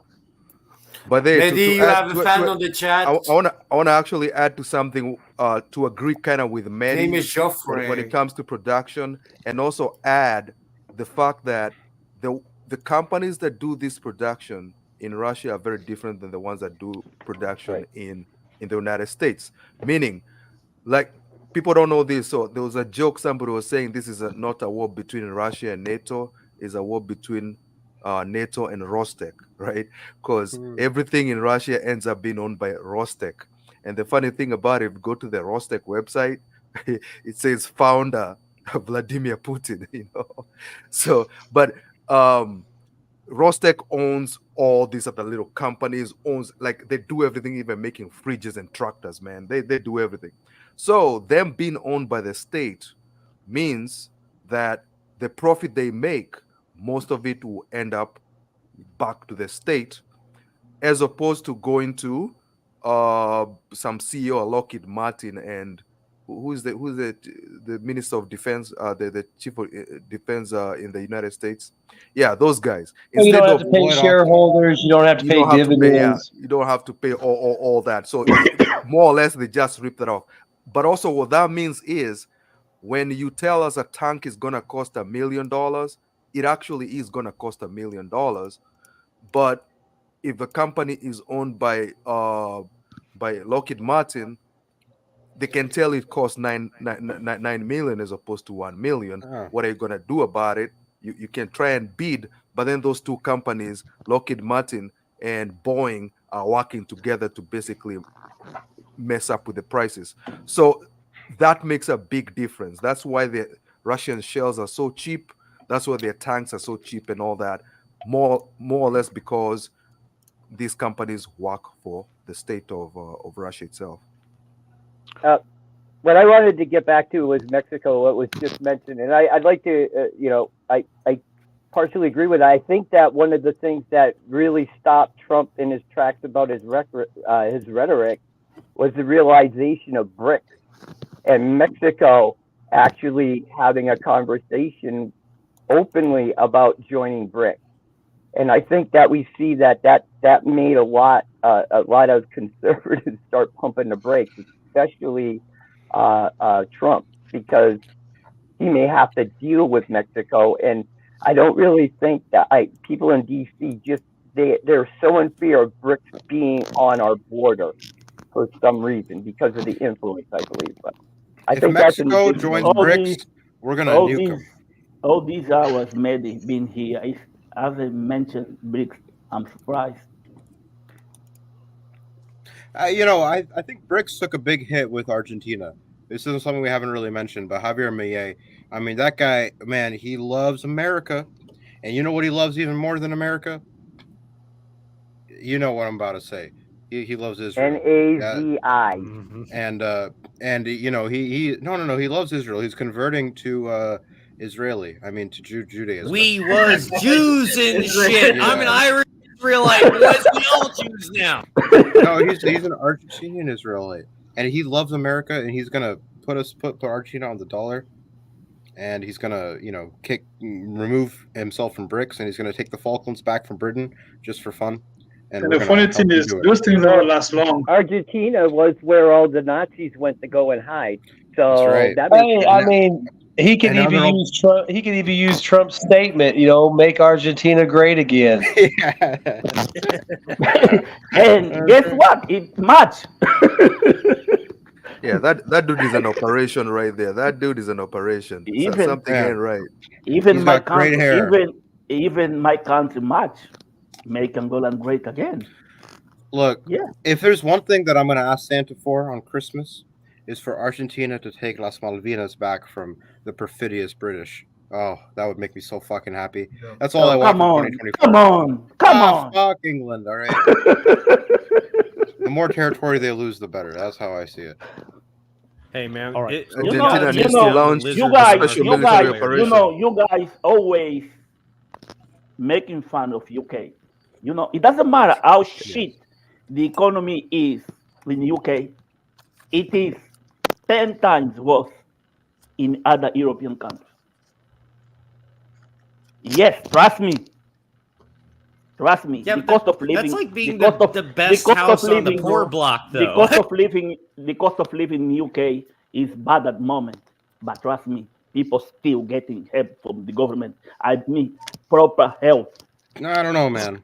That's Mr. Lambo is from Belgium. This is something people in France is not getting. Lambo is from Belgium, and not only Oh, can he knows. afford He a knows. yellow He's fat. Lamborghini, He's he fat. can afford minions. He knows this as well. country is fucked. Well, I think he's doing Yeah. okay. Fantasies are great.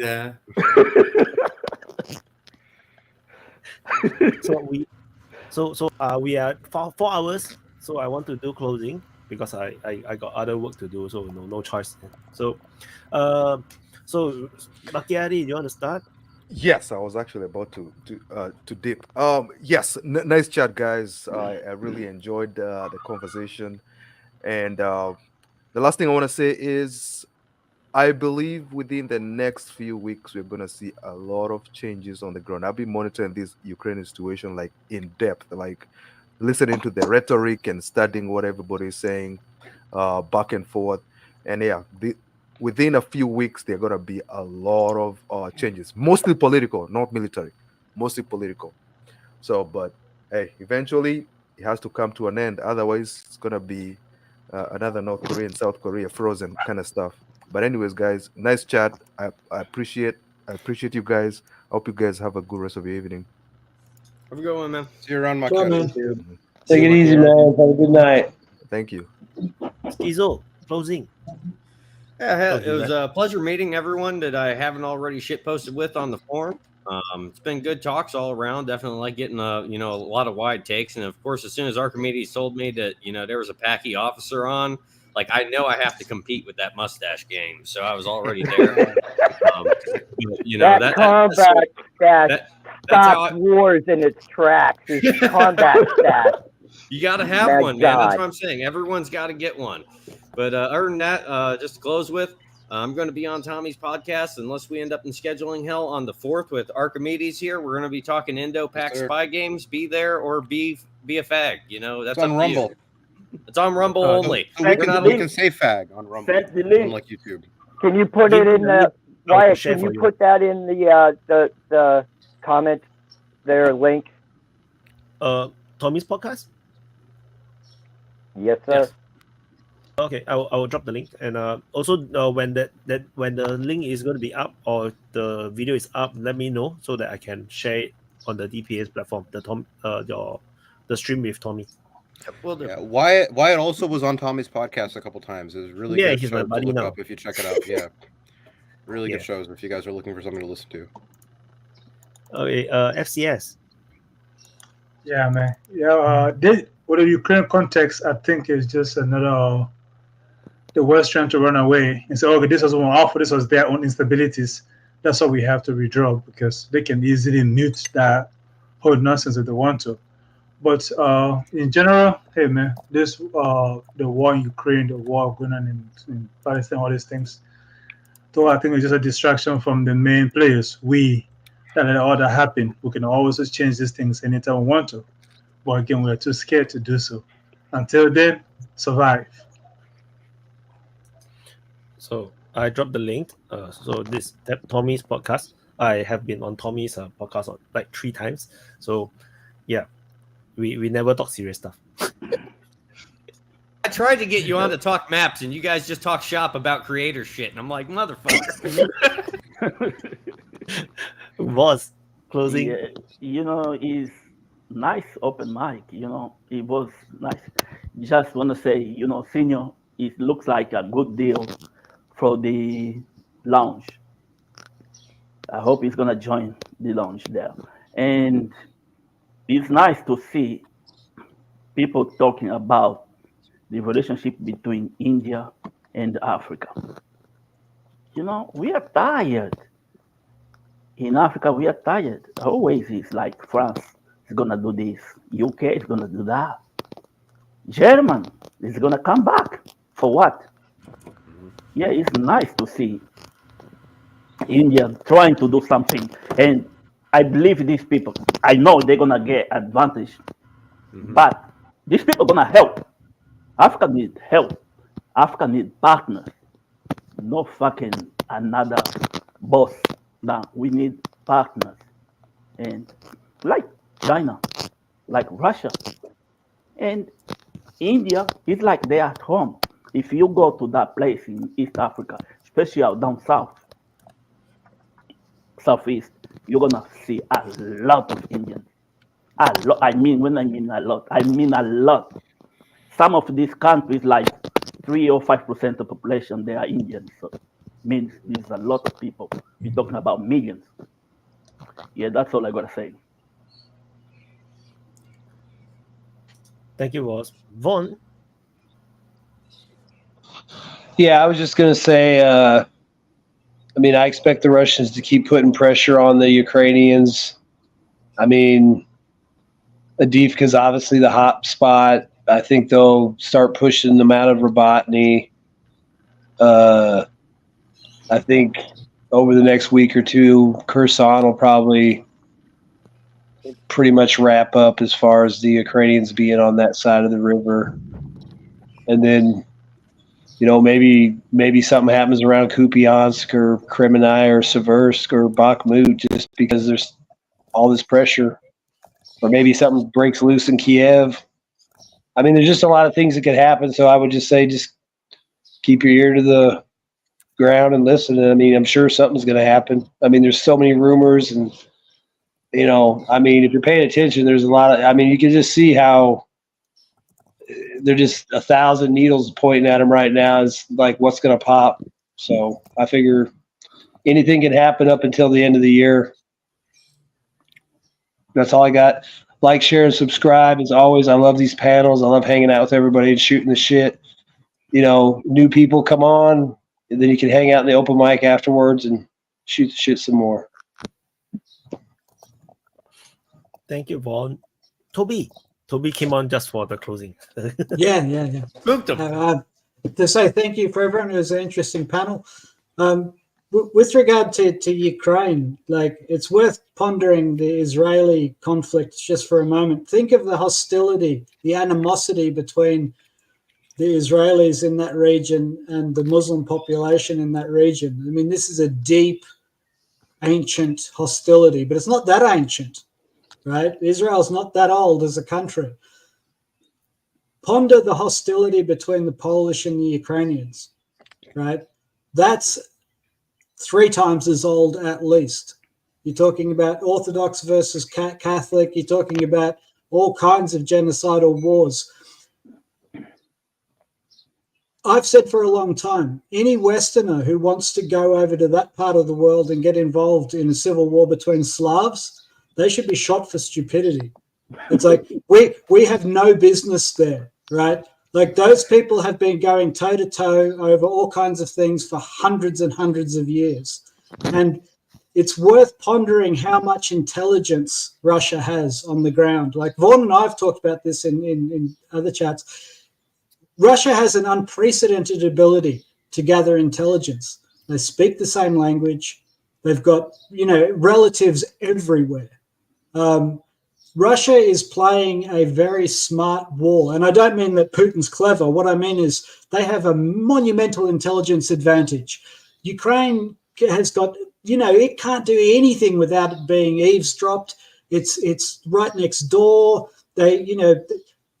This war ends when sufficient pressure from Russia causes the army to turn against the political commissars of Zelensky. That's the SBU. That could happen very quickly. All it would take is someone like Zaluzny to say, you know what, enough of your Gestapo nonsense. And there's a lot of precedents for this in history too, where, the army turns against the SS in Germany, or where the army calls a halt to proceedings. And I think that's what's going to happen. The army is going to turn on the pro-NATO politicians, and it will be over very, very quickly. Because the SBU are good at press ganging civilians and hounding people on social media, but they're not very good at fighting infantry soldiers who've been on a front line for 3 years. And, and we saw earlier this week, there were reports of a psychological officer, a lieutenant, who started calling her commanding officer a coward in front of his men, right? Now, she was a young lady. He shot her on the spot. That's a field court-martial for sowing mutiny. She thought she was playing politics. He was at war, right? And so that's how this is going to play out. And I think that, we need to give the Russians credit for what they're doing. They're not mounting massive offensives. They're playing a slow and steady game. And I think that their intelligence must be massive. I don't pretend to have any great insight, but I do understand that it must be massive. So anyway, that's my 2 cents on that. But thanks, guys. Thanks for the chat. It was good. And thanks, Wyatt, for the sit reps. I've really enjoyed them in the last few weeks. It's been really good. See you guys. Thank you, Toby. Thank you for joining, Toby. Yeah, just to kind of build on that, actually, I think that people are going to get whiplash by how quickly the West, and specifically the United States media establishment in New York and Los Angeles, is going to pivot away from Ukraine and totally memory hole it.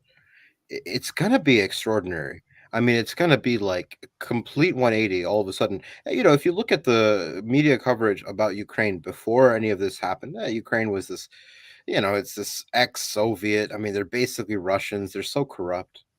At the end of the day, the Americans don't really give a fuck about the Ukrainians, okay? They're Soviets. They're not so different from Russians. At the end of the day, if you look at this from the perspective of an American neoconservative that was raised in the Cold War, this is just Russians killing little Russians and little Russians killing big Russians.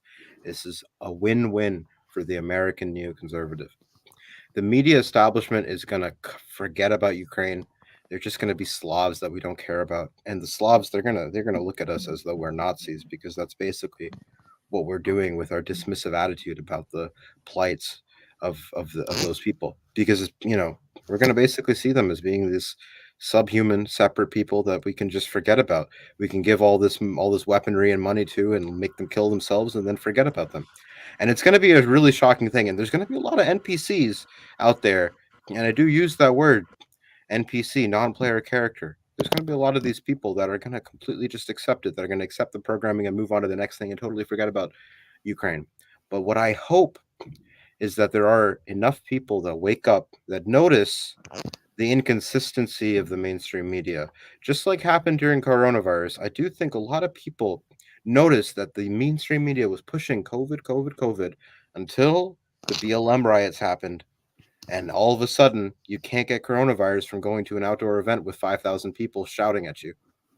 And then 2 weeks later, they all ended and they went back to coronavirus. And I think that whiplash did wake a lot of people up to the games that the media plays. And I think that the episode of Whiplash that we're about to go through with the mass forgetting of Ukraine, I hope it'll wake up even more people. And then we're going to be in a different world. That's my closing. Thank you, Archimedes. Mr. Lambo. Yes, I am happy my laptop works. First test, and it's look. I just made a background also. I didn't know how to do that. It's pretty easy. I need to thank Steve the Sweeper to make that beautiful AI picture for me. And even if I am not on the screen, I'm still there. Look, I'm here. It's pretty cool. No, but no. I had great open mic. I didn't follow nothing, only the last hour, so I don't know what happened before. So I can't say if it was great or not. Did you talk about Israel? No, no need to. Oh, no. And So don't. yes, I'm going to do it. BBC. I just going to say, like big surprise. New York Times said that Israel knew about the naughty plans about Hamas since last year. Don't tell it to nobody. No. Oh, that's pretty, Wyatt. We need all to do. That's fucking cool. No, the Ukraine. Yeah, it's like I say every time. It's just waiting when that war is going to stop. When Ukrainians are going to say stop, white flag, and that's it. Because it's useless since day one. They are fighting to be killed. That's it. That's the only thing they are doing. So it's very sad every time we're watching the footages about people getting shut down, dying, and every war is like that. Same case for Palestine, Israel. But yeah, that's the only thing. The winter is coming. It's already cold here in Belgium. Cold for me is -2 degrees. It's cold. So no, it's going to be. If Russia is starting to push now, it's going to be a big butcher, a cold butcher for the Ukrainians, but need to know that meat is conserving very well in cold temperatures. So they're going to be more. It's disgusting what I'm saying. No, it's Hey, long pork's delicious. Don't stop yourself. All right. Yeah, that's true. No, it's just no. I'm still waiting about what's going to happen. If they're going to get F-16s, if they're going to get the Abrams tanks, if all this shit is going to happen, what are they going to pulling off? No, nothing going to happen. I just want to see that stopping. It's Avdiivka is going to fall down very soon. I hope is going to fall down, and then I think Russia is going to do something. I always was thinking that Russia was going to push this before the winter is going to start, doing something very big. I'm waiting for that one, and I hope finally somebody is going to say to the Ukrainians, "Stop! It's enough." That's the only thing I want to say. So yeah, thank you guys. Happy to see you back, and I'm happy that I could do my little laptop test today with you guys. So it's cool. Voila, bye bye. Thank you, Mr. Lambo. Meddy, closing. I want to thank everybody that was on the panel that I got to speak to. A lot of different viewpoints, but Toby, Archimedes, and them, they brought really good points that you must consider. So I know I get a little passionate about what I talk about, but understand I don't discount what these men say because they do back up what they say with logic and fact. I just don't I have my own set that I agree with. That make me disagree, but you know, I hope the DPA Army grows. It was a great. I thought it was a great chat. I don't do prepared speeches, so if you haven't smashed the like button, you're an asshole. And if you don't do it after I said you're an asshole, you're a twat waffle. Thank you very much. Have a great day. Okay, Thank you, that's it. Meddy, and thank you everyone for participating in today's chat. And yeah, bye guys. Oh, I forgot to say something. Save the boobies. Save the Hey, boobies. one more thing. One more thing. Slav Ukraine. Slava Ukraini. and God bless the USA. Good night. I'll wait for you, Sarah Ashton. I'll God wait bless. for you. God bless Angola and the rest of the world. And yeah. Yeah, and yeah, this is a super chat by Utis talking about 12 new heavy artillery brigades centered around the Tulip. Tulip is some very massive artillery system, so no, that's going to be fucking scary. And yeah, no, check out these are not gays. These are AI generated. Palestinians and Israeli, hugging happily. This is something that I hope can happen someday. But yeah, it looks like we are just getting further and further away. Looking at whatever there's a information war that I'm looking at. It's like, yeah, no, I think the hostility has returned again in Gaza. Israel has resumed its military operation, and more dead children and babies and whatever is coming out on Twitter, and is horrifying. And there's also some alleged claims of the reality of some of these hostages that came out also on Twitter that I saw, and the kind of PTSD by some of the children that they face, because children can't really deal with being a hostage, the kind of the things that they saw, the kind of life that they live, the lack of food, it creates the trauma that But of course, it's nothing compared to I think it's nothing compared to what the Palestinian children faces and experience in a heavy bombardment by Israeli. So there's no comparison, to be honest. I truly understand the claims. Thank you, Tamit, for the super chat. This is something that the people don't understand me. I see on Twitter and some on DPA chat as well, on Telegram, and maybe in the comments in YouTube. People don't understand. No, I don't support Israel. No, I do not know where people get the kind of assumption that I support Israel. There's no way to support Israel. How to support Israel when Israel is just bombing people this way? I'm just simply saying that there is also no win for the Palestinians if they just chose the military route. How do you gonna win against Israel? Even the Arab countries are afraid of fighting Israel. It's the same thing that I talk about Ukraine and Russia. How can I expect Ukraine to win in a war against Russia? It's just inconceivable how Ukraine is going to win a war.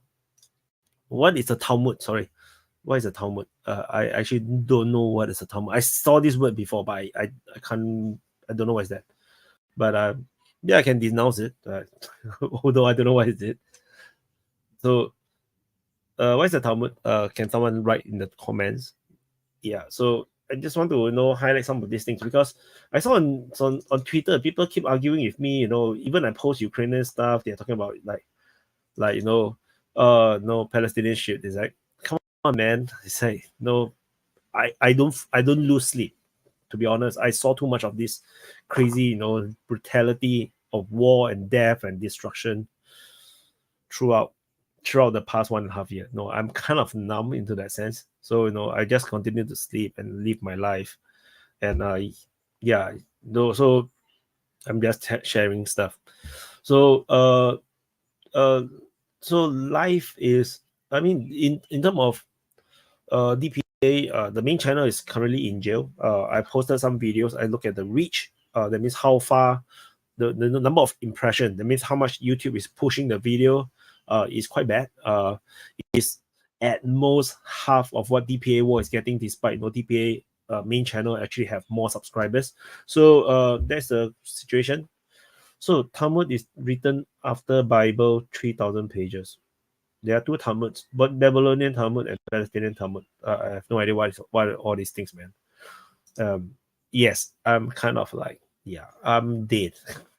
Like, no, I can see the brutality, but I do not know what people expect me to react. Like, angry. Like, how many times can you be angry a single day? I see dead people every day.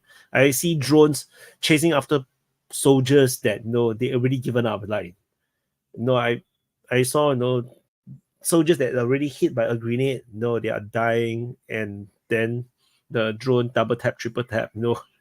What? I saw this kind of thing. I saw literally more brutal stuff. By the Azov, by the Chechens or the Wagner. And then all these dead babies in Palestine. Why do you want me to react? I seen all these things so numb already. So I'm anti-war, but I know war sometimes is unavoidable. That's just how geopolitics is. So vote wisely. And yeah, so I also do let me know suggestions, especially do join the DPA forum on Telegram. Let me know. You can actually talk to me directly through there. I think that's a good place. There's an office, my office, in the DPA forum. You can just message me to give me suggestions what to do, because I know sometimes it's a bit hard. Then I report, if I do reports and then it doesn't get views, also is a problem. But but if I don't report, then maybe you may not realize certain things that is happening. So do check it out, the channels, and do subscribe to the DPA Open Mic channel on YouTube at DPA Open Mic. Do support. I think, I know things are very slow for me, but that's my life now. Okay, so and thank you for the super chats by and okay, I need to highlight this. Iranian Putin is very nice. He gave free memberships again, so that's actually very cool. I think that's a very good alternative to doing super chats, because it's also paying money, like a super chat, but he actually give away memberships that I think that's quite cool. It's quite interesting. And also and thank you Udis Tamet for the super chats, and also Iranian Putin for another super chat. So today I have to end a bit earlier because I need to do work, non-DPA related work, so no choice. So and I want to eat lunch now. And enjoy your Sunday. I know it's Sunday for those, I think it's Sunday early morning for the Europeans, Saturday evening for the Americans, and Sunday morning and afternoon for the Asians. So enjoy your Sunday. And I have no life. Sunday I also have to work. Life sucks. So okay. So hopefully I will be able to do more. I really don't know how to do more. So I'll see how it goes. And and then I don't know what else to say now. Thank you everyone for watching and participating in the discussion, in the live chats, and also coming on to talk on screen, and also engaging with the speakers on screen and whatnot. I think this is a unique thing, and I'll see you guys in the next video, and hopefully I want to do some live like monologue with you guys, chit chat, Q&A and whatnot. I want to do all these things. Hopefully I'll get to that. And okay, I'm gonna drop the outro, and I'll see you guys in the next update. Bye bye.